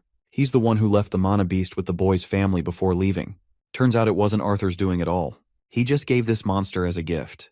Arthur thinks it was a ridiculous idea to give a giant bear like that to his sister. Reynolds explains that the bear was a tiny thing when they got it. Boo has aged quickly in just 2 years. Aldir insists that they get the move on and keep their reunion for later as more pressing matters are at stake. He promises the boy that he'll see his family often, so he's got nothing to worry about. Arthur bids farewell to his loved ones before leaving again, this time more relieved than ever that a bear is being protected and no longer lonely. Even Sylvie is happy with this development. In the next scene, the boy is surprised that there aren't any royal family members accompanying them. The least he was expecting was Director Goodsky's presence. Realizing that he's not caught up to speed, Virion explains to the boy how Goodsky fell to a state of slumber. It occurred right after she attempted to reveal important information on the Alacrians. Hearing that, Arthur groans in pain, feeling sorry for what happened to her. He wants to know everything that went down. Hours passed as the two leaders talked about the things that happened in the past 2 years. Arthur had to catch up with the information that wasn't provided through Wren or Winsome.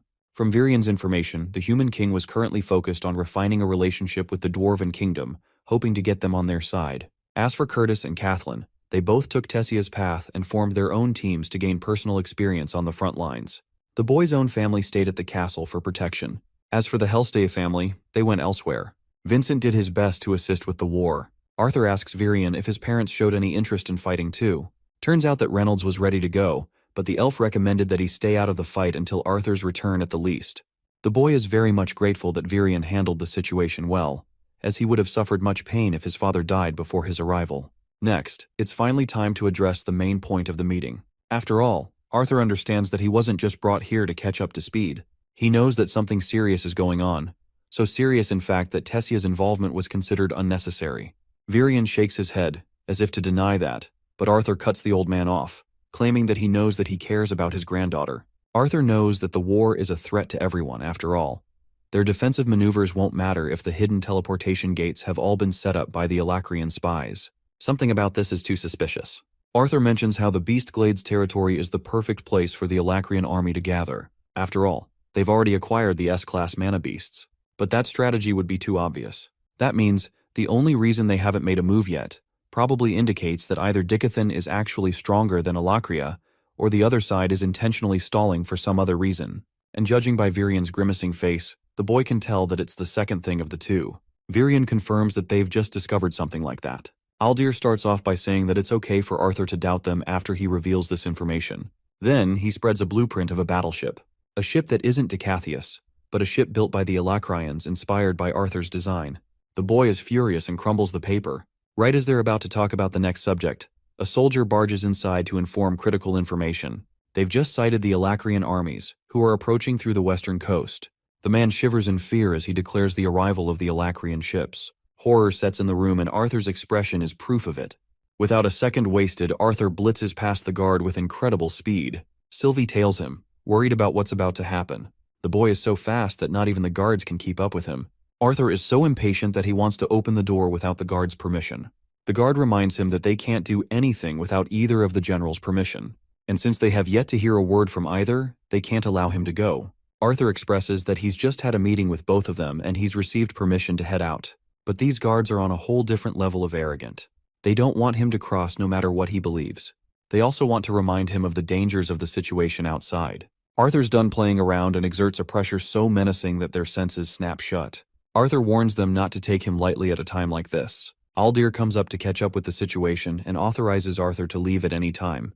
Still, he warns the kid against doing something reckless, as it would only waste Winsome's precious training. The boy agrees and bolts towards the teleportation gate, setting the location coordinates to Ediston City. Now let's observe what's going on with the director. She's unconscious, having bad nightmares of the people who wanted her knowledge. They goaded her, telling her that her knowledge will be critical in turning the tide of war. They didn't even want to care about her well-being after the fact. But this trembling nightmare is the reason she finally regains consciousness. All this time, Good Sky believed that she was free of the curse. It reminds her of the conversation she had with Virion, the last time they were a part of the Great War. For many years, both of them were enemies, but he stayed conscious of one thing. She teased him that he probably loved her. Virion denied the cheating accusations since he was a loyal man. Anyway, he kept thinking about Good Sky's greater effect on the youth. He could always envision her as a mentor figure of a big academy that guided the youth to the greater future. It was something that came out of nowhere to him, but Virion was bent on one thing. He really urged her to become a teacher because it would fit her role. It was that time when Good Sky entertained the thought of opening an academy in Xyrus City. It was an interesting idea, so she wanted to share the opening of the school with Virion, who laughed at the idea and denied his contribution. He did amuse the thought of sending his grandkids when they reached the right age. Good Sky took it as a challenge and was ambitious enough to make it the greatest academy in the world. Virion shared the loving moment as they both hoped to celebrate the opening of the academy one day. And from then on, Good Sky's memory is corrupted. She finds herself bleeding in pain. In the current scene, Virion wakes up from his rest and comes outside after hearing a loud scream. The guards were all alert and went right to the bottom floor. A terrifying realization set in as Virion sensed that Anna was in danger. As for Arthur, he's blitzing past full speed. He's annoyed enough that people are stopping him and requests the guards to open the doors. This annoying grunt thinks that a kid like Arthur shouldn't be joining an important battle. He's acting high and mighty when suddenly, the mere presence of a gigantic dragon makes them tremble in fear. Arthur's more than happy to break his way in if they're going to become an obstacle. He lifts off with a mature Sylvie, now a beautiful horned dragon. Too much is flooding inside the boy's mind. He remembers the time the blueprint was made for the ship. Sylvia sets in a snowy setting. From here on, Arthur walks in the heavy snow, recalling Virion's words to keep moving on forward instead of correcting the past. As for Virion himself, he's forcing his way to get to Good Sky's room, until he spots Cynthia's Good Sky's body in shambles. The Alacrians got to her, and she's nothing more than a pool of blood on her bed. Poor Virion roars in agony at the traumatic sight of losing another loved one. The brave boy, Arthur remarks that he now has another reason to fight. From the snowy top, he gazes at the fleet of battleships coming their way. The boy now fights for another reason, to correct his wrongdoing. The true war now begins. We get a cliffhanger cutoff after that, and right now we're in the heart of a beaming blue city witnessing a burglary scene. Two kids are trying to make a fortune, lockpicking the door while one is guarding. The lock's finished, and like a typical young boy, Nico is prideful of his powers. He goes around searching for some valuables. The boys reason to themselves that what they were doing was actually necessary, that it was justifiable to steal from someone when his own orphanage was at stake. It was precious money that they didn't need for themselves, but for the sake of the orphanage. This kid is Arthur's past self, King Gray, who had just finished the job. Gray was curious if they should really be trusting a man who was willing to buy from a bunch of kids. But Nico was confident, really confident for some reason. Knocking on the guy's door and waiting out in the cold, they both grew agitated like hell. The man slowly opened the door, before receiving the two annoying kids. Nico told him that he's here with his friend to sell the merchandise. The man has them enter inside, but immediately they're taken aback by this strange yet strong smell.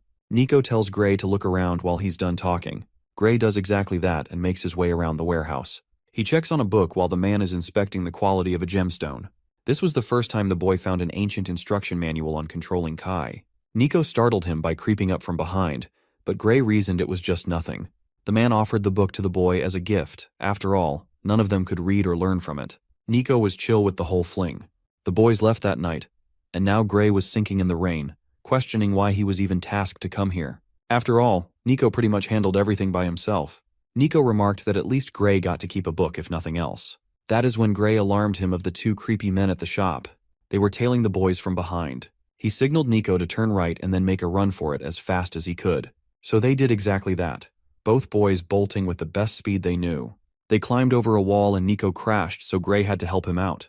They both hid behind a garbage can where Nico stupidly tried sneaking on the men. One of the bastards had located them at last. He tried to snatch Nico, but his friend pulled him down. He told Nico to make a run for it as he fought off the man with his bag. But poor Nico had just tripped, complicating their situation even more. Gray grabbed the bag, calling both of the men as he knew they came after the money. He made himself a decoy and began running, until the boy located something from afar. He stopped, turning in their direction, and then he kicked a can so hard that it made the first guy slip carelessly. Using that first guy's body, he leaped up and over. From the puddle, Gray could see the second guy coming up to attack, but even his punch was quickly dodged by the sharp boy, who then countered with a savage fist of his own. This punch, which was charged with his full strength, broke the man's nose. It made him a bleeding mess, allowing Gray the chance to escape with his friend. Having made their escape, Nico excitedly told Gray the reason he was brought along. He's a fighting genius who could hold his own against people much stronger than him. But even Gray claims that he didn't know what happened. For him, time just slowed down. But Nico vividly remembers the boy catching dishes with his immensely fast reaction time. Anyway, Nico was certain of it from a young age, that his friend was a fighting genius for some reason. Both boys hurried back up, hoping to make it to their rooms before anyone caught them. Even the faintest sound terrified Nico. But right as they're moving along incredibly slowly, one voice calls them both out, wanting them to come over here quickly. They tell the Grandmaster to wait for a second while Gray wonders if she's already caught on. Nico doesn't think so at first, but then again, the headmaster is a sorceress, so there's no telling with her. They slowly go up to her room before the two boys are introduced to Cecilia, a beautiful girl who is the same age as them. The headmaster hoped for the three to become the best of friends. That reverie of his, Arthur's, comes to an end as he wakes up in his room. The sun kisses his face as he pets the little furball. It had been a while since he remembered a dream of his previous life. He sees outside, the winter season descending upon them. Hearing a knock, the boy tells his assistant to come inside. The man reports that they've finalized the location of the meeting, and Virion wants him to prepare at once. For a moment, Arthur is confused before he's met with three of his maids. Even Sylvie notices that these maids are actually deeply in love with our boy. She grills Arthur for only chasing after princesses. A little annoyed by her remark, he reminds her that he's unafraid of beating her up here. Anyway, both of them make their way up to the two generals. Arthur, our boy who we have seen all grown up now, looks majestic in his new attire. Virion even teases him for taking some pictures of him for Tessia's sake, while Arthur expresses his annoyance with the complicated outfit design. Aldir recommends they get the move on. The three important figures walk right next to each other. Virion has been in better health ever since Goodsky's tragic death.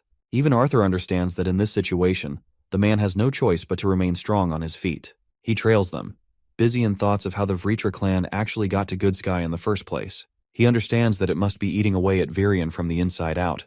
Virion questions if the boy is finally prepared to meet the representatives of the Vritra clan. But more than him, Arthur thinks it's the old man who should be ready. After all, he's dying to know about the culprit who killed Goodsky. Virion switches topics and cuts him off, stating that it's best for Arthur to stay alive, or else Tessia will slaughter both of them. Aldir finalizes their preparations and then both of them jump off. Arthur quickly follows as he descends with the cute Sylvie. Aldir has cast an orb for travel while the majestic Arthur Leywin mounts his beautiful dragon for the travel. Both sides travel at identical speeds, Arthur looking more serious than ever. Sylvie is worried if he's all right. He confirms that he's fine, but he's kind of surprised that she's calling him by his name these days. It turns out that Indrath taught her a lot about the dignity of dragons and how they should keep their heads high. Arthur is reminded of the time he had his final training session in the land of Ephiotis. He was summoned by Indrath himself. First, the boy had thought that there was nothing left to surprise him anymore. That is until he saw Meyer standing right next to the guy. Indrath was more than happy to introduce him to his wife. After all, the boy wouldn't have made it this far without her help. What really shook him was Meyer's appearance, as she looked younger than ever. But it was actually Indrath's second message that made his training look like a joke for a moment. Around them were cast mana orbs. Indrath stopped the flow of time using his powers, before departing the human child with one important piece of advice. That advice is yet to be revealed. Virion explains that they're almost there, so he should keep his guard up. He feels troubled about engaging in this meetup without any guards. but Alder expresses that he'll easily intervene if the messenger's words are proven wrong. But after knowing Vritra's dangerous method of experimentation and betrayal, there's no telling as to what they will do next. Virion only wonders what Agrona is hoping to achieve next, as the war is nothing more than a game to their main villain. Aldir expresses that Agrona himself can't participate in the war, so it's natural that he's just acting as the general to move the pieces for his side. Then comes Virion's question: who wants to know who is going to decide the fate of the lesser beings? To that, Aldir has to remind him of his position as mankind's leader in this far. But it's only a fearful position that Virion has to keep convincing himself of every night. Poor guy is just being forced into it. Anyway, Aldir looks up at Arthur and recommends that both of them travel with them for now. Arthur likes the idea, and Sylvie Alo agrees. She's going to try and stay hidden in order to conceal her presence, but will always defend Arthur whenever necessary. So she transforms into her miniature state, and Arthur joins the generals. From up above, they spot the battleships. Arthur now convinced that what they received wasn't just a regular messenger. They descend on one of the ships, the creepy messengers welcoming them. Sirit, the more human-looking fellow, introduces himself. Standing right next to him is Uto, and both of these guys are retainers instead of mere messengers. They've heard quite a lot about the famous Asuras of the land of Ephiodus. They want this meeting to be a guarantee of the Asuras staying out of the fight. Aldir confirms that he won't intervene as long as their side complies. Uto is rather intrigued by the boy wonder that everyone deems special, Arthur Lewin himself. Arthur returns the remark, questioning why they've been introduced to the retainers already. But Uto is confident in his words, claiming that they're just playing as messengers who didn't really want to give them an opportunity to capture a weaker Alacrian. After all, it's a role Uto himself enjoys doing the most. So he's wary of others. Anyway, Silrit warns Uto not to get overboard. But he's severely overconfident since Asuras can't intervene in this fight. The Asura wants to hear the message at once. Silrit explains that their leader has requested to deliver one message alone. It is his order that the Dicathan continent surrender their ruling families, and if they abide by this treaty, the rest of them will be spared. Continual resistance will only invite permanent destruction from their side. Hearing this message, Virion's temper boils as he mocks the ridiculous terms. It's nothing more than an ultimatum. But Uto argues that it's actually a saving grace for them, since they've got no chance otherwise. This smiling freak show assures them that he'll be merciful in killing them with the first option. Silrit has to remind his maniacal retainer friend that they weren't sent here for a fight. But this guy doesn't give a fuck and merely says that he's warning them. To make it even more provocative, he talks about Virion's granddaughter and how he's going to enjoy slaughtering her while she watches. But this remark actually gets on the serious nerves of Arthur Lewin himself, who manifests his blade. But before that even happens, Virion has already struck this bastard with a bitch slap. But that's exactly what Uto wanted. He thought nothing of the attack and revealed his fragmented horn. He's the motherfucker who downed Lance Aaliyah and reduced her to a horrific state. The memories all come flying back to Arthur. He's now furious, and charges ahead to ask if he's the one who killed Lance Aaliyah, the one who was sent into the dungeon and had her limbs severed before death. Arthur's got a bloodlusted, murderous look on his face as he asks this question. Uto casually thinks about it for a moment, but he can't remember which one. He's slaughtered many of the Dicathan people the same way. Then he's suddenly reminded of the beautiful elf he cut up. Uto provokes Arthur with a mischievous smile, as if challenging him to make the first move. He laughs in the boy's face, and all Arthur can do is nothing but restrain himself greatly. Virion grabs the boy's shoulder while Sylvie is there to restrain him too. Cute little furball, always there for her papa. Instead of giving into his feelings, he questions if there's anything else important for discussion, or if the Alacrians only wanted to convey an obvious threat. Apart from that, Silrit offers them 2 full days to come to a decision. If the royal families aren't surrendered in that duration, the Alacrian army will take it as an answer. Both sides withdraw from the confrontation after that. But Uto, this little bastard, is just egging Arthur on even more. He describes Alea's pitiful scream that made it difficult for him to deal the killing blow. That's why she was kept alive for as long as possible in agony. Now completely having lost his senses, Arthur releases a crackling ray that grazes past both retainers. Uto calls the move impressive and cute until it hits the ocean and explodes with a loud boom. Arthur's got a serious look on his face that basically says, "You're gonna get fucked if we fight for real." He turns back, hoping to settle their score on the battlefield. Coming off to Tessia's location, we see the remains of the monsters after Arthur's slaughter being collected by the whole team. They're being precise with the collection procedure, careful enough to properly extract the horns and fangs. They need valuable materials to forge better weapons after all. Among them, the green-haired punk is as overconfident as ever. He's pissed that they're still busy in the extraction procedure from the junk of these monsters. Unfortunately for these guys, Arthur's little pet ended up devouring all the cores, which puts Stannard in a pretty tough position since he can't conjure any more ammunition for his weapon. They can't believe that a tiny little bond was able to devour so many cores at once. The green-haired shithead even thinks that Arthur might have stolen some cores. What's more, he can't fathom how an entire tower of monster corpses became stacked on top of each other. They wonder if it was Arthur's little stunt to appear cool and amazing, which is probably the author's real intention if you think about it. But this theory is disproved by Stannard, who explains that these beasts are different from normal monsters and appear more psychotic than usual. That's why they were probably trying to gang up on Arthur to collectively reach their prey, which of course did not end up going their way. Stannard, being the brains of the operation, shines through. That is until a sudden tremor even shakes him to his senses. The idiot behind him thinks very little of the situation, but it's clear that something is brewing from behind the scenes. Anyway, we go back to Tessia, who's almost done with the extraction process. The adventures are slower than usual because there aren't any rewards to collect in the first place. Adam is just glad that they didn't have to participate in the shitty part of the process. Tessia curiously asks what these two are looking forward to after this raid. Turns out they'll return to the Xyrus city to gather supplies and then eventually return to their next dungeon. As for the elf princess, she's not very excited to note that they'll just return to the flying castle until further orders are given to them for their next mission. Adam laughs and argues that she should use all the time she needs to get some rest from this opportunity. While Tessia is speaking to them, Jasmine and Caria are staring at something strange up ahead. Durden is inspecting the composition of the glowing wall and seems to find it rather odd. Right when they least expected, cracks started appearing and fast. The wall was about to collapse, and Durden's only instruction to his friends was to run. They all ran for their lives as a bunch of orcs popped out from behind. None of them expected this, but they all got into battle position to face off the threat. Tessia and the rest of Helen's team realize the gravity of the situation. These monsters are too much for their group to handle, and they're literally taking each adventurer apart like butter. Among them, even the arrogant shithead gets smacked with a seriously powerful swing. Darvis hits the ground while Tessia steps up with her vines. She cages the creatures using her typical strategy, allowing Helen's powerful archery to spear throw them with ease. But what they weren't expecting was a flank attack from one of the orcs. This behemoth aimed right for them, but luckily both of these competent warriors evaded without suffering a brutal injury. From this fight alone, Tessia is coming to wonder one question only. How in the hell did Arthur Lewin, the one-man army, take down nearly thousands of these creatures all by himself? Even Darvis can't hold off more than one orc at one time, and he's dearly struggling to manage over here. Caria, stepping up with her powerful gauntlets, saves his ass. She comes to knock some fucking sense into this fool. Unfortunately, Darvis is currently handicapped because of the technique Arthur used on him. His mana channels are all messed up. Tessia, as their team leader, orders both of them to run to the door with as many soldiers as they possibly can. They do exactly that with a bunch of monsters chasing right after them.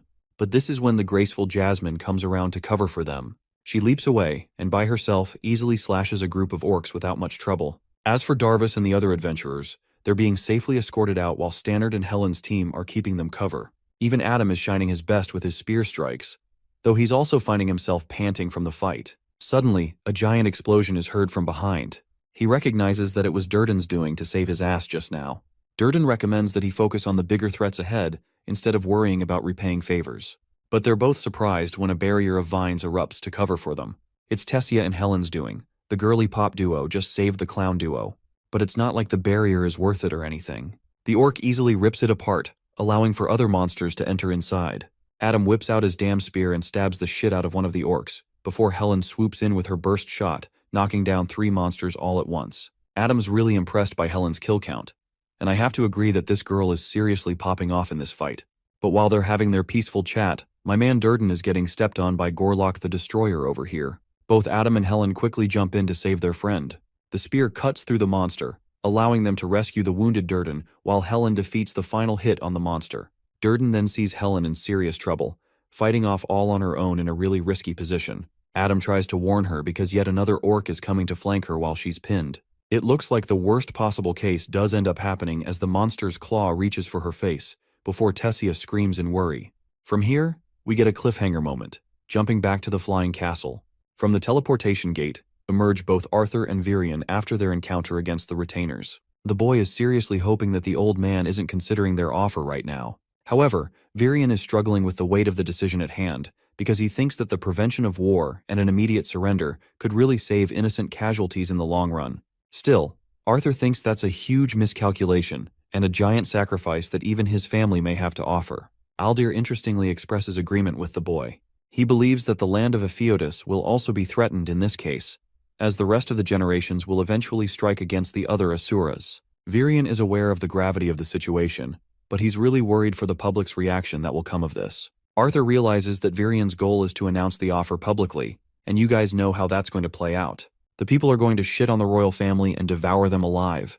Virion offers a proverb, which basically implies the fragility of trust, how it is gained with much difficulty and dedication, and yet destroyed and lost with ease. He's a leader who wants to be trusted by his own people, but in this extremely difficult choice, he's going to lose all of his trust after they hear that he's choosing to head into war with their lives racked against them. Arthur feels immense guilt and expresses that Virion will only give the people a voice if he reveals the offer publicly.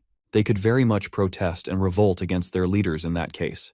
But the old elf argues that they've already gone past the age of the kings. This war will involve every single person, no matter the status. So he thinks it is only right for them to make a choice of their own. In the next scene, we see an exhausted Arthur trying to relax on his own. Sylvie points to Ellie in the garden, but the little girl looks terrified for some reason. It's only when Arthur and Sylvie take a closer inspection when they realize that she's talking to this weird-ass clown who is acting like he's giving a TED Talk or something. Luckily, the girl's very protective bear is there to make amends. This thing picks him up and you can just see the dude's soul being sucked out of him. Boo tosses his shit onto the next planet in fury. Ellie has to warn her Bond not to chuck away people into outer space all of the time. She catches the sight of Arthur and immediately hugs him dearly after his return. The boy is rather confused that he's the center of attention right now. Turns out that he's become seriously popular as his name is recognized by every noble on the Dicathen right now. As for the angry bear that loves throwing people, he and Arthur have a little stare down before eventually coming to terms like they're long-lost best friends. Even Ellie is shocked that they're so close already, because she clearly remembers this motherfucker trying to crush Arthur the first time they met each other. Arthur, speaking like a Chad, tells her that men with the same objectives bond fast, and I have to say, he's so damn right. His sister's really glad that he's here for her, as he's the only person who can stop them. But Arthur is really confused. He wants to know who is them in this situation. The little girl is saddened to reveal that this matter is about her parents. Both of them have decided to sign up for the war. Right in the next scene, Arthur's approaching his parents' room. The voice of his sister saying those words still runs through his mind. He feels guilty trying to stop his parents from joining the war in the first place. After all, they're both really powerful and could become assets on their side. Arthur's hand shivers as he reaches for the door, thinking about the fact that they would be risking their lives on the front lines. The boy does not want to see that happen, and it's his only selfish wish. He knocks and promptly enters inside, where Reynolds and Alice are going about their business. They're surprised to see him pop up so suddenly, and so soon. Arthur picks up their gear, realizing that they were intending to leave without sharing a word with him. It hurts him, but Alice clears this misunderstanding by saying that they were just preparing until he returned. Arthur shares that he really wasn't expecting them to take on such a risky mission before Ellie matured properly. To that, Reynolds explains that even Virion told them the same thing, but he also gave them the option to fight in case Arthur returned. The boy's face turns to worry, as he realizes that his parents are now suddenly joining the fight all because he has returned. It turns out that they received a transmission call from Helen. There was a final attack inside the dungeon right when they were leaving. Hearing this, Arthur's face turns to horror, only anticipating what's going to come out of their mouths next. He can't fathom how something like that happened from out of nowhere. After all, he had just been there yesterday and cleared every single monster, including the boss monster, on his own. That is until Arthur learns about the hidden entrance in the walls, allowing even more beasts to pop out of nowhere. Reynolds painfully reveals how the Twin Horns group stayed behind to buy time for the adventurers, but it led to something tragic. Finally, we get to see what happened with Helen. Right before the orc was about to land the final hit on her, Adam decided to sacrifice himself by becoming her shield, enduring the full wrath of the orc's slash. Unfortunately, that was a lethal wound that Adam couldn't fight against. And now, Arthur experiences yet another feeling of loss. He stutters, unable to complete his words. He can't believe that this happened even after he cleared the dungeon completely. Reynolds understands that it was something out of the boy's control, as the other side was actually blocked off at first. The walls ended up being a barrier to sensing the creatures from the other side, and then there was the fact that no one was ready for a fight that day. They were just working for extraction.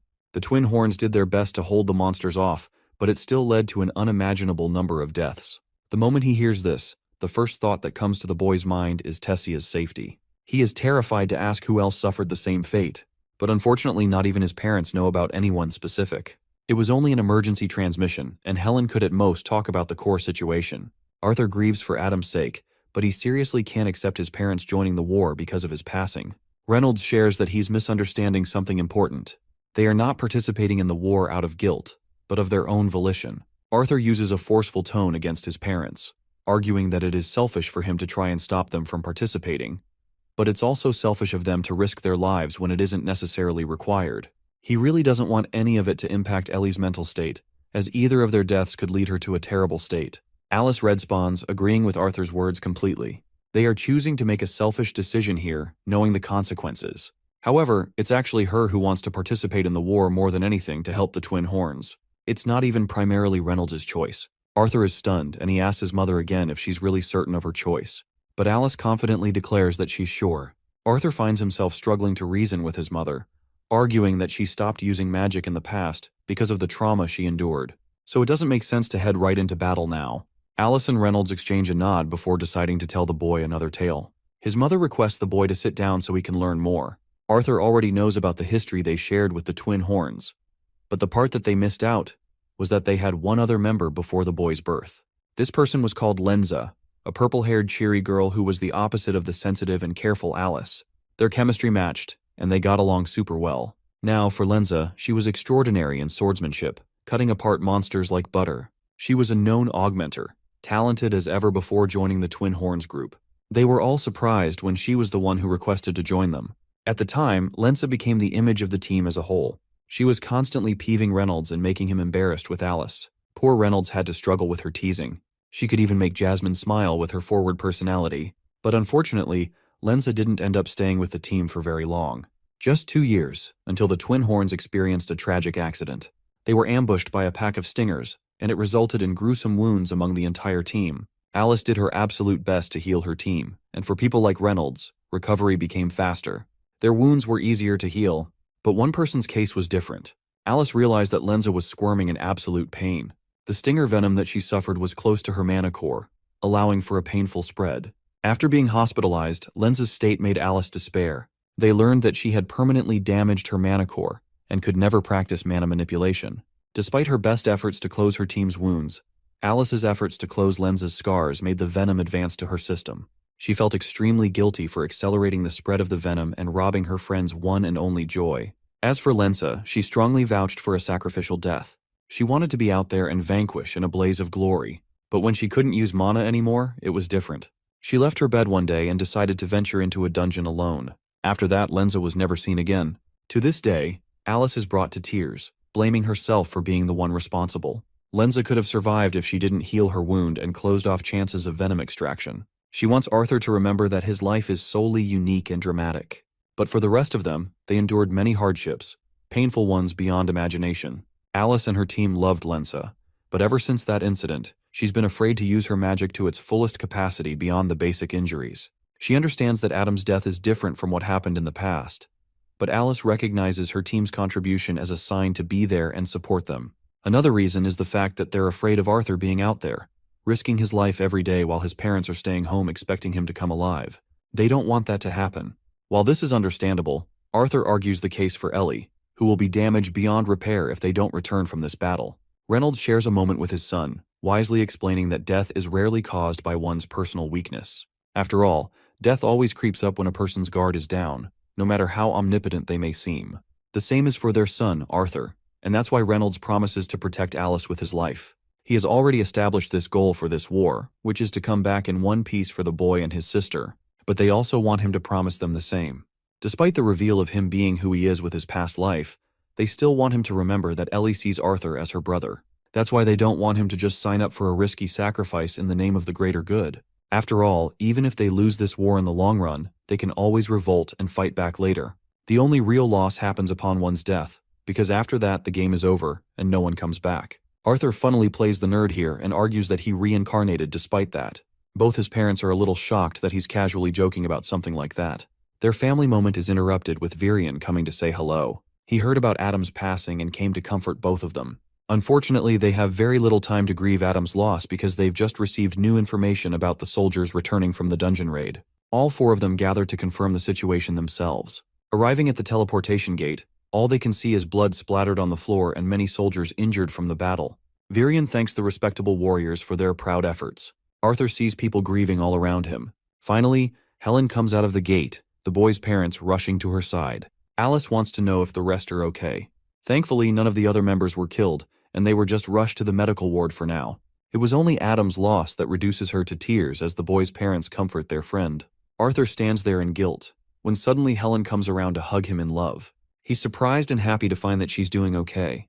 Helen speaks her mind. She knows what's racing through the boy's mind right now. He's taking Adam's death personally, and she can read him well. That's why Helen wants the kid to understand the consequences involved in war, and how the best thing in this situation is to merely advance ahead and make sure the Alacrian soldiers regret it. Arthur understands and sees them off. Sylvie explains what's about to happen. The boy's parents are going to talk to her about their participation in the war, which will put her at ease to some extent. With Adam's loss, the team is going to need some support to stand on. The rest of the adventurers are slowly popping out of the gate. Arthur finally sees one of Tessia's squad members, Stannard, who is just shocked to be grabbed by Arthur immediately after arrival. Arthur really wants to know if something happened to the princess. He's so worried for her that he subconsciously grips Stannard way too tightly.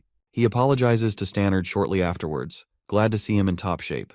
As for the rest of his squad, not even he knows what became of them. The Twin Horns were responsible for their escort, but they all got mixed up as a consequence. At last, Arthur sees Darvis being carried by Caria, who is a real friend if you ask me. What a girl. Arthur helps her assist him and puts him on the ground. Darvis receives healing when suddenly Arthur gets up to give Caria some water. He wants to know what happened with Tessia. Caria thinks for a moment before pointing to the gate. She just came out. Arthur sees her exhausted expression and attempts to reach out for her. And now we get a callback to the moment he shared with Indrath on the last day of his training with the Asuras. Time was entirely stopped, as Indrath offered one final piece of advice for the boy. He requested Arthur to close his heart to the elf princess. Just seeing her, Arthur instantly hugs her, relieved to see that she's safe and sound. She's surprised as he's there to escort her to her grandfather. In the next scene, Virion greets his granddaughter, and they share their little reunion. Unfortunately, she was unable to speak to Arthur in length as she was immediately requested to heal the injured in the medical ward. She was okay herself, apart from the exhaustion. The injured were being treated, while Stannard and the rest of his friends slept like babies. Tessia arrived before them, happy to find her team safe and sound. Stannard's smile was proof that they had come out victorious. Later in her room, Tessia drops to her bed, finally feeling relieved to return to her bed. She looked to her right, cherishing the frame of her time with the lovable Cynthia Goodsky.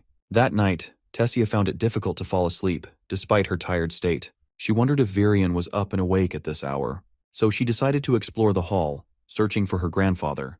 But that is when she heard the voice of both Arthur and Virion sharing a private chat regarding Tessia's future. Arthur urged the elf to mention the facts directly to Tessia. He wanted Virion to tell her now because the reveal later will only make her suffer even more. Their conversation really intrigued her as she peeped attentively. Arthur consistently urged Virion to tell Tessia everything, because if she finds out from someone else, she'll be devastated.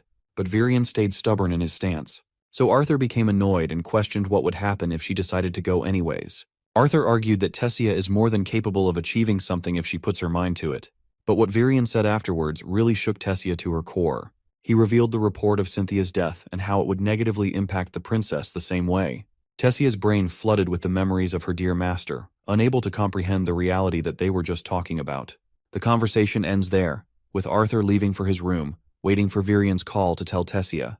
But what neither of them expected was to encounter her right in front of them. They're seriously shocked as Tessia stands dazed, requesting to be taken to her master at once.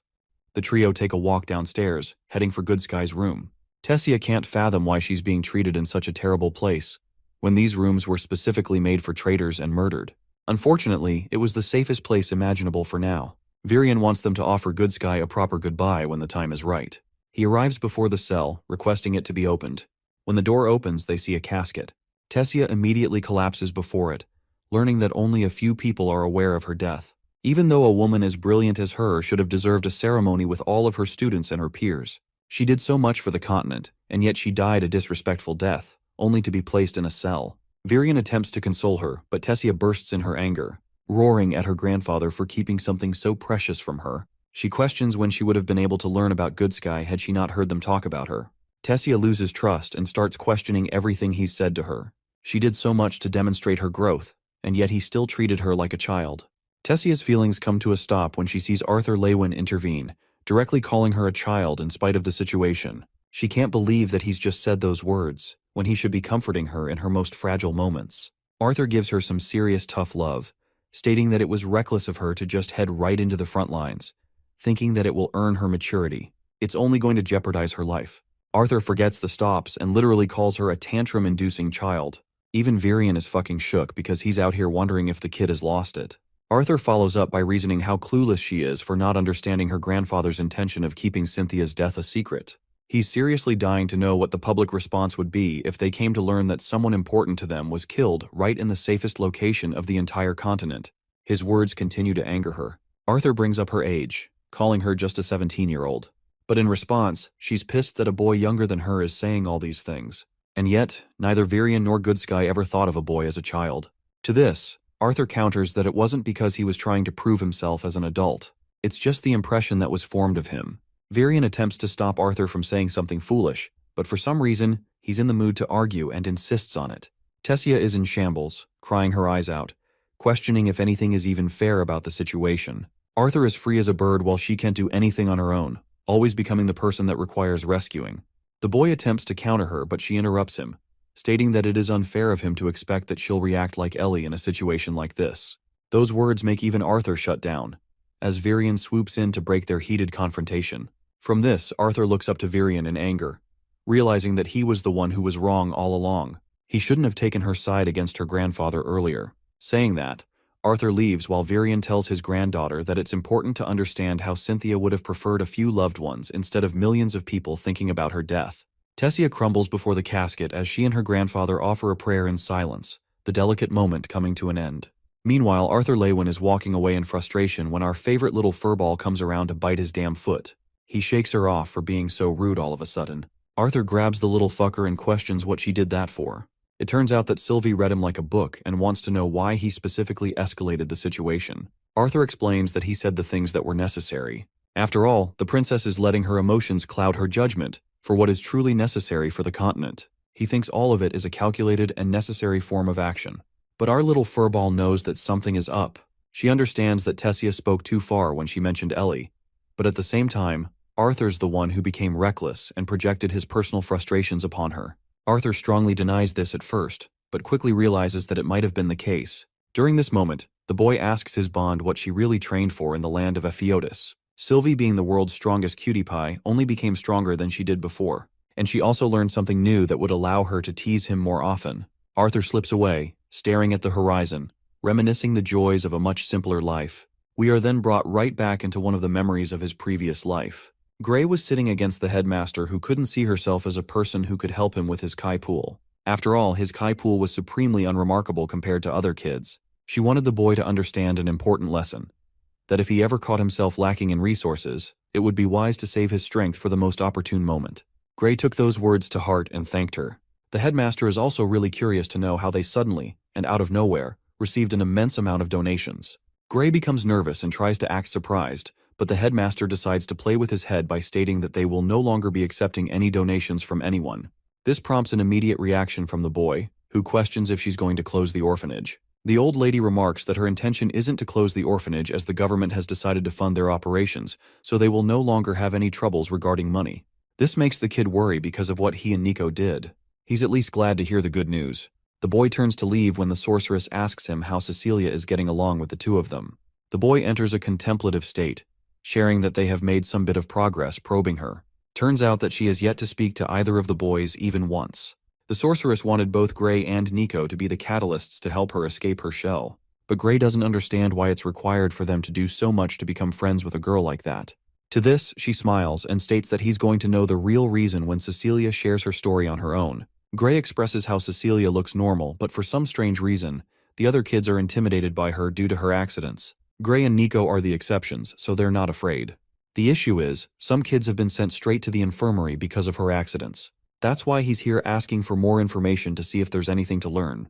The sorceress pats the boy, arguing that no amount of knowledge about that girl will ever be useful. After all, she decides things for herself. She wants Gray to understand that his role is to become a friend, instead of actively figuring out solutions for her. When Cecilia requires help, she will ask. Gray takes this advice to heart and excitedly calls the headmaster his mother in an endearing way. To that, she teases the boy that he's forgetting her status as headmaster. At the orphanage, the kids chased after Gray in order to get him to play tag with them. They tried doing their best to catch this guy, but Gray meticulously slid his way past all of the kids like it was child's play for him. Gray advises them to try harder when one of the kids suddenly tries to jump on him, but he's got to show these lil bros who's their boss and easily catches them. Gray teases them for being 5 years too young to challenge the might of Gray. They call him too fast, but he tells them to stop making excuses. But low-key, I do have to agree with the kids here. Bro is picking on them at this point. He tells them to go away, as he's got some stuff to take care of. The kids leave after successfully sharing a game with him. Interestingly, Gray notices a wooden plank dislodged from its position. He observes how the house has been experiencing hits lately, and the headmaster hasn't been able to get around to taking care of it. The considerate boy thought that he should help her clean up the mess sometime. He slams the door open to Nico after singing praises of his might. Nico out here is actually knitting something. These are a bunch of special gloves. To show what they can do, Bro grabs Gray and shocks the ever-living shit out of him like he's Pikachu or something. Nico is impressed with his latest creation, and explains that he had to take countermeasures after their experience with the thugs. This is one of the ways he's prepared himself for defense. After compiling some notes on Kai conducting materials, this beauty was born. The operation is powered by a conducting stone inside of the stones that is capable of harnessing his Kai. The microfiber material lengthens in reaction to catching an opponent's muscle. Gray is amazed to see Nico's brilliance shine through his invention, and it makes him wonder why he hasn't been adopted by a family so far. Nico doesn't mind that, claiming that parents aren't really the best thing in the world. Gray recalls why he doesn't share a single memory of his own parents. He does understand Nico's personal hatred for his parents. It was bad enough that he didn't want to be reminded of it. Gray returned to the previous topic and questioned why Nico didn't just learn fighting skills like him.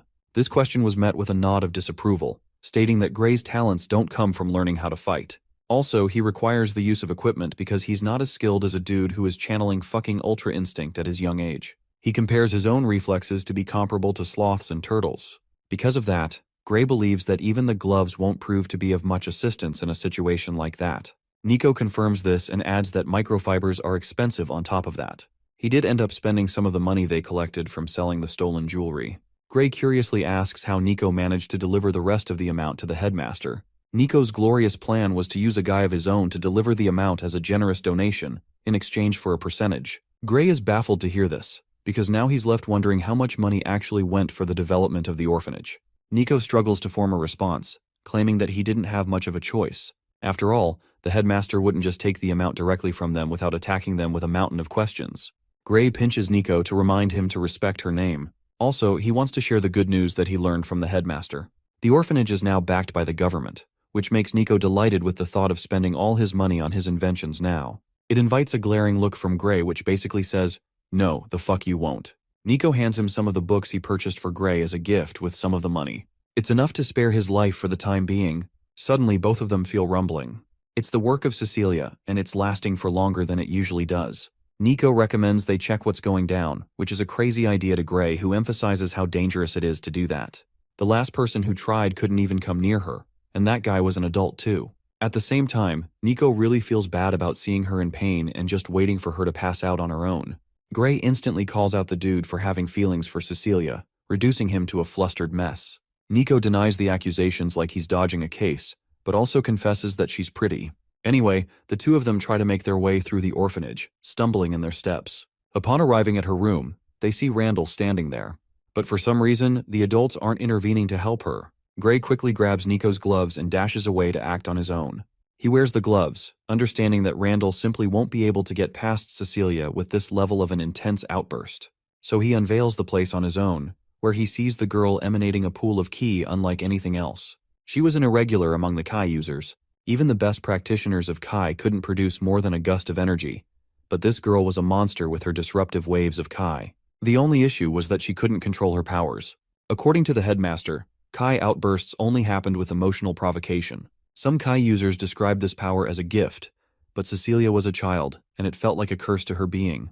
The boy did his best to call her out, but Cecilia was in so much pain that she couldn't stop crying. She begged him to stay away from her as even the slightest gust was able to cut Gray's skin. Despite the dangers, he pummeled his way past the torrents, even though she warned him of the dangers. Gray extended his hand, requesting her to grab it.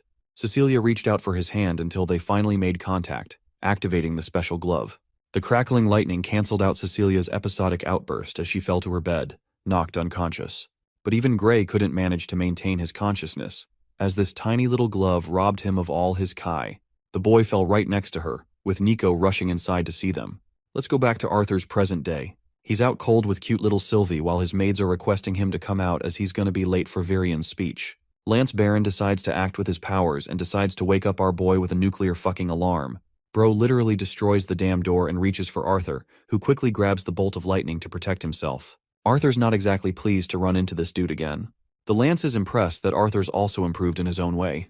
The youngster accuses him of being treacherous and dishonorable to strike him while he is vulnerable. Baron only came here to tell him that he's gonna be late for their speech, as the rest of the Lances are already sitting at the teleportation gate and waiting for him. Arthur reflects that it's inevitable for the two of them to share their differences because of what happened to Lucas. At the same time, Arthur understood something important when Baron told him that they were at war. It meant that both him and Baron were of utmost importance. Their roles were critical to decide the tide of the war, and their differences mattered very little in front of that. The rest of the maids apologize for their inconvenience, but they really want him to understand that he's getting late. The maids even assist and offer to wash him up if he's not in the mood. Our boy thinks that won't be necessary and chooses to decline the offer. They bring over the finest uniform that Alder especially made for Arthur for the speech. Aside from Arthur, the Human King is also getting dressed up and ready for the speech. Blaine is seriously afraid of the consequences that would come with Virian's announcement regarding their continent's decision. After all, the Alacrian terrorists are almost near the shores, which could promise them danger. Even Queen Priscilla doesn't understand the commander's intentions, especially since they left their own castle for the purpose of safety. The Elven royal family is also here, adding his thoughts that Virian believed it would be better to raise the morale of the crowd, showing them that the royal families are also here to share the risk in this upcoming war. Not to mention, they've got their lances ready to fight for them. Virian is hoping for a specific reaction from the crowd. Blaine hopes that it is the case, and then the royal families look toward the last person who finally came right in.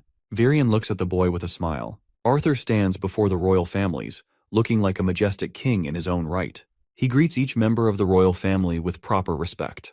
The royal families are proud of Arthur's growth and how far he's come. Blaine is hoping that the kid's strength exceeds even further, beyond his height, as he's going to be one of the best soldiers in this upcoming war. Arthur counters, wanting to make it clear that he isn't just a soldier to humankind, but to the entire continent of Dicathan at his current level. From the side of the dwarves, they have sent Radius as their representative and the new delegate. He's heard a lot about Arthur's greatness from Elijah's writings. Arthur quickly learns that Radius is the man who became Elijah's guardian from a young age. Arthur frowns, still upset that he failed to protect or help Elijah when he needed it most. He apologizes, but Radius grabs his understanding, comforting the child that he did his best. Arthur deems Elijah his best friend and recalls the precious memories they made. He promises to bring him back no matter what happens in the war to come. Radius thanks him for the promise, and Virian calls forth the attention of the lances. He instructs them to wait for the gatekeeper's signal until they're ready to walk through. Arthur speaks to Sylvie and thinks that it would be great to spend some time with Radius and learn more about Elijah. He's really curious to know how the kid ended up being raised in the kingdom of dwarves in the first place. Seeing this, the remaining lance, Aya, decides to make herself known to Arthur, stating that they've met once before. Now the funny thing is, she extends her hand, I'm assuming for him to pay respect. But Arthur kind of stutters and ends up shaking her hand instead of giving proper respect to Lance. It's really funny because Aya sees him shaking in confusion. Aya thinks great of Arthur and hopes to get along well with him. On the outside, she seems really nice to Sylvie, but Arthur can sense just how powerful Aya truly is based off of her incredible mana. Finally, Varai comes around to greet the boy. She dons a shorter hairstyle resembling a boyish wolf cut. Varai sharply observes that Arthur has transcended into the mid-silver stage after his training, but Arthur thinks he's still not powerful enough to reach the white stage. To that, Varai believes that his growth may be closer than he thinks, which astonishes Arthur for a good minute. The lances are told to enter the teleportation gate at last. Sylvie found their interactions quite fun, but Arthur thinks her definition of fun is corrupted. The four lances collectively make their way through, seeing the enormous crowd gathered at Atiston. The royal families all greet them in kind, even Prince Curtis and Princess Kathleen are there. From Virian's side, there's the elven Princess Tessia herself. The people cheer in extreme celebration while Arthur feels reminiscent of what he felt in his previous life. The maid Rosa refers to the lances as generals and signals them to prepare for Virian's call. Virian's speech begins as the crowd goes silent. He wants the people to understand that all leaders are fighting in unison in this war, the same leaders who were responsible for protecting the continent for many decades. At the same time, he wants to pay special mention to their finest and most extraordinary generals in the upcoming war. The Lance of the continent of Dicathan. The three of them appear before the crowd, who cheer their name and give them proper respect. Virion chooses to halt their cheer for a moment. He makes it clear that they're at a very fragile state of incoming war. Some of the lances are clearly absent, but that's not a mistake. They're currently busy risking their lives on the battlefield. The continent promised its people that hate lance titles won't be limited to one's birth or status. It can only be earned through immense hard work. And that is why a new hero is being announced to join the lances among their ranks. The newest lance of Dickathon, Arthur Lewin. Just hearing his name, the crowd goes crazy, with Kathleen and Curtis both cheering in respect. Tessia's face doesn't show a smile, but she still gives Arthur the respect he deserves. Arthur's a little annoyed that this old geezer pulled the announcement out of his ass. Virion wanted to surprise him. Normally, he would have been really pissed if someone else made the announcement, but he's fine with Virion's decision. The commander wants him to wave properly because the people can see him on the projector. Virion teases his dumbass even more because he wants Arthur to give a speech regarding the upcoming war. Arthur has already experienced his first shock being announced as a lance, and then he has to give a speech on top of it while being unprepared. Virion wanted things to happen this way, and points to the people of Dickathon, signaling them to be Arthur's own people, the same ones he grew up with, and that is why they'll listen to them more attentively, with more love than they gave to any noble. Arthur is handed a microphone, and told that he is entrusted dearly among them. That's why Virion wants him to be a free spirit in heart and soul when speaking to them.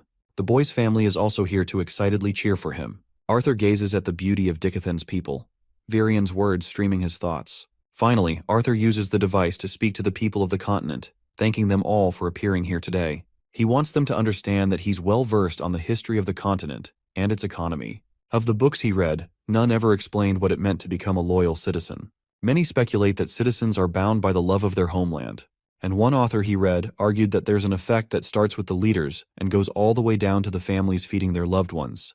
That flow of security, according to this author, is responsible for the natural loyalty of the country. But Arthur wanted to make these words clear exactly because he disagrees with the author's claims. After all, according to him, loyalty isn't a correctly calculated decision made by the citizens of the people. It cannot be enforced by the nation's rulers or be decided or judged by birth.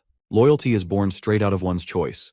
It is chosen and nourished by the support of friends and other relationships alike. It is guarded by the promise to protect each loved one and to evolve together. Arthur believes that it's arrogant to even define loyalty, or to box it into a definition. After all, the people of the continent show loyalty in their own hearts and different ways. But among those differences, one thing is certain. It is that loyalty is easy to manage when life is easy. It's easy to support the king you serve and the families people lead when the land is as prosperous as ever. It's truly easy to celebrate an army's victory, to show them support when times are easy. But this war, Arthur notes, will not be easy. It will be brutal, and he wants the people to know that their loyalty to the continent of Dickathon will be tested from here on. They're going to face the choice of death, facing it together with the people, or the choice of living amongst enemies. Arthur wants everyone to know that he stands up here because he's already made up his choice. And it isn't dictated by his title as a lance. His loyalty wasn't bought or provided to him. His loyalty extends to this continent and the people living in it. His loyalty was molded by the childhood he shared with the people, and then his life as an adventurer, a student, and then even a teacher. Finally, he'll have to prove his loyalty as a lance. He understands that the continent and its leaders all share flaws in their ways, but without a doubt, they've tried their best, and they're doing their best uniting the three kingdoms to form a council unheard of before. The leaders of the three races have come together, putting aside their personal differences and to share resources with each other to better the lives of the people. Arthur points out to the curtain of discrimination which still surrounds them, but he makes it clear that the continent is their own. A dangerous army is waiting for them beyond this city, and over 100 ships are creeping up to their shores. They've all been given the option to flee or to surrender the lives of the royal families that have served the continent. It is between that or continuing the war, causing the destruction at an even greater scale. Now, I want you guys to remember that Virion was supposed to make this part clear to the people, but I guess Arthur decided to take up his burden for him. What a guy. Arthur continues, declaring Commander Virion as the man who was ready to sacrifice his own life to protect the continent. But his hope was different. He wanted to fight, and to risk death for the kind of life he had treasured in Dickathon, instead of relying on the promise of their enemies which they may toss aside.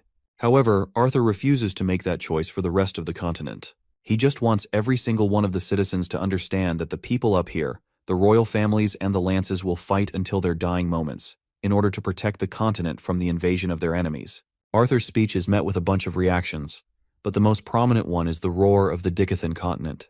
Instead of lashing out against their leaders, they want to show their support to them. At this moment, Sylvie decides to manifest herself as the beautiful black dragon, roaring alongside the people. Arthur is glad to see her, while the people continue to cheer for the Dicathan continent as he walks away. Sylvie wants to know how she performed, which is really funny because all this furball did was roar at the end, leaving the difficult parts to Arthur. Curtis and Kathleen come to meet him, remarking how brilliant his speech was. They'd already heard that Sylvie was a dragon at school, but they're even more happy to see him back. Kathleen wonders if he will be staying at the reception made for nobles. But Arthur doesn't have any plans for that, as he's got a personal event of his own to deal with. That event he's talking about is to share the grief of Adam's death. In the next scene, those closest to Adam all gather around to pay him a final show of respect, remembering him as the warrior who fought along and yet never changing, a big mouth who was fiercely loyal to his teammates. Reynolds reminisces the good times they all shared, understanding that it's wrong to cling to the past. He wants them to remember Adam as a fighter, a protector, and a friend to them all. Adam, being ambitious as always, wouldn't want to sit still. He'd always want to pursue strength, which is why Reynolds wants the same to become of them, to channel his motivation, to become stronger and lead the world to a better place. And that's how Adam's funeral marks its end, as his loved ones weep in remembrance. Arthur takes it pretty hard too, while Helen exclusively thanks him for coming.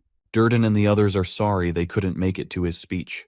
They all want him to understand how proud they are of his progress, even though he's haunted by the loss of a good friend. Surprisingly, even Virion skipped the noble reception at the city and came here. Arthur emphasizes that holding the funeral at the Flying Castle was more than enough from the commander's end. But Virion willingly made the decision, remarking that the kings and queens are there at the reception, which is enough. Apparently, Virion wants to talk to Arthur about yet another urgent matter. He hands Arthur Aaliyah's artifact, the same one that all lances possess. Virion confirms, stating that if he bonds it with his blood, it will trigger the boy's growth, pushing his body right into the white stage. While it's true that Arthur isn't an elf, Virion seriously wants him to serve under the Elven Kingdom. Arthur wants him to know that he would still fight for his sake and the rest of Dicathan even if he didn't receive such a special artifact. Additionally, he declines this offer, stating that he does not want any help penetrating into the white stage. After all, Arthur intends to do that on his own. Aldir interrupts their conversation and agrees with the decision. Arthur realizes that this dude was hiding in the shadows. The Asura argues that the artifact will indeed grant the boy immense strength, but it severely limits the person's ability to grow stronger. He thinks it's a good choice for a lesser being to use it in times of absolute need. But for the critical warrior Arthur Lewin, things are different. Inside, he has Sylvie's dragon blood as well as his brimming talent coursing through him, not to mention the incredibly powerful will of Sylvia herself, which may seem like a disadvantage at present, but it will prove to become a massive strength in the future if his survival is guaranteed. The boy hopes that such a future comes true soon. Virion asks Arthur if he's truly prepared for the war. To that, surprisingly, Arthur says no despite all of his training. And yet despite all of that, he is fully prepared to fight for his loved ones against the Vritra clan. Reynolds and his wife Alice are ready to head to the war. Ellie is most devastated by this while Arthur feels disappointed. There's a saying that death only makes itself appear when it has taken away someone we truly love. And in this case, Arthur is really worried about his family, to the point he doesn't want them to go. Alice grabs his hand and comforts him one last time before entering the dangerous battlefield. Arthur's hand shivers in fear. He completes his thoughts, believing that death should always serve as a reminder for people so that they can protect those closest to them. Back in his room, that very night, he feels the most hurt. Sylvie comes to talk some sense into him. After all, he did just argue with his family right before they left. But Arthur, he's dejected and thinks that each time he makes some progress, something happens and pulls him back. He seriously doesn't get why his family isn't willing to take his advice, especially when he only said things that were true. Sylvie points out that Arthur advised them to hide for the most part, which is the truth. Arthur is extremely concerned about the safety of his family in the war, but he's just happy to note that Ellie doesn't have a part to play in this. At the same time, he despises the fact that they're recklessly putting their lives on the line. Sylvie becomes his vessel of thoughts and understands what he's saying. Arthur is really worried that his parents aren't taking his words because they no longer think of him as their son. Sylvie reminds him that they're trying to do their best regardless of the situation at hand. Also, surprisingly, Sylvie also possesses the knowledge of Arthur's previous life, so he has to ask how she knew. Turns out that she's always been privy to his thoughts ever since the day she came into existence. This is a massive secret that makes Arthur flustered. This little thing has been stalking his mind for ages and never told him. Personally, she's discovered a way to keep her own thoughts hidden, but the same doesn't go for Arthur. The boy realizes what this means, and his little bond confirms that she's also been listening to his emotional wreckage regarding Tessia as of late. Sylvie wants him to understand that they'll be heading to war soon. She learned from Indrath that she's still too weak to reach the heights of an Asura, yet she's strong because of the bloodline. She promises to fight alongside Arthur, but that doesn't mean she'll be unstoppable or undefeatable. She thinks the only way out of this war is to rely on each other's strengths. The only reason she has revealed this information is because she too has found out some dark truths recently. Sylvie frowns, claiming that he's the only person she can trust with her life. Arthur pets the tiny marshmallow and understands how she feels, since he's also raised her from day one. He's more than happy to let her confide in him. Arthur internalizes how this is the first instance ever where Sylvie expressed fear over her life. But he's really curious how she got intelligent all of a sudden. She's improved exponentially ever since their training cycle. It's because of her fast learning and adaptability that helped her grow quickly in a short time. Sylvie latches onto Arthur in a way that makes me want to eat her because she's so cute. She's concerned about Arthur, and he knows that. He fears that winsome words regarding the enemy ships are filled with mages who have Asura blood coursing through their veins, and that naturally means trouble for the rest. Their conversation is interrupted by Aldir, who came here out of the blue. Our boy is starting to get annoyed with this dude popping out of nowhere lately. Aldir explains that he is in search of something and requires Arthur's help. He received intel from Indrath to rely on Arthur's judgment throughout the war, and right after listening to the boy's speech, he could finally understand why. Aldir believes that Arthur is more than just a soldier on the field. That's why he wants him to be at his side, as a guide in the council. To put things into perspective on how ridiculous this offer sounds, Arthur questions if the deity is really looking to a 16-year-old's life advice with the council. To counter this, Adler argued that Arthur's mental capacity is beyond a regular teenager. That is why he will be required to attend certain meetings when the time is right. But he also wants to make it clear that he's got certain plans for the boy. Arthur seems frustrated and questions why someone as wise and capable as Aldir isn't chosen for the role of making decisions. Aldir tells him that this fight will be unlike any other, and his time to contribute will also shine. If the Dikathan continent wins and uses Asuras to fight alongside them, then Agrona and the rest of his clan are destined to fail. The world will have access to a new continent in the end. Arthur points out a sharp assumption, questioning if Aldir has lost someone he loved by Agrona's hands. To that, Aldir confirms that enough people have lost their cherished ones. The boy shares that he's got no intentions of slowing down with the state of the war, but if he's going to help, then he requires Aldir to trust in his advice. Also, he wants to make it clear that the Lessers are fighting the battles for Asuras, so he'd prefer if he addressed them with proper names. Aldir immediately applies this request into action by calling out the boy's name, and shockingly agrees to comply with his conditions. Instead of using Lessers to describe the three races, he uses people in his speech. A small touch that makes the boy smile. He tells Aldir to wait because of one other thing. Arthur knows that he's soon going to initiate his new duties as a lance, but there's something else he wants to do before that. The scene ends there, leaving his request ambiguous for the time being. Let's cut to the shore, where Jonah is facing an elven warrior in a duel to sharpen their skills. Many adventurers have placed camps here, and Arthur's mysteriously hiding among them, perhaps to see how they're doing. He sees the people managing food until a woman donning black hair recognizes a familiar stature. Arthur's glad that none have recognized him so far out on his own. He sees the fight between Jonah and Cedri, with one of them being on the clear advantage. Cedri did improve and sent Jonah flying with a punch. The boy is quietly observing this match and remarks that Cedri is actually another half-elf, which is rare enough for their continent. Sylvie thinks it's better to use the moment and introduce themselves to the current captain. Even Arthur states that melee combat is way more exciting than long-ranged in comparison. Jay comes to see the captain at their tent before a guard stops him from approaching. The man emphasizes that Arthur can't enter without a clear purpose, so he goes right ahead and flexes his lance badge, making this dude freeze up in shock. Arthur tells him not to shout his damn name because it will ruin the disguise. He enters the tent, and the face of the person is finally revealed. It's the beautiful Professor Glory and her bond. She's stunned and immediately goes in to hug the boy, remarking him as General Lewin and paying him the respect he deserves. Arthur insists that she call him Arthur, so she asks to be called Venezi in return for it. He's looking for a report on the current situation, so Venezi lays out a map, explaining that her division is working her way through on the smaller side. She's got about 20 skilled conjurers and 10 augmenters among her group. The rest of the soldiers are all capable mage and non-mage soldiers who have come together for the fight. Captain Otter and his division will soon pair up with them from Mayburn City. Arthur shares his thoughts, suspecting that the ships won't come this far out. Venezi already heard about Arthur's major plan against Alacrian soldiers at the coast, but she wonders if it's going to help. Arthur is hoping that it's going to at least get some of the ships out of the way. Venezi even offers him some alcohol, but the boy reminds her that he's a minor. Venezi argues that he's old enough to do anything if he's in a war like this. So this dude goes crazy and drinks way too much, To the point even Sylvie wonders if it's a good idea to be sloppy before the battle. Apparently, Virion instructed Venezi to use Arthur as a beacon of motivation for the soldiers.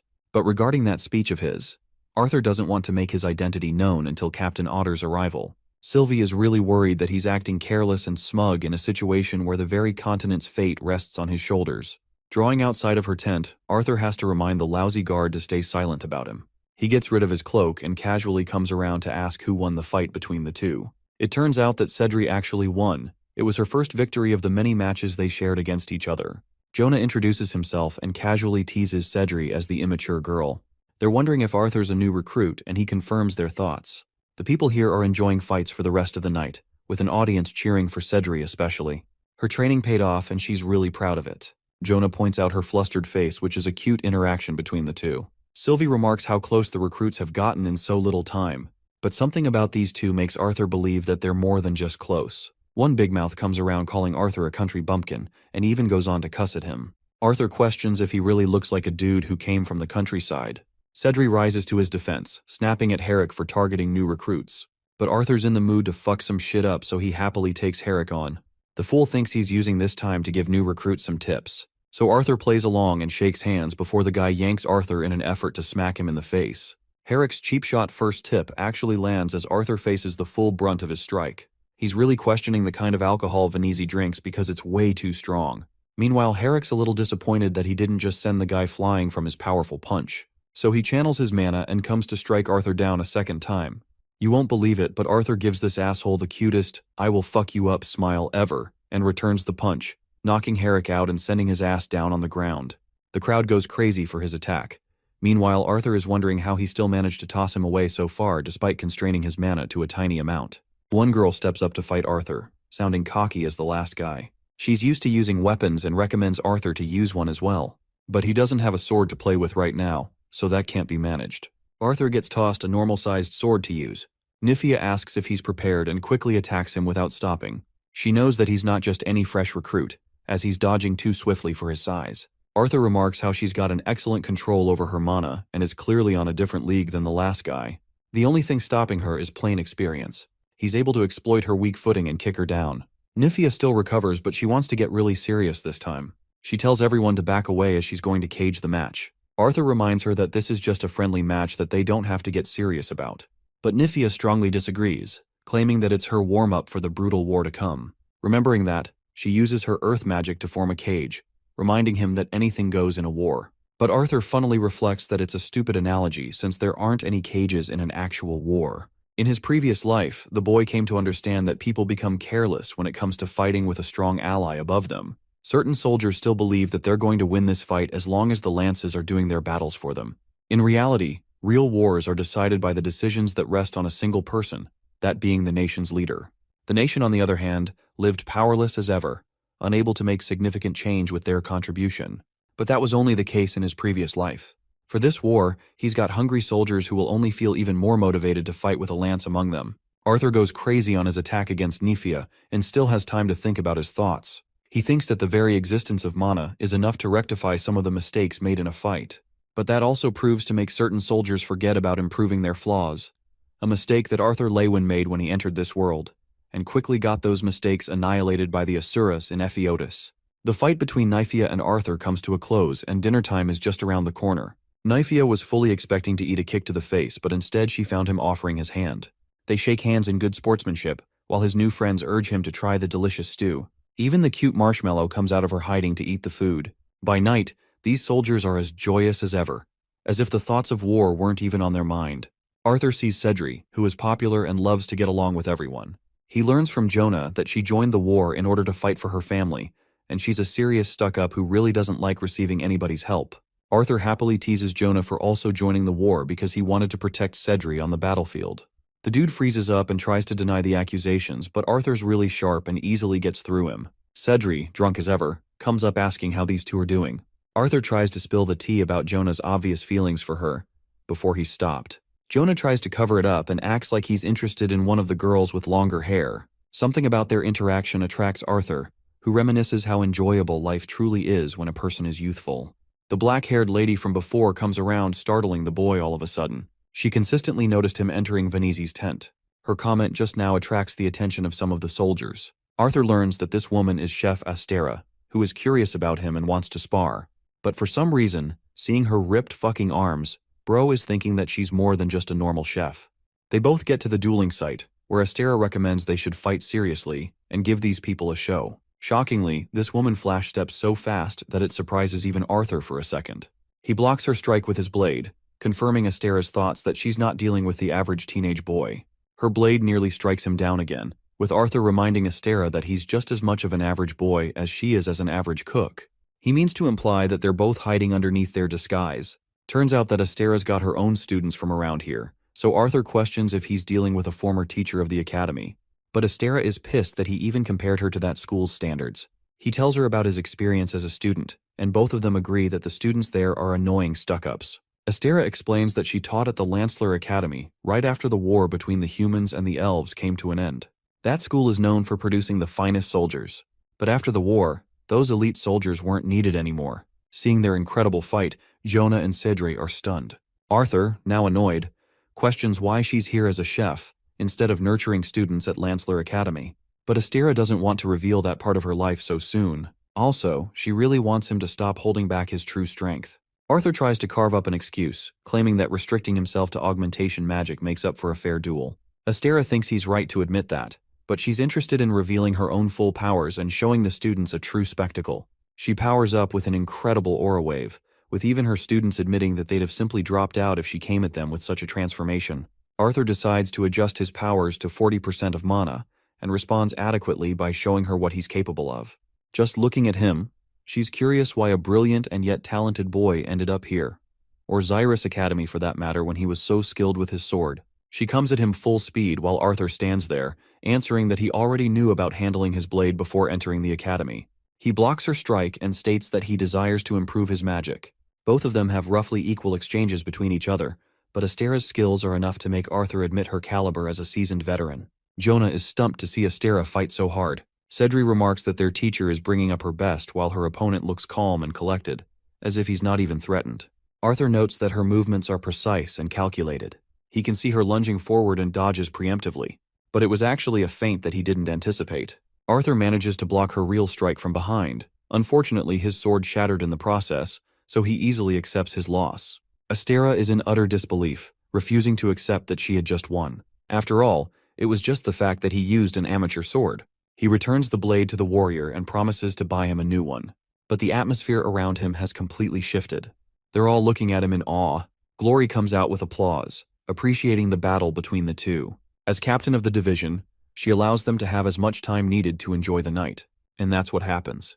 The main subject of the night is Astera's incredible movement and skills that were never seen before. One douchebag ridicules her performance and eats shit for it. They even call out their teacher's name to make him fight her. Cedre is seriously drunk and wants to fight Arthur. Jonah stops the midget and has to remind her that she's really being ambitious right now. The man of the hour, Arthur is sitting by himself underneath the night sky. Sylvie noticed that Arthur really enjoyed the duel, as it is rare enough to come across a good opponent. He's finding it happy to be a normal soldier for a couple of days to celebrate the small things in life. But Sylvie argues that he's not the type of person to live a normal life. They've both been through so much, so she thinks they should indeed work on celebrating the small victories in life. The first celebration being Arthur's fight against Astera. Funnily enough, you might think this marshmallow became a motivational speaker all of a sudden, but her true intentions were to steal Arthur's food just now. She was just giving him reasons to do it. Arthur gives it up because she behaved properly for the night. Sylvie happily munches on it. All of a sudden, Astera pops out of nowhere and questions if she's really seeing a freaking jacket eat a piece of meat. Arthur excuses that he's saving the food for later. Both share a celebratory beer, and Arthur's going crazy with that alcohol intake. Astera now regrets downplaying Xyrus Academy's talents because of how well Arthur performed in their duel. Their sweet moment is fucking annihilated when Venezzi's stupid guard comes out calling Arthur a general. Dude is looking at him with the most annoyed glare ever. Turns out that Captain Otter has just arrived, but for some strange reason, the captain is missing. Arthur gets up, while Astera's questioning what she just heard. Arthur calmly points out that he's got a story of his own. One he's willing to share another time with some more alcohol. Come to think of it, didn't this guy just smurf his way throughout his duels? What a guy. Arthur travels with the guard, learning that she's nowhere to be found. Interestingly, he locates her instantly atop the cliff. She's all by herself, and he wants to handle this on his own. As for Captain Otter, Arthur doesn't feel the urgent need to deal with the captain in his current alcoholic state. He'd be happy to meet him tomorrow instead. The guard respects his orders and goes away to report them. Arthur's left to himself and thinks it's okay to disturb Vasni to see if she's holding up all right. He jumps away and immediately pops right next to her. Venice hands him another bottle to drink, but Arthur thinks it's careless of her to drink here. But he's not clean either for being flushed like a drunk idiot. Bro literally goes against his own advice and drinks to his heart's content. Then he sits right next to her, before Venice finally decides to speak. She asks him about their chances of victory regarding the war. Even as competent as he is right now, Arthur can't promise anything. But he's ready to do his very best for what he can do. Vanessa, despite being double his age, finds comfort in his words, as if she's actually believing in the ridiculous idea that the boy will pull a miracle. Arthur claims that he's disappointed a lot of people before and he doesn't want to do that. She realizes that he still blames himself for the incident at Xyrus Academy. The place was going up in flames as he pummeled his way through with his dragon. He's curious what became of the academy after the incident. Even Tessia doesn't tell him much, neither of the heirs do. It's as if they're refusing to accept the academy's state. Vanessa expresses that they can't change the past as it would only make him sad. But Arthur's serious, and he's dying to know the truth at this moment. He was making excuses to avoid the touchy subject throughout this time. But Vanessa's fickle eyes tell you everything about her dreadful state. She remembers seeing many parents grieving the losses of their loved ones. Doradrea was the first among the disciplinary committee to suffer an agonizing death. While Theodore wasn't killed at the time of his fight against Drenive, he still didn't survive regardless of the healers. Arthur's face turns to utter shock and sadness. He wants to know what became of Fairith and Claire, almost hesitating to ask if either of them survived. First, Vanessa talks about Ferti, who did survive safely. She also learned that Claire is alive, but in what state, no one knows because of her secretive family. Arthur's glad to hear at least that. But Vanessa seems upset. Turns out that Kai was working under the cultists, which meant he served the Vritra clan. He totally disappeared along with Elijah. Now this news is the real deal. It really stuns Arthur. 5 traitors from the academy were captured while 30 escaped. The boy can't stomach what he just heard. Finally, this knowledge has offered him a second chance to reflect. He's forgotten about much of the memories of his past life, and it's true that his past self is slowly withering away. It is now helping him become a person of this world rather than his last. But it is true that in this very sensitive and fragile moment, Arthur is hoping to embody the values of his previous self.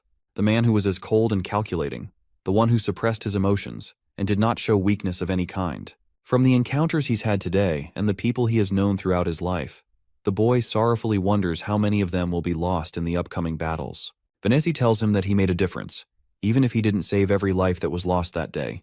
While she taught at Xyrus Academy for a bunch of years, she understands that the people of Xyrus are strong and will continue to grow their resolve. But without Arthur being there wouldn't be anything for them to rebuild. He is the single reason that the school managed to reclaim its honor. He's the reason they can fortify themselves again. That is the importance of Arthur Lewin. Vanessa takes heavy guilt and remembers failing Arthur time and time again. At the Widow's Crypt dungeon, she remembers losing him and was unable to help him even then. But the boy, being as outstanding and brilliant as ever, returned to them. Even with the attack at the academy, she couldn't have imagined the kind of strength that he embodied. Vanessa wants to be strong for her soldiers, but she's the one feeling powerless and afraid. Hearing this, Arthur requests Sylvie to keep watch over them for the night. She understands his request and turns into her draconic state before flying away. Arthur then gets up, perplexing Vanessa as he offers her his hand. Arthur wants her to be with the soldiers, to enjoy the mellow moments throughout the night. It's their duty to join them. The scene quickly cuts off right to the next morning, where this dumbass is sleeping like a cat because he partied all night. Vanessa wakes him up and doesn't return his blanket even when he uses the authority of a general. She reminds this fool that he rushed their meeting to the next morning, so he'll be dealing with this mess. Bro is handed with so many documents to review and finish before the meeting. Sylvie startles the hell out of him by popping her head out from his tent. Arthur remembers being carried by her when he fell asleep like a drunk madman. Regarding her report regarding the enemy ships, Sylvie couldn't find anything noteworthy. She wanted to try and explore deeper, but it would have risked her presence. She also really despises the smell coming from this man as he reeks of alcohol. Arthur shortly prepares himself for the meeting. He spots both Cedre and Jonah being lunatics who freeze before his presence. Vanessa is just mentioning his name when he arrives. Arthur is introduced to Captain Jarnus Otter, a serious-looking man who speaks very formally and shakes the boy's hand. Otter suggests both divisions get acquainted with one another. Even she thinks it's a good idea, and asks Arthur input regarding a way to divide their forces before the attack. To this, Otter disagrees. He believes it'd be better to form a collective attack from the coast, instead of dividing forces. Venezi speaks for Arthur, claiming that he's the one who has been entrusted in the final say. Otter acts arrogant and thinks the lance shouldn't intervene with the decisions of the captains who know their divisions more than him. Sylvie is really pissed about this dude's slimeball attitude. Arthur thinks that he's got nothing more to say and tries to leave. When Venezi asks if he's got some opinion, Arthur calls out the idea as a foolish one for combining forces in one point. Otter roars at him, questioning what better form of attack would be recommended instead of attacking directly from the ocean. His damning attitude invites a serious tone from Arthur, who reminds him clearly that he's the one sent here to govern their decisions. He warns Otter not to disregard his opinion as if it means nothing. That alone shut this bastard for good. Arthur mentions that he doesn't have a major role to play in making the decisions of the captains. He's going to leave that part to them. Suddenly, Arthur and Sylvie hear something so concerning that they draw outside. The people of the camps are drawn to despair, and as they spot a sliced arm fall out of nowhere and splat onto the ground. Understanding that the war has begun, Arthur roars at his soldiers to advance forward for battle. He wants Otter's input regarding his division, which was supposed to keep watch on the cliff. He tries running away when Arthur stops him, stating that the captain will be foolish to go up against an army all alone. Otter can't stand seeing his soldiers die on their own, but Arthur believes that he should pay attention to the more important battle here, fighting alongside Venezi's side and assisting the best he can. Her troops are organized into a position to fight. Thankfully, this airhead takes Arthur's orders and joins Venezi. Even he knows that there's no point in playing the hero with the kind of situation they're in. Instead of forming one large group, Venezi intelligently split her group into different units. Each unit was composed of its own strategic formation. Augmenters walked along the flanks, guarding the line of conjurers and archers as their role. The foot soldiers were standing at the front lines, ready to make the most out of the attack. The head of each unit, or the leader, is positioned just under the foot soldiers, giving their orders and protecting the conjurers the best they can. It's clear to Arthur that this just can't be an attack from a mana beast. It's possible that some other group is operating, but Arthur senses that something is seriously wrong. He sees Astera and wonders if she'll be okay on her own at their base.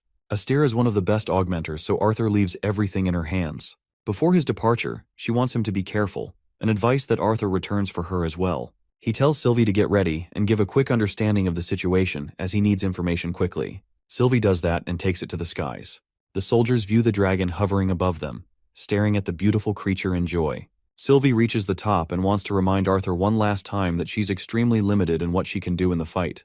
Arthur understands what she means, and it relates to the Treaty of the Asuras not to intervene in the war. While that's one thing, there's another awakening process that Indrath made her endure. Unfortunately, until she can awaken her ether powers fully, she'll be limited in her strength and apologizes for not saying sooner.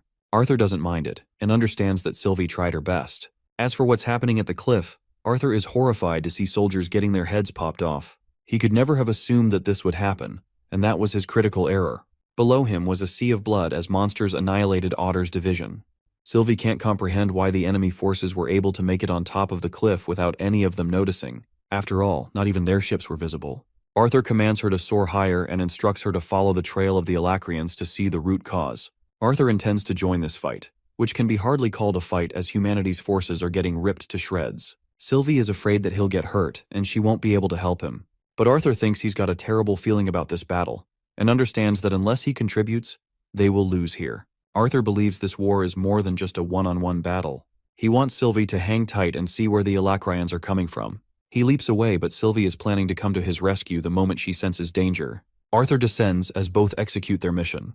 On Venezi's side, she's leading her men to join Otter's Divyasan and strike from the front lines. As for herself, she senses a figure leaping up from behind and immediately draws her blades. Thankfully, it's just Arthur, who scared the shit out of her after he flew off. He tells Venezi about his change of plans and that he will join them in this battle. Arthur continually felt worse about their situation, because for some reason, he anticipated their enemies to be no different from the Vritra clan, nothing more than monsters. But from up close, he can see that these soldiers are no different from the ones in their own army. The only thing unique about them was that they boasted quick spellcasting and wore a different outfit. Arthur takes his first battle and senses that he's dealing with a silver core augmenter. He goes quick on the offensive and slashes his opponent's abdomen, but for some reason his blade doesn't penetrate. It's because his body casted a shield that protected his armor. The man responsible for casting this shield is an Alacrian soldier from afar. Arthur is stunned to see someone manipulate a barrier like that. He finds the current mage troublesome to fight against, so he quickly switches targets to the one who is casting the barriers. His opponent follows up from behind with a prepared attack of their own, but Arthur easily catches him with an earth spell. He's rather surprised to find that the soldier didn't augment or enhance his body. While this guy fights like a seasoned augmenter, he doesn't really have any reinforcement to protect his body. Still, Arthur's peeved about the way the Alacrians are fighting this war in general. Something about it feels strange, as if they aren't even being spotted by the enemy soldiers. It's to the point where Arthur is beginning to wonder if an illusion is set in place. The Alacrian soldier tells his friend to cast more shields, which gives Arthur the opportunity to reflect on the difference between their fighting styles. He still doesn't get why the soldiers are choosing to manifest mana in a single-handed approach. Arthur has judged that knowledge of the enemy forces will be critical in him winning this war. The augmenter he's facing is extremely skilled, but doesn't hold a candle to his mentor Cordry. The part that's bothering Arthur is why this guy's only enforcing mana on his claws. The Alacrian man is impressed to learn that Arthur is just any average soldier. The boy impressively uses a feint to catch this guy off guard, and yet the shield mage was still able to cast a barrier to protect his friend. Arthur is perplexed because none of the Alacrian soldiers seem to be worried about the shield mage, as he's defenseless. Just as he's about to attack him, fireballs come targeting him out of nowhere. Arthur points his blade to the long-ranged enemy soldier from far away. He then throws his sword at full speed to take that guy down. Luckily, the sword is deflected by the shield mage casting yet another barrier. Then the guy with the claws comes up around, casting deceptive magic to trick Arthur. The dude literally creates fake shadow clones of himself. But this illusion of his just gives Arthur an easy crutch to invoke one of his strongest abilities, the Realm Heart Physique. This power allows him to distinguish between the fakes and the original. It turns out that the illusion being casted is actually made by the shield mage instead of the augmenter he's fighting. This guy is just the direct attacker, and he lunges to get Arthur from every direction. The long-ranged conjurer is supporting them with heavy blasts on the side. Their tactic seems interesting, and leads Arthur to wonder if this is how the Alacrian soldiers really operate in the state of war. He easily manages to blast one of the soldiers to ashes, and wonders if there's a shield for every warrior in each unit. Arthur's still trying to figure them out, but it's thanks to his Realm Heart transformation that he can think things clearly. The Alacrian trio fighting Arthur is fully taken down with ease after his transformation. The fight hasn't even crossed an hour, and yet the atmosphere was covered with the smell of blood and rotting flesh. Arthur faces his enemies, slowly culling their numbers with his blade. Unfortunately, the Alacrian divisions were much larger in size compared to their own. Arthur understood that the Alacrian forces clearly had much bigger surprises for them. But from the knowledge he acquired in this fight, he could easily navigate throughout the battlefield, striking down anyone who came in his way. He did not exchange a single word, and merely slaughtered beasts and Alacrian forces alike. The dreadful scene makes the boy wonder that if men fought with diplomacy instead of weapons, there would no more be any battles with blood. It's exactly when men have access to weapons that those words become useless. Cedre finds herself caught off guard as one of the Alacrian soldiers attempts to strike her down. Arthur remarks that the cycle of death only continues with such bloodshed. Thankfully, she ducked that strike and actually managed to beat the shit out of the soldier. From this distance, she can't hear Arthur, who's trying to yell at her. Cedri's heartfelt smile fades as her body is pierced by a vicious beam. Jonah drops his weapons and carelessly rushes to protect her. He grabs her flailing body as more men come to finish them off. Arthur comes right in, slashing those monsters down. Jonah is crying tears while Arthur is pissed that he's making himself vulnerable in an extremely dangerous situation. Jonah can't even listen to him and merely talks to Cedri, who has lost too much blood. Arthur is seriously annoyed because he's having to protect Jonah because of his stubbornness. In these thoughts, he confirms that Jonah is useless right now, and there's no way to make use of the guy in this situation. Then again, the pain and grief catches up to Arthur as well when he remembers the memories they shared. The softy knocks Jonah out and protects both of them, all the while blasting his way through the Alacrian soldiers with his wind magic. He even casts Static Void to stop time for the arrows aimed at his head. And you won't fucking believe this, but this man literally caught the arrow between his damn teeth. He's carrying 2 injured soldiers and he caught a fucking arrow like Saitama or some shit. Anyway, back at base, Astera's doing her part by nurturing the soldiers. She sees Arthur carrying both her students. He sets them down and requests her to take care of both of them. Before leaving, Jonah grabs Arthur's feet, despairing at the fact that he couldn't save Cedre the way he saved him. Arthur simply states that he can't save everyone in a war like this. But Jonah only hates him for it, and he thinks that a lance should be capable of saving everyone. He could even sense that Arthur stopped time because of the projectile that was aimed at him. The general has no words for this amateur and merely states that his priority isn't to save each soldier. Jonah haunts Arthur with his final words, stating that Cedre wouldn't ever have reduced Arthur into the category of a soldier on the battlefield. This gets our boy's blood boiling because the motherfucker is talking too much shit after being rescued. He grabs Jonah and roars at him for acting incredibly naive in the middle of a war where their enemies are unstoppable. He wants them to remember that some of them are so powerful that only Arthur can fend them off. He can't save everyone when he's prioritizing protecting them all of the time. To all of that, Jonah ends up responding with a promise he shared with Cedri, that he was going to eventually ask her to marry him. The poor guy sobs at the loss of his most trusted companion, while Astera promises to take care of him for Arthur. The Lance returns to the battlefield as fast as he possibly could. He hears Venise, who's in shit condition but holding her own. Sylvie is also on her way back. She warns Arthur that someone extremely dangerous is coming to fight them. Someone seriously strong. That warning alone reaps Arthur's soul, and Venise can see it on his face. He immediately tells her to take the fight elsewhere, which basically means retreat. Venise can't comprehend his message because they've basically taken down most of the Alacrian long-range conjurers. This means the Dicathan forces are at a clear advantage right now. To that, Arthur responds that an incredible force is heading their way, and they may be even more powerful than him. He wants them to just leave so no one gets hurt. This also means he's going to be fighting this opponent all on his own. Arthur doesn't want any more senseless deaths. Vanessa is okay with him leaving so long as he promises to return to her in one piece, or else she'll drag his dead body out of hell again. It's really cute that she cares for him as a teacher, and I like that a lot. Vanessa leads her forces for an immediate retreat from the fight, which is a surprising order for even Otter. With these guys retreating, Arthur reflects that the Alacrian forces aren't even the real issue to deal with. Both divisions CNA handle those guys and stand their ground. But for Arthur, he's bolting his way through the forest, leaping from every branch, afraid that Sylvie isn't responding to him anymore. Arthur wonders if she's willingly ignoring her. A voice creeps up on him, rendering him in a state of shock. This voice triggers fear in him, to the point he activates the Realm Heart physique right off the bat.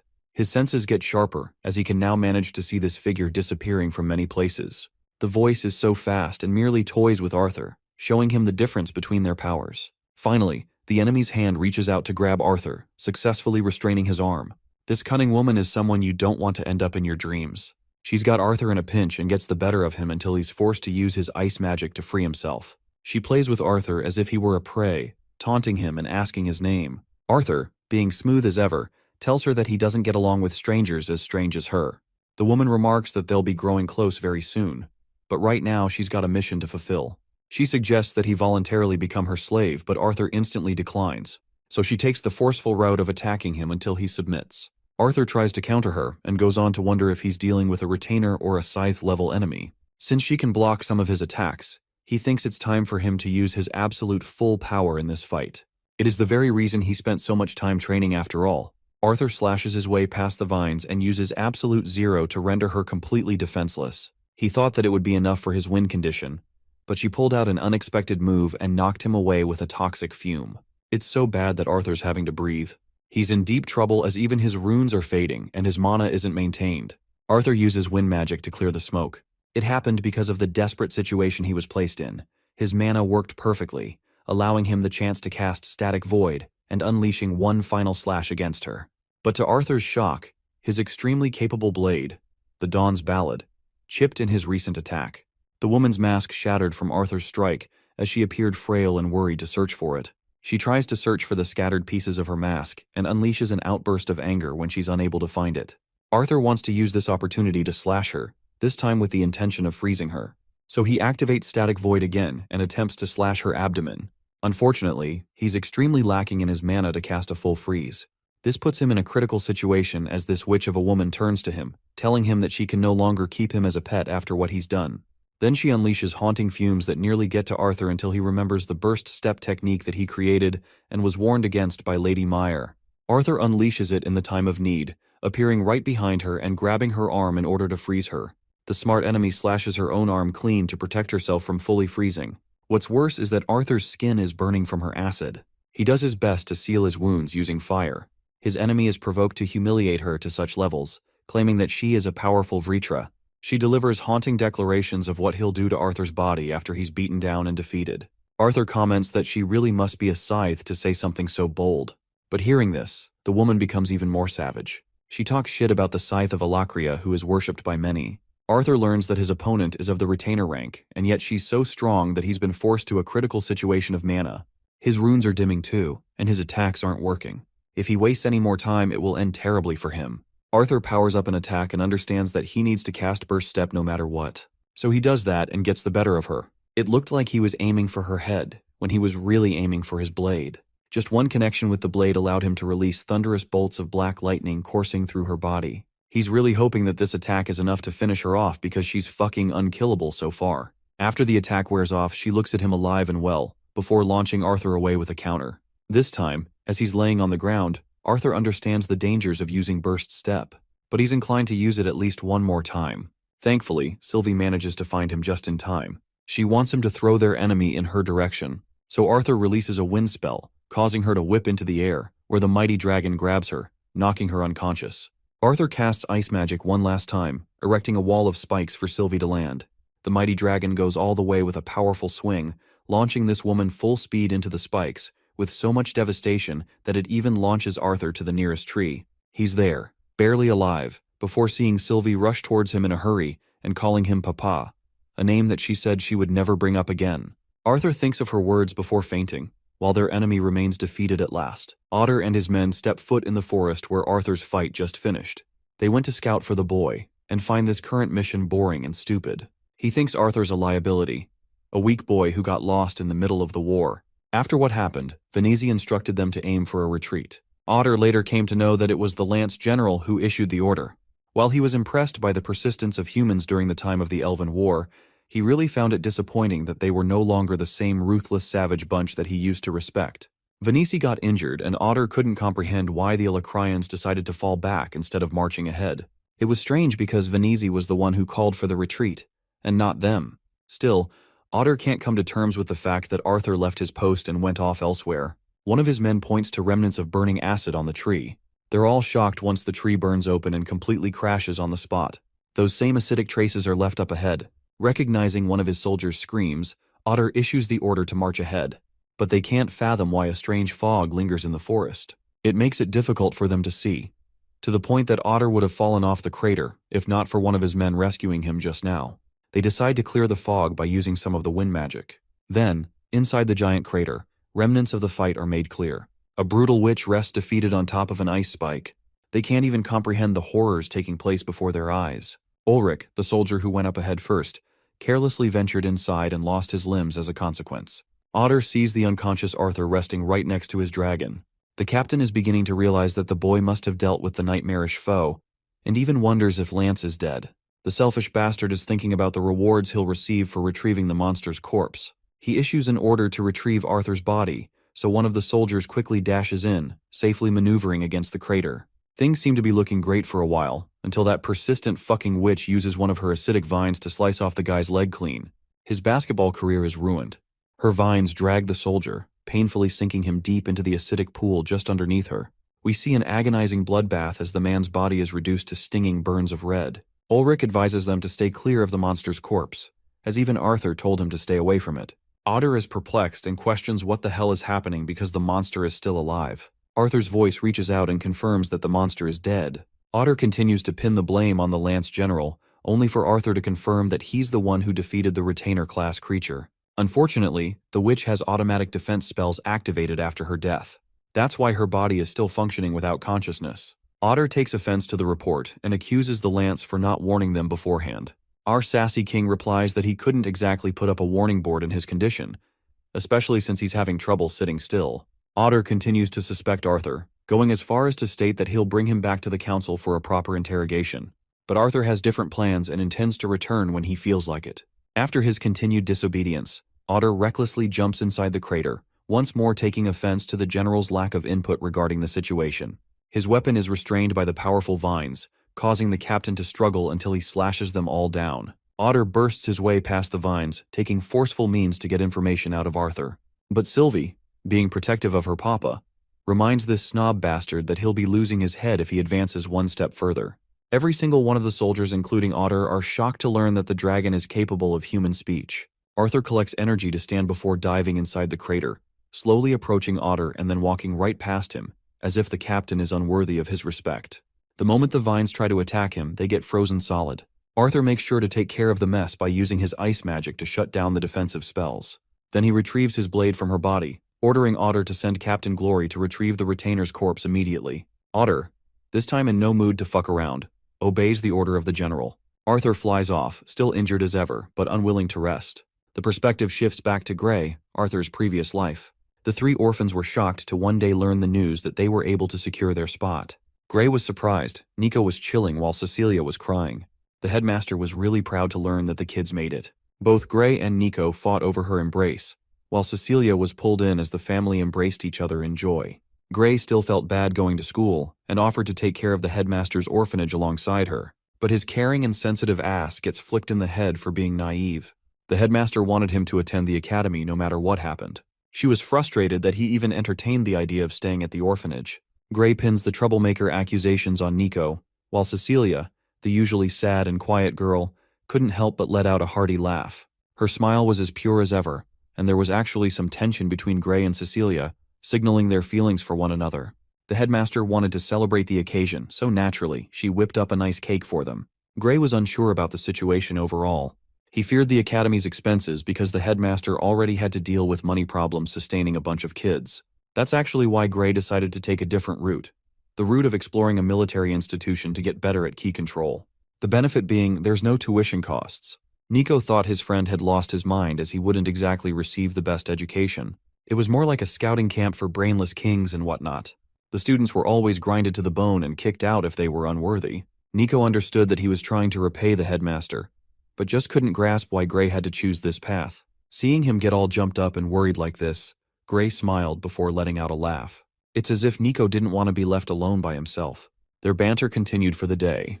Let's transition back to Arthur's world in the present. He's nearing the border, stretching his limbs to release some tension. Sylvie's shocked that his legs are in one piece, as this idiot had to rely on Sylvie's ether healing instead of Meyer. His burst step really could have done a number on him. But Arthur thinks she did just okay, because he just needs a bit of healing to correct his body from this point onwards. Sylvie questions if now would be the best time to execute a dangerous mission such as this, especially considering the state they're both in. Sylvie warns him that they don't even have any leads to pick up on. But Arthur's confident as he'd already gone through the map of Darv to discuss some mission plans with Virion. He knows a rough idea of what they're seeking. At the same time, the problematic part is where do they start looking from? Jumping ahead, we see Arthur getting lucky enough to find what he's looking for. It looks like an ordinary wall, but he knows there must be a secret lock here somewhere. Sylvie, being tactical with her size, locates the exact spot, which reminds Arthur that dwarves are supposed to be shorter than humans. After seeing the lock, he places his hand on the designated spot. It lights up, while Arthur wonders if earth magic was enough to pull this off. But it didn't do anything. So he decided to deploy a risky move by activating the Realm Heart state, believing that there's a specific pattern put in place. Unfortunately, in the state he's in, Arthur can barely sustain his physique and coughs out blood. Sylvie is really worried, but she knows he's a stubborn ass and won't listen. That's why she wants him to wrap things up so he can get some good rest. Arthur tries to break the pattern without using the Realm Heart physique. To his astonishment, the wall lights up a pattern, this time unlocking the door.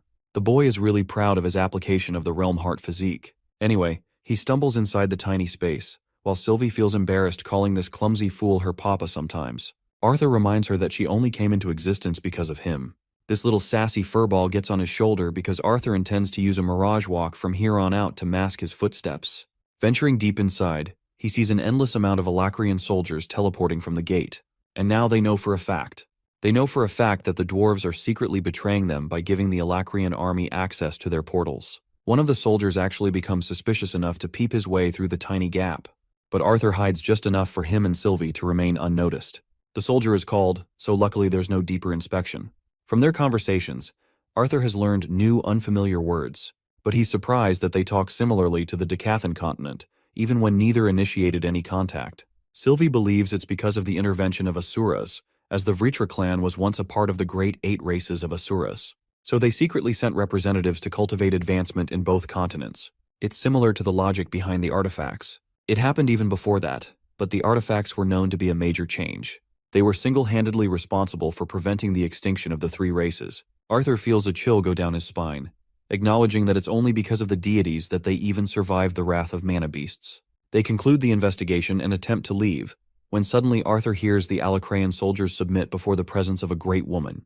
This horned beauty steps through the portal, donning white hair and contrasting with a black dress. She's one of the scythes, who are even stronger than retainers. Arthur was confident in his ability to take on a scythe, and he was even surely confident that they'll win the war despite the betrayal of the dwarves. The scythe is catching up on reports with her soldiers, when suddenly her eyes are drawn to the presence of the one hiding nearby. As for Arthur, he could tell by Sylvie's frozen reaction that this woman was a monster. A monster who wields unfathomable power beyond Arthur. It was as if a terrifying hurricane was about to engulf him in terror. She could see them, and with her one sight, Arthur Lewin felt despair. Utter panic sets in for both Sylvie and Arthur, while the scythe is merely gazing at them with intrigue. He tries to hide and mask his beating heart, but this beautiful woman knows they're hiding. Interestingly, she willingly ignores them and seems to walk away. Sylvie senses so much danger that she thinks flying them out of here would be the only way, but Arthur knows they'd be detected and attacked instantly. However, Sylvie doesn't get what he's thinking about since Scythe spotted them already. Arthur assumed the worst too, but he still had a mirage walk in place, so he thinks they lucked out, as there wouldn't be any reason for a Scythe to just bat an eye on discovering them. Regardless, he's done playing around for the day and walks out of the dungeon in his state. Sylvie knows he's in terrible condition and can't even walk properly, but Arthur is willing to risk walking without detection for as long as possible, even until he runs out of mana. Let's go and see what's up with Ellie at the flying castle. She learns from Otter that the soldiers have been taken care of, so she should wait in the teleportation room for the medics to do their work. But just as worried as ever, Ellie is waiting for her brother and assures the captain she won't bother anyone. Otter learns from the child that Arthur Lewin of all people is her brother. Bro gets instant PTSD and senses the family resemblance. The captain thinks that it's more of a reason for her to wait for him inside. Bro gets a second shock of PTSD when he sees that even Arthur's sister has a scary bond. The captain has merely accepted the fact that the Arthurs don't care about respect. He walks away while Ellie cutely mimics his words in the exact tone. It's funny enough that she cracks into laughter, causing further injury to the man's dignity as he walks away. Also, Ellie wasn't expecting so many medics to be working overtime. But instead of worrying, she thinks her brother is fine because he's also incredibly powerful. He's known for returning home with a powerful victory. In that exact moment, the majestic dragon rises to the castle before crashing right down. She has brought Arthur Lewin, in his barely conscious state. The medics can't believe what became of the lance, but Sylvie is extremely worried because he ended up depleting his mana core just to protect them. He's been totally unconscious for 5 minutes now, so the situation is critical. He's lost his legs and incurred chemical burns on one half of his body. Just like last time, even to Ellie's shock, they all learn that the dragon is capable of speaking the human language. She orders the medics to prioritize replenishing Arthur's mana core and offering him blood transfusion on the go. Ellie backs up Sylvie's command with her authority. The medics prioritized working on saving the life of the lance at full speed. After a while, Arthur opens his eyes, with Sylvie happy as ever to find him awake. He wonders what happened and spots his sister and her bond asleep. The medics explain how none of his loved ones left his side the entire time he was unconscious. When Arthur discovers that he was down for 2 days, he wakes up in worry because he's supposed to be at war. Unfortunately, his condition is still on an all-time low. Dr. Mendel, the head of the medics here, wants to see his consent for an operation. But Arthur doesn't give a crap about any operations beside his mission objectives. Mendel tells him that Virian's having a meeting with Captain Otter and Glory, as well as Lance Aya. Arthur suspects that they all return to the southern border, but he's seriously afraid that they'll run into a scythe and get decimated. He even bites at Sylvie for not warning Virian, but she was so worried about Arthur's well-being that she couldn't trust random people alone with him. The Lance inquires about Aldir and learns that Virian is the only person who knows where he is. Mendel wants him to focus on mending his injuries for the time being. Arthur surprisingly complies and requests a diagnosis of his situation. Mendel confirms that they've got one, but he wants him to understand that he's a deviant capable of using mana to distinguish multiple layers throughout the human body. He can separate the muscular layer from the nervous and even the skeletal layer. And right now, Arthur's legs are marked all over the place. He has endured the worst injuries imaginable, and it's only thanks to his mana core that he's returned to life. Arthur realizes that he was actually a goner if Sylvie didn't save his life, but she's afraid she'll have to do this a lot more often in the future. As for his treatment, Arthur's lower body has been imperfectly healed for the time being. He literally cannot walk without expending mana, which is why they're gonna have to break his bones, tearing his tissues and dividing them into small segments before guiding them for realignment. Yeah, that shit sounds scary as hell. It's a painful process and could even affect Arthur's career as a whole. That's why they seek confirmation from his side. Sylvie looks at him worried, but Arthur tells them to proceed with the operation. The only thing he demands is that his sister doesn't learn about the painful procedure. The operation begins as the surgeons get ready to work. Ellie's bond notices Arthur, but he requests the bear to keep quiet about the situation. Mendel explains that Virian has sent only the most elite healing mages of the 3 races to help restore Arthur to full health. First up is Seldia, who apologizes for what she's about to do. Sylvie promises to rest by Arthur's side, as he's sedated by Seldia's magic. Finally, Mendul closes the window shut, but Sylvie interestingly catches a small glimpse of Tessia's hair, which means she was sneaking on them. Mendel initiates the operation as the elf princess walks away. With his painful operation going around, let's pull back and transition into Gray's memories again. They were on a shopping spree and purchased so many books for only one term. Their studying at the orphanage paid off, and Nico was excited about their future to come. Gray, on the other hand, couldn't exactly find the excitement in the life of constant homework, while Nico, being the genius engineer he is, found himself amongst infinite opportunity. Gray smacks a book against his head to stop him from acting weird. Nico teases Gray for being just as lonely as him. Cecilia is disappointed by both of them and claims that she's uninterested in sitting with either of them.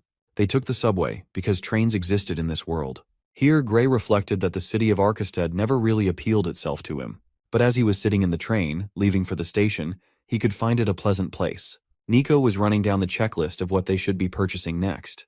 By the time they arrive at their station, it's raining. They forgot about backpacks because they were focused on getting uniforms and textbooks. Things like backpacks and supplies seemed cheaper in comparison. It was raining, and Gray thought it'd be better for them to make haste. He was really focused on the surroundings, as if his senses were telling him something, as if something was wrong. He knew that Kai masters could sense the slightest presence of Kai from other people. And while Gray wasn't really a master, he could sense an emotion, a dangerous one, bloodlust. Suddenly, the assailant attempts to shoot Cecilia before Gray pushes away both of them, allowing the shot to only graze by her arm. Gray orders Nico to run away with Cecilia at once, and stays behind to deal with the threat. He managed to block a projectile with one of the books. It's some sort of injection with a liquid. Gray makes his escape, knowing that whoever made that shot also possessed a really powerful aura. The man signaled his subordinates to chase the kids down. They don't care about the boys and are here to hunt Cecilia. Gray catches up with his friends, informing them about the tranquilizers. Nico questions why they're being hunted as they didn't even steal anything. But that's when Gray drops the bombshell. It's not them those men are after, it's Cecilia.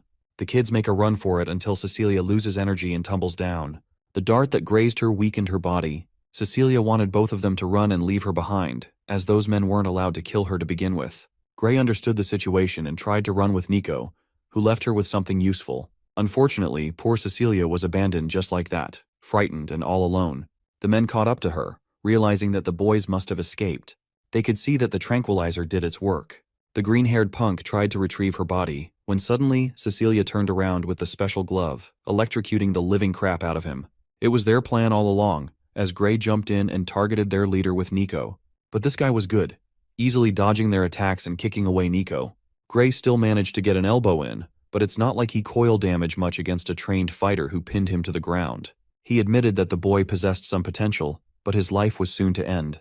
Gray was being choked out when Gray pulled out the tranquilizer he unhooked from the book. Using that, he stabs the man's shoulder, and instantly the effects kick in. He stumbles and falls to the ground, unable to follow them any longer. The three kids try to make their escape, but the leader reminds them that if they don't kill them here, they'll just keep chasing them down. To top it off, this murderous bastard burned the damn orphanage down. Gray couldn't handle seeing it go up in flames and reached for the retrieved dead body. His hand trembled as he uncovered the sheet, seeing the headmaster's corpse resting before her eyes. The boy shed tears. He loved her the most out of everyone. He cried his heart out, cried until he was pulled away. Those haunting words, the reminder that he had nowhere to go, it followed him. What a perfect time to return to Arthur Lewin, who wakes up at the sound of Tessia's voice. She's crying as if she'd lost him, while the boy questions what made her so upset. But Tessia states that he's also crying, as he woke up from the dream with his tear-filled eyes. I don't know about you guys, but this scene is a really nice touch and I really like it. Tessia smiles before him. It had been a while since he faced her and even talked to her. He could see that Arthur suffered scars of her own, but she teases him, arguing that cooking is more brutal than fighting. Tessia is really worried about him and couldn't handle the news when she heard from the captain. Arthur is stunned because it basically means that Tessia was promoted to the head of the unit. But that's not the crazy part to her. The crazy part is that Arthur nearly had a dance with death. He's happy enough that she's doing all right. Tessia refuses to argue against him and simply sits next to him. She knows that he risked so much of his life to make sure everyone else survived. She could never have imagined that the war would turn out to be so tough on him. Seeing him in this fragile state, Tessia is reminded that he's only human, instead of the unstoppable mage that everyone else sees. She pairs it up by adding that he's also a toddler with his emotions. Virion is secretly eyeing on their conversation when suddenly their disguise is blown away as the door kicks open. Tessia's the most embarrassed. The Elven King and Queen wanted to opt out and were only here to see how they were doing. Varian, on the other hand, the eavesdropping clown, states that he's come here for a report. But Ellie, she's been waiting for far longer than even him. Arthur tells his sister to come around and she goes on to hug him. She was worried sick and feared the thought of Arthur's death. Her brother teases the adorable potato face, reminding her that he'd still haunt her around after his death to scare away any boys trying to make a move on her. Arthur understands the situation with Varian and Alder around, so Ellie leaves to chat with him later. Alder makes it clear that it's a miracle for the boy to survive the operation as well as he did. Despite Sylvie's ether magic and the use of the most elite mages, it took an additional usage of an elixir pearl to heal him. They're only lucky that Arthur had the pearl on him when he collected from Winsome many years ago. Unfortunately, they can no longer offer the boy any more elixir pearls as they'd be breaking the treaty after the war. Also, Varian has something for the boy. They're the remains of his beautiful sword, recovered from the corpse of the retainer witch. Arthur is happy enough to have retrieved it. He's seriously hoping for the damn marble to pop out a new weapon for him, but it won't happen out of his own will. Also, Arthur has one serious question. He wants to know who is responsible for controlling Mika and Ulfred.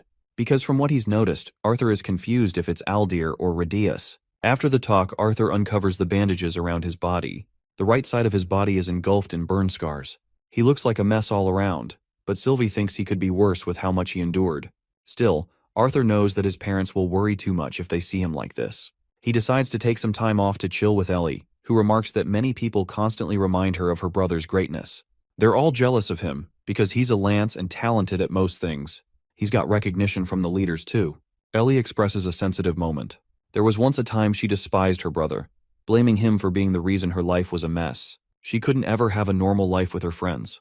And then she hated him for letting their parents join the war. At the same time, the girl realized that she couldn't blame someone who had an even more difficult, more painful life than her own. She only remembers Arthur covered in injuries from her memories and his stories of fighting monsters back to back. Her brother wasn't around, and it made her wonder if he cared about his family. Ellie, now reduced to tears, finally comprehends how many sacrifices her brother made for her sake. He was a young boy and wasn't guarded by their parents. She was the lucky one who could share time with them. He had to sacrifice his childhood just to get to the point he was at. Arthur tries to comfort her when Ellie rises up like a jolt of electricity, glad that she was able to relieve herself. Next, she has something to show to her brother, and before Arthur says anything, she understands the path he's chosen. Ellie picks up the bow and prepares a shot. She releases a perfect bullseye, impressing her brother. But that's not everything, as she chants something, before imbuing magic inside her arrow. Then she releases the projectile. Arthur's stunned by her performance, even though the projectile couldn't reach its target. Ellie is disappointed, but Arthur reminds his sister that she's only 12 and already made a bunch of progress beyond her peers. Joining the brother-sister duo are Helen and Emily, dressed up as if they were at some kind of wedding. It was actually Helen's idea to help Ellie realize her gift, but the boy still doesn't get what they're talking about. Interestingly, Ellie boasts the ability to mold mana into any shape she requires. It's a talented gift for sure. But Arthur's more fixated on their dressed-up attire. Turns out there's a celebration party tonight after the defeat of an apparent retainer. This makes Arthur realize that none of his friends know that he was the one who beat the retainer. He thinks Varian is a little too relaxed with his parties. He also realizes he should be getting a suit. But his maid squad is already ready with his clothes for that matter. Let's go over to Tessia's side. She's out here doing makeup and getting dressed up like a beautiful queen. Her mother is proud of her good looks. Tessia thanks her for helping out and getting ready. And like one queen to another, she wants Tessia to go up and show everyone who is boss. She arrives at the party, causing her team to become dazzled in her presence. Tessia is feeling alright but feels uncomfortable with the outfit. Stannard, on the other hand, thinks he looks ridiculous. Caria looks just fine but has no intentions of dating the pretentious nobles. Tessia thinks they should focus on Stannard getting a date and a girlfriend after the war is over. Bro is so happy that his team is playing the ultimate wingman for him. As for the green-haired Darvis, he won't be getting any of those privileges anytime soon. Tessia and the rest of the group make their way to the party. They were underestimating the scope of this thing, until their jaws dropped seeing great food and great musicians paired all around. Tessia thinks that Varian overdid it. She's looking for Arthur and gets teased plentifully by Korea for it. She thinks he must be resting in his injured state. Darvis acts all cocky after hearing the mighty Lance get injured. He loses his shit when he spots his stupid family and tags Korea along to do away with them quickly. This leaves Tessia and Stannard alone, until Emily comes around to meet them. She was the one who set up all the lighting artifacts, allowing for a beautiful scene. Emily had to do most of the work since Gideon was busy being crazy like usual. The inventor turns around to greet them, and makes excuses for why he couldn't help his assistant. Varian tasked him to see the one person who was smarter than even Gideon, which is surprising if anything. Tessia bats an eye and actually spots Claire, who looks stunning in her dress. They catch up greeting each other, while Curtis and Kathleen join up too. The disciplinary committee is all here. Kathleen in particular embraces Claire with a loving hug. They all miss their leader after she disappeared. Curtis mentions how they were worried sick for her, and how they're glad to see her doing fun. Claire tells Caspian that she's going away to talk to her friends. With Tessia, Curtis, and Kathleen around, she brings up how Curtis became a teacher at Lansler Academy. He's having a fun time training the soldiers to release them into the battlefield. As for Kathleen, she's fully fixated on her training with a lance. Tessia's managing her own team out in the war. The elf princess confirms that she's finding some improvement each day. It's only thanks to the Bladeheart family's sword techniques that allowed her to improve faster. Claire feels jealous, with hints of despair, knowing that they all became much stronger. Kathleen brings up her injuries from the incident. Thankfully, they're all healed, but as for her contribution in the war, Claire denies that she won't be joining them. The only injuries that healed were physical. But Claire lost something very important. She lost her mana core. She can no longer exercise magic, a despairing shock to her friends. She has coped with it for the most part. She still wants to help out with her skills as a swordsman in order to train new soldiers for the war. Kathleen beautifully points out that Claire's resolve is even a more brilliant assessment of her abilities than the color of her mana core. Her touching words bring Claire to tears. She tries to slug and make fun in the situation, hating that her makeup was just ruined by her tears. Her friends are there to look out for her. She wipes her face, and wants everyone to know this fact except Arthur.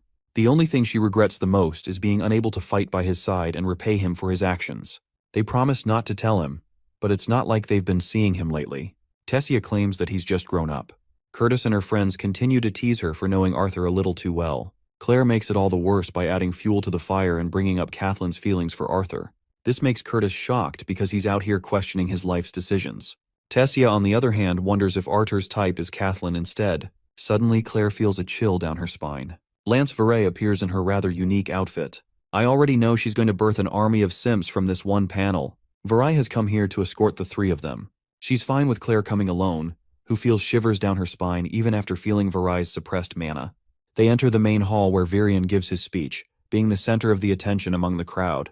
He wants to share some positive news in the time of great turmoil. The news of the first victory of the war.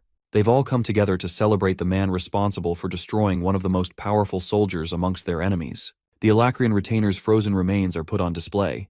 Tessia wonders if Veray was the one to bring this monster down, but her face seems just as shocked as everyone else. The man responsible for defeating the retainer is called forth. Lance Godspell, Arthur Lewin, and his first great win. Tessia freezes after coming to terms with reality. Arthur begins the speech by mentioning how it is disgraceful to show a corpse in front of the public, but he's here to talk about more important matters. The nobles of this party understand how each person among their territories is waiting for the current state of the war. They could only operate under a shade of assumption before, but now Arthur claims that he's brought exciting news.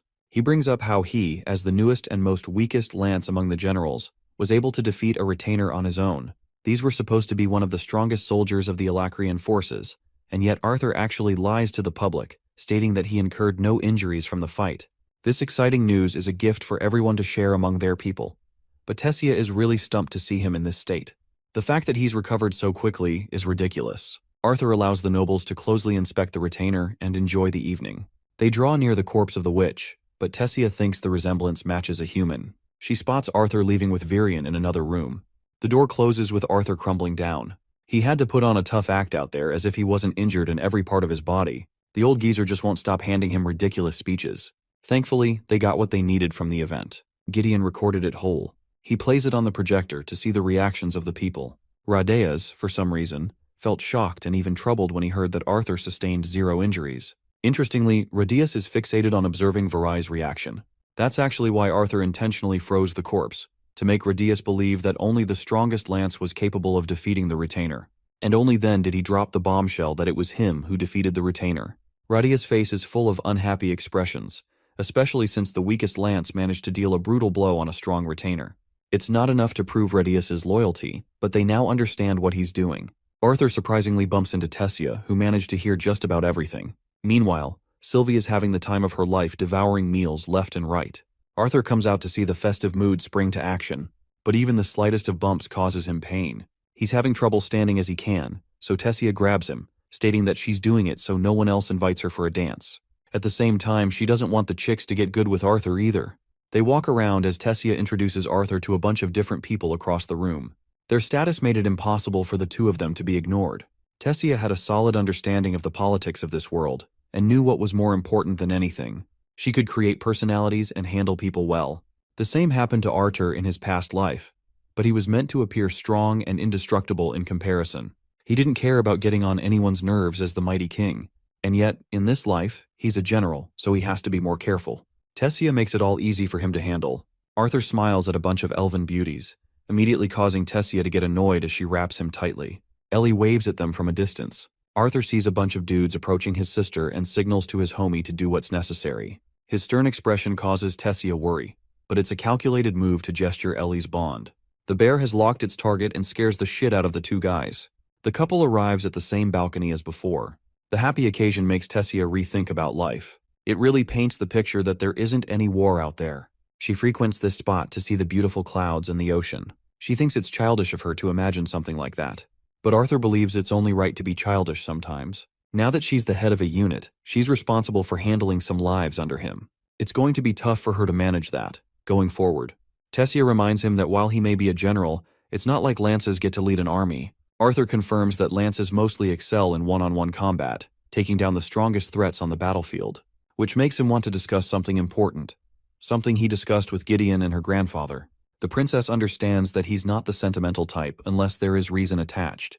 This means that he's probably planning on another dangerous adventure. She describes Arthur's personality as an open chapter, with some obvious parts and then some ambiguous parts. Naturally, Arthur questions what she's talking about. Tessia grows closer and asks him about his big secret. She's dying to know how he's so good at everything he does. A generational talent. But that's not entirely the truth. Arthur simply has the experience of his past life at his side. He tells her that he read a lot of books, but Tessia is a little underwhelmed with his revelation. She finds it frustrating to accept the fact that they're just half a step away from each other in their mana cores. She's a beast tamer who has studied under the best teachers and even an Asura no differently than him.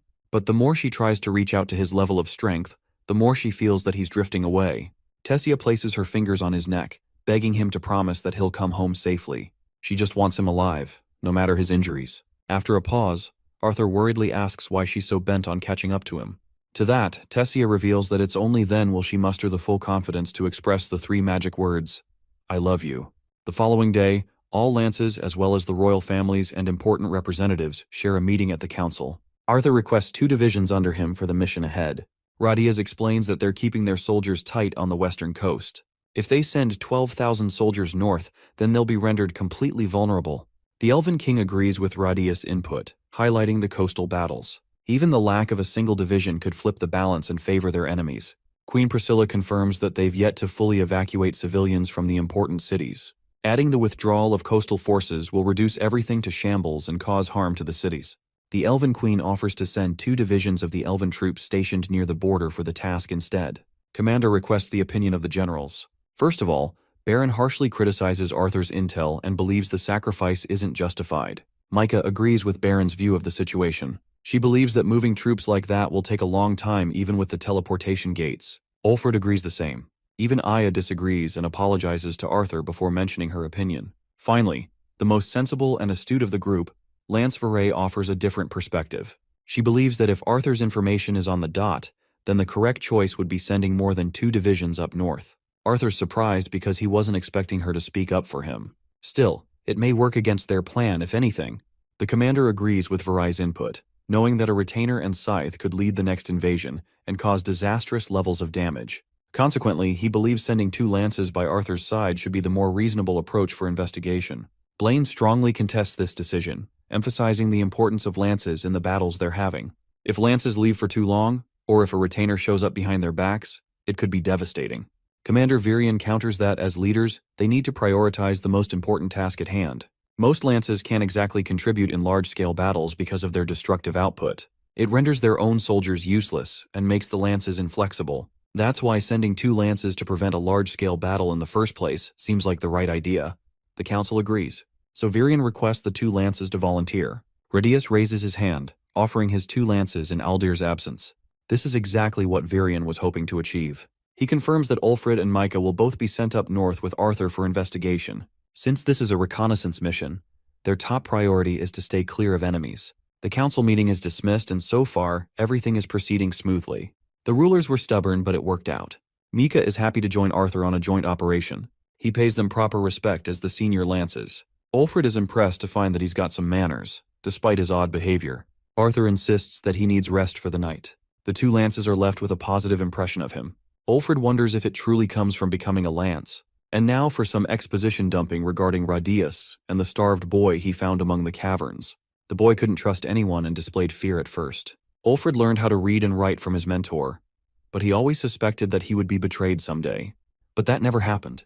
They looked like family, and he thought of him as a father figure. Graduating as the top conjurer of the Earthborn Institute, he was selected as one of the royal guards. The Grey Sunders were brutal in their own race, but he served the king and queen with utmost loyalty. That is what Radius desired of him after all. When there were selection trials running for lances, he almost wanted to back out. Ulfred only swore his loyalty to Radius after all, who even respected his decision to withdraw. That was the case until Elijah was brought home. Radius, being his kind self, brought another child and cared for him, but he never knew why Elijah was never told about him. Radius then forced him to become a lance, to serve the family. After all, even if he was ready to disobey the king, Ulfred wouldn't dare disobey Radius. The man had reminded Ulfred that his service to the royalty will be temporary, as he was his true master.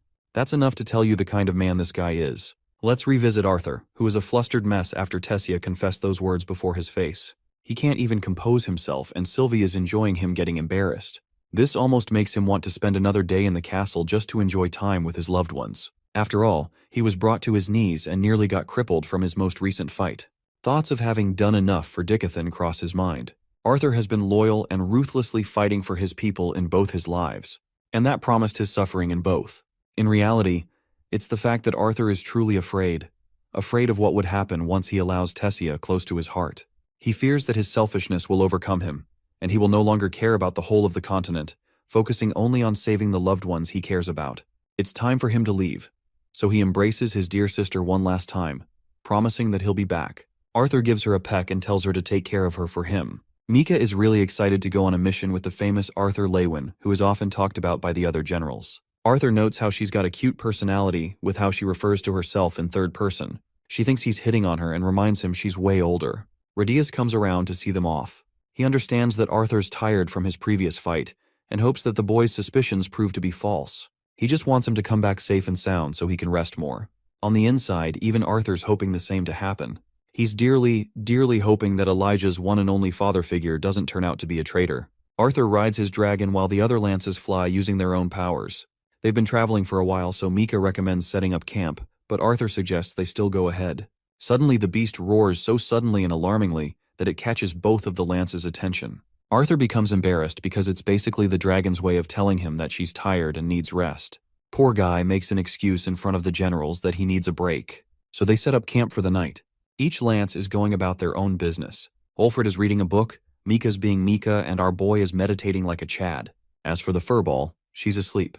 When Arthur opens his eyes, he's startled by Mika eyeing him down up in his face. She's impressed and regards the uniqueness of his refinement process. Even Ulfred claims that the refinement process isn't visible for an ordinary mage, but when Arthur does it, it's as if the other mages are drawn towards him. Arthur wonders if it's because of the fact that he's a quadra-elemental mage. Mika is stunned to hear that, while Ulfred now understands how the boy was capable of becoming a lance for his age. At first he thought the council was exaggerating his powers. Mika excitedly asks Arthur how it feels to wield all the basic elements, but Sylvie reminds this fool to keep sensitive information private. Arthur goes on to admit the difficulty of handling deviant elements like gravity. The most difficult part of being a quadra-elemental mage is that he doesn't know which spell to cast since he's got so many options. Ulfred argues that he must have a couple of comfortable elements, which Arthur confirms. Just a fun reminder for you guys who either skipped ahead or forgot. Arthur actually feels most comfortable using fire and water. Anyway, Mika is interested in teaching our boy gravity magic since he struggles with deploying it. Arthur admits that he lacks confidence doing it more than anything. Mika childishly explains how gravity magic works, but her explanation is too obvious and dumbed down. Ulfred believes that Arthur has more chances learning gravity magic from a rock than this buffoon. He does highlight Mika's genius, as she's the most talented even among the most famous dwarven conjurers. Mika learned magic via pure intuition. She doesn't have the fundamental knowledge of mana manipulation. Mika's very own ancestors founded the Earthborn Institute. Discovering this fact, Arthur is amazed because this institute is remembered as the pillar of the Dwarven Kingdom's influence. She had no idea that she emerged from a family line like the Earthborns. Micah takes the praise to heart and sings praises of her own beauty. Ulfred is there to tug her ego down, pointing out that she's been single and bitchless for the entirety of her life. Bro is cooking her so hard that she whips out a giant-ass mace to kill him. Ulfred blocks using his golem magic, but Mika's in a murderous mood to kill this guy. She wants to dearly remind him that dwarves aren't exactly her type. As the destruction's going on, Arthur and Sylvie are trying to hide for their own safety. They're like, nah, we don't want any of that smoke. Mika's tantrums continue, but Ulfred doesn't stop there either. Bro literally destroys her by pointing out her privileged background behind the only reason she still maintains her reputation. Dude straight up calls her a fossil with the maturity of a sperm. Mic drop right there. Their destructive battle is going on, while Arthur and Sylvie are like, nope, and escape the battleground. Micah calls him Old Fred, which is funny. I'll give her points for that. They both call each other childish and engage in an all-out war, until finally Arthur decides to intervene by splashing a weak water magic spell on both their faces. He reminds them that they're about to destroy the freaking mountain they're standing on. Arthur suggests calling the Vritra clan over to settle their affairs. Both lances turn away, still roasting each other behind their backs. Ulfred creates his camp for the night using earth magic. Mika is fucking hilarious because she does the same, except she's got a finger to flip him off with. Meanwhile, Arthur is out here realizing that the most powerful forces in the entirety of the continent are nothing more than a bunch of babies. He doesn't feel the need to set up anything and just sleeps with Sylvie. The following morning, they're all up and ready to rumble. Ulfred learns that Arthur's got somewhat of a plan to locate the retainer and scythe they're looking for. First, he takes off his outerwear and drops it on the ground, before stomping the living shit out of it. Both of the generals are confused as hell. Arthur proudly presents the tattered clothes to Mika, stating that they'll be wearing these dirty things. His plan involves playing the part of slaves. As for Ulfred, he's going to play the part of the slave master. Arthur holds out his broken note mask as he says this. How nostalgic of his journey. As they're flying ahead, Ulfred plays around Arthur's mask, fixing the broken bits with gold. Their plan is to cross the Valden territory and then travel by foot. After all, Arthur knows that scythes are more than capable of sensing mana fluctuations from afar. So they do just that, and step foot on the land. Arthur outlines that no one from Alakria would be out here scouting for lances, and only a handful of adventurers ever even wear masks. That's how they're going to acquire the information needed from the townsfolk. Sylvie is worried that something will go wrong, as the people could easily lead them to Alcrian forces. Arthur believes that it won't happen, and if it does, they'll prioritize escaping. Interestingly, Arthur points out that another lance was sent after them in secret, but he can't sense her at all and confirms that it's Aya he sent. Nicknamed the Phantasm, she's known for masking her presence extremely well before assassinating her targets. Anyway, they're almost near the main road, so it's about time they get into proper disguise. Arthur messes up his hair. Mika feels like shit while Ulfred feels like a king. Arthur really wants to sell the axe, so he scrubs dirt against his face. Micah's having nightmares just thinking about it, but it's natural for them to play the part of getting dirty and go unnoticed. Arthur goes full-on machine gun mode and chucks dirt in her direction. Even after relentless dodging, Mika ends up getting splashed with the dirt, much to Ulfred's amusement. She's annoyed that she couldn't be the master, but Arthur thinks it's obvious why they didn't do that. She looks like a child and no one would believe them.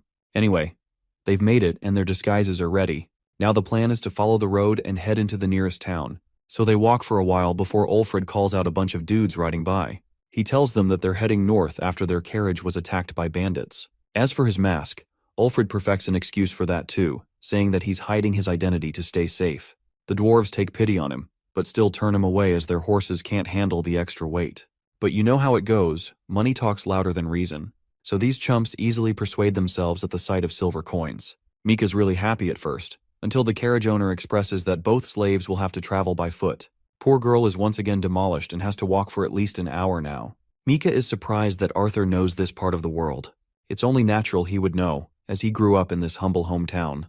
After an hour of walking, Arthur takes a moment to observe his hometown. He hasn't been here in a long time. Not even Sylvie knew about it. Unfortunately, Ashbur is now worn down more than ever. As they walk up ahead, Ulfred identifies at least 40 men inside the tavern, but Mika recalls at least 43. Arthur reminds the lances not to use any magic because they will draw attention from scythes. But the thing is, these guys weren't even using mana. They're just good at sensing people. But this causes Arthur worry, because he knows that their plan will go up in flames if they manage to sense Aya following them.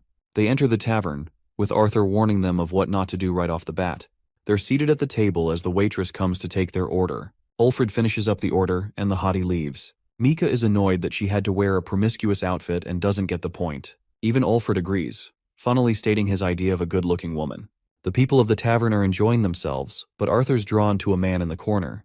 The waitress brings them their order, while Ulfrid tells her to bring 2 more bowls for the slaves. She gives them a disgusting stare before leaving in annoyance. Mika is out here devouring the ale because it tastes really good. Arthur senses danger as some folks are creeping up on them. They recommend the slave master not to spoil his slaves too much, but Ulfrid reminds them point blank that it's his business to deal with. The tavern owners emphasize that they're more than what they seem. They've got an entire stable of slaves for him to look around. Ulfrid declines to look, while both Arthur and Micah are infuriated just hearing that these bastards have enslaved women and even little girls. In fact, they've even got dwarves and elves among their collection. Ulfrid is about to crash out and reminds the 2 scumbags that interracial slavery is strictly prohibited.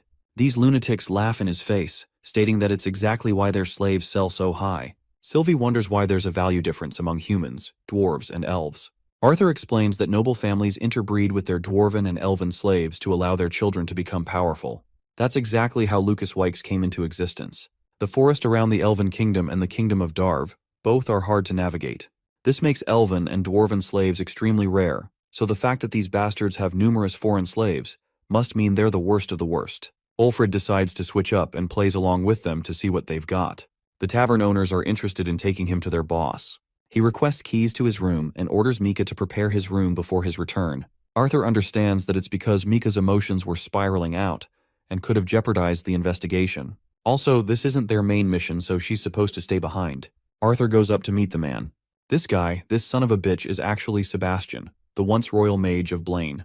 Arthur vividly remembers crippling him badly. He casts a barrier around them and acts all smug. He's also curious about Ulfrid's mask as he's never seen a noble wear one. Ulfrid plays along and points out that this well-dressed mage also seems to be out of place from where he should be. Now drunk as ever, Sebastian disgustingly asks the kind of girl he's looking for. Ulfrid tries to counter-argue, but Sebastian brings up the point that he came here looking for dwarven and elven slaves. Ulfrid goes out to perform an Oscar-winning performance, slamming the table and going on a tantrum about how noble women look down on him. He fabricates a story on how his face was ruined and how he's even shorter than his damn slave. Sylvie and Arthur both agree that this guy's acting is top-notch. He matches the energy of Sebastian, who recalls serving the royal family, and how women no longer give him the same respect because he's stripped of his title. Ulfrid acts surprised and questions why he retired from the job. Sebastian smashes his drink, infuriated to remember how a kid humiliated him. A dual attribute conjurer at the solid orange level receives no respect anymore. Ulfrid matches his energy once more. Sebastian senses that he's found a best friend in Ulfrid, and that's a testament to his acting skills. As for his slave, Sebastian roars at Arthur because he can't quite place why he's pissed off about him. Dude gets used as a walking stick and he complies. Arthur helps carry Sebastian to his chambers, who orders his men to open the room for their customer. When the door opens, Arthur's face is struck with horror. He sees Damon, a vile piece of filth, reporting that one of the pregnant women died giving birth. But that's no trouble to Sebastian. He's excited to hear that they got a baby girl as a slave out of the situation. Arthur wants Sylvie to shut her eyes, because only he can see how miserable these girls look in their condition. They're lifeless in their bodies. Sebastian wonders if Ulfrid has found someone intriguing. As a response, Ulfrid loses his temper and attempts to kill this guy at once. Even Arthur doesn't get what's going on. The guards rush to stop them, but Arthur quickly enters the Realm Heart physique to one-shot them. It's really funny to me that this dude just used his strongest form on level 1 thugs. Ulfrid goes crazy and literally kills Sebastian in the worst way imaginable. The thing is, now Vritra will be certain that it's the work of a lance because he didn't kill this guy in a normal way. Speaking of which, the worst they feared does end up happening. Out in the distance stands the monster known as Uto, the same terrifying demon who ended Alea. He's so happy to see the boy wonder here of all places. Arthur is surprised too, as he was expecting to find a different retainer here. This impresses the demon, as he wasn't expecting Arthur to be so knowledgeable. Even Sylvie senses the extreme danger in this situation. Knowing that their fight could bring about casualties, Arthur suggests taking the fight outside. But Uto finds it hilarious that Arthur suggested they were on equal footing. He looks down on the lesser, while Arthur reminds him that he's the one who came here on his own. Here's the shocking plot twist. Arthur points out that if Uto wanted him dead or perhaps captured, he would have used Ulfrid's help and a bunch of soldiers to deal with him. Laughing away at the boy, Uto finds it funny and accepts the boy's provocation. Basically, his pride is too heavy and he does not want any others to interrupt his fight. Ulfrid tries to intervene, reminding the retainer that their deal was to kill Arthur Lewin in a subtle manner. But that's exactly when Uto impales his damn nose, reminding the lesser that he doesn't give a crap about Radius's instructions or what their plan was. Sylvie wonders if it's really alright to leave Ulfrid on his own. Arthur decides to break the green sphere, which is a signal to Aya to handle the rest. Ulfrid gets up and notices that he popped the bead, which means Aya's close by. Now the situation has changed entirely. It means their entire plan from the beginning was a setup. Ulfrid descends to the hidden Alacrian soldiers and tells them to evacuate at once. The Alacrian soldiers still don't understand where he's coming from.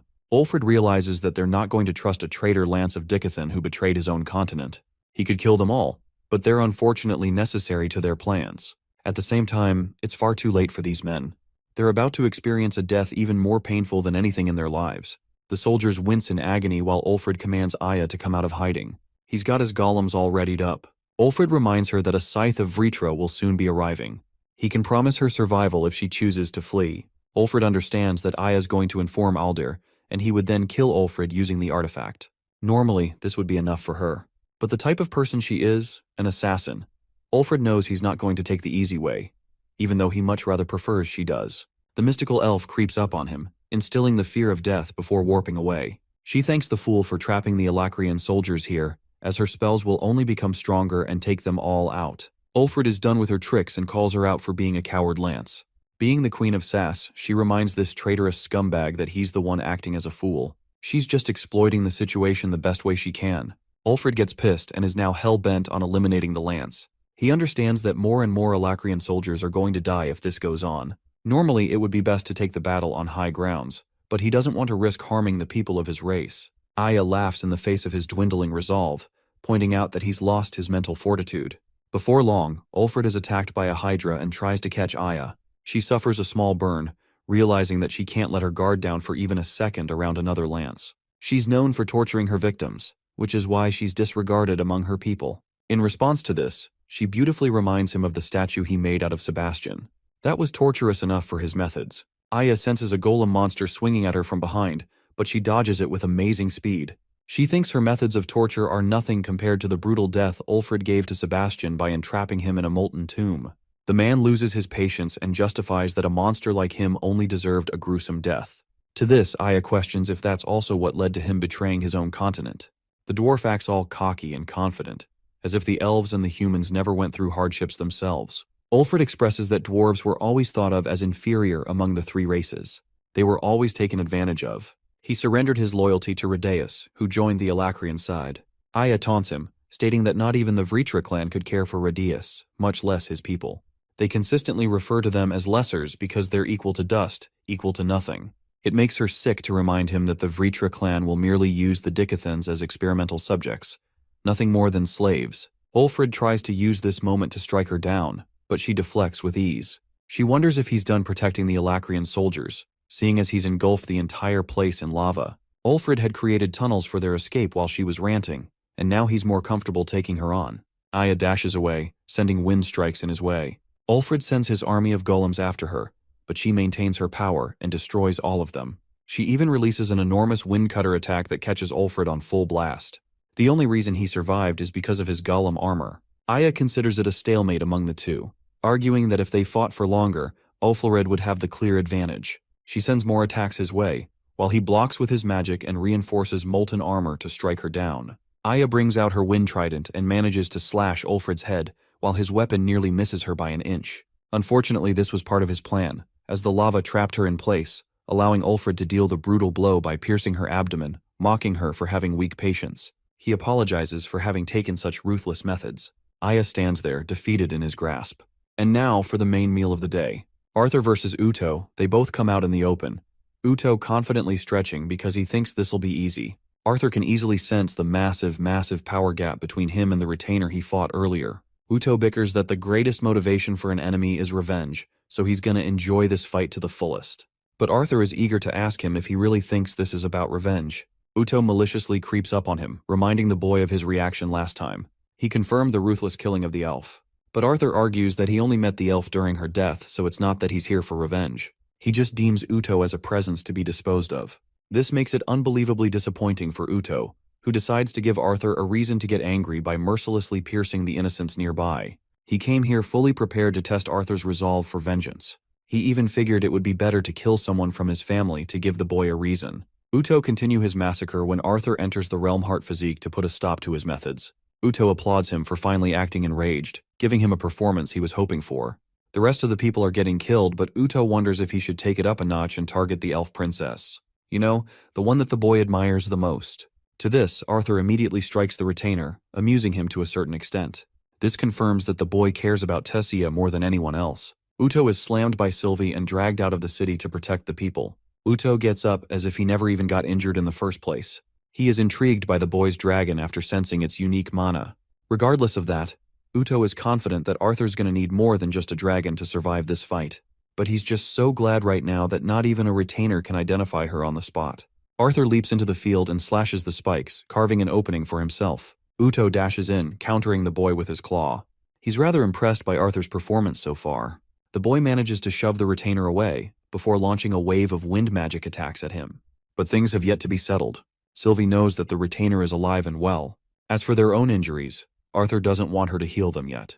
Uto comes flying full speed, clashing against Arthur's broken sword. In this moment, the boy decides to activate one of his strongest weapons, Black Lightning. It crackles the field, but Uto doesn't even flinch. Arthur pairs his lightning with his blade, but it's no matter to Uto, who calmly dodges each strike as if it were child's play. He stops his blade, stating that he expected a lot more than where that came from. Even Sylvie knows that the situation is the worst for them. Uto's attacks are only getting stronger and faster, while they're going on the back foot. Arthur charges a surge of black lightning and unleashes it across the field. Thanks to his Realm Heart physique, he identifies that Uto's powers only manifest in shadows. It's also why his spells are becoming increasingly stronger the more darkness sets in. Uto swiftly dodges each of the boy's slashes, before slamming him with a powerful punch. The punch really hurts Arthur as he struggles to get up while Sylvie comes rushing to his help. Sylvie takes him away. Her plan involves moving out of the shadows. But Uto's chill and merely raises his spikes to the point they reach the cloudy horizon. It's only thanks to her incredible speed that they're high up for the spikes to disappear. But this dude is a literal monster. He catches up in the air, impressed that they were able to exploit his weakness just now.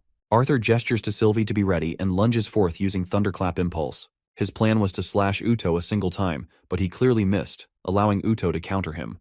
Luckily, he blocked the attack and managed to get on Sylvie because he can't fly. Then he jumps again, this time using Black Lightning to bring Uto down. But he's having no trouble dodging Arthur.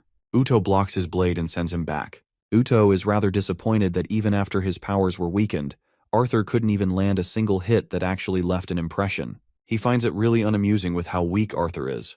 The boy apologizes, before charging his blade with Black Lightning and reminding the Alacrian retainer that he's not here to impress anyone. Arthur lunges forth, surging with electricity, and pierces Uto's body with his blade. He's happy to have landed the finishing blow, or that's what he thought, because he can't pull out his blade. The feeling of despair haunts him as Uto confidently declares that already knows how to counteract his own weaknesses. He looks at the boy with a demonic and sadistic smile, Arthur's blade still stuck inside his stomach. Let's revisit the clash between the two lances. It seems clear that the victor of this fight is Ulfrid, as Aya just received a gash she can't escape from. Well, that is what he thought at least. Aya's body, which he thought was the original one, proceeds to disappear into the wind. She lured him to create an opportunity from behind. Ulfrid is shocked that she fooled him like that, not being able to comprehend how she was able to best him like this. Aya is hoping that he was amazed by her performance, and she knows that he's curious about her tricks even now. Turns out that every mage of every race has a natural protection against foreign magic. That is the main reason why water mages are restricted from draining a person's bodily fluids, and also the reason why earth mages can't simply exploit iron in someone's blood. The same way wind mages can't suffocate someone by drawing air out of their lungs. That is until that person has formed a direct link to another person's mana. She first weakened his defenses, allowing him to believe that he had won. After that, she slowly exploited her armor. Right now in his current state, the only reason he's still alive is because Aya wants him to be. She could seriously kill him any second she wants to. Radius recalls the conversation he shared with Radius, expressing his own concerns. He tried to remind his master that he wasn't bound by the Asura Aldir. Regardless, Ulfrid now begs Aya to spare at least Mika as she shared no involvement. Aya reminds him that she's not up to deciding that. Ulfrid expresses his gratitude working side by side with Lance. Aya smiles and agrees before dealing the killing blow. Ulfrid's words to Radius are further revealed. He promised to carry out his master's commands only because he asked him to. He shared no love for his own people because of the treatment he received as a boy. And now, that same boy remains dead on the ground, executing the orders of a madman. Aya stands as the victor in her disheveled state. She's concerned for Arthur's condition, hoping that he's okay on his own in the fight against Uto. Now let's return to the climactic sequence between Arthur and Uto. The retainer materializes spikes out of his body, mocking Arthur for being so naive. He then unleashes his ferocious spikes in every direction, making it unbelievably hard for Arthur to dodge them. He struggles and bounces away, even dodging some of the ones aimed for his head. Arthur tries slashing as many of them as he can, but unfortunately gets his blade knocked off when one of them grazes his hand. Arthur is now defenseless in the air, and roars at Sylvie to make her move. Uto is unleashing a barrage of spikes to finish off the boy while he's defenseless. Sylvie is racing ahead to make it to him faster than Uto's attack. In a critical moment, Arthur pulls out ice magic, putting everything against Uto's attack, freezing it all down. The retainer is excited that Arthur's putting up a beautiful performance for him. He unleashes shards from his body, each of them casting a spike of their own. This time, Arthur seems doomed for good, because he's about to get nailed from every direction. In yet another desperate situation, he activates Static Void and stops the flow of time. This allows him to leap away from the cage of spikes, which later smashes against each other, and could have pierced his body like a sponge. Unfortunately, the usage of Static Void comes at a huge cost. Arthur falls, completely knocked out of his Realm Heart physique. Thankfully, Sylvie is there to catch him. Uto's pretty fucking impressed that he dodged an attack like that. He doesn't know that Arthur stopped time, but it won't be making much of a difference at this distance. Uto literally smacks Sylvie and Arthur down with a single attack. Falling from the skies, Arthur urges Sylvie to return to her fox state. She's afraid that he'll get killed if he doesn't cushion the fall. She wraps him around her body, hoping to block the injuries for Arthur. The definition of loyalty, Sylvie deserves every praise. Still, Uto's not quite done. He thinks it's even better to unleash an attack on top of the fall they'll have to endure. The end is tragic. Sylvie's body takes all the damage as she crashes down with a loud quake, leaving behind nothing but destruction.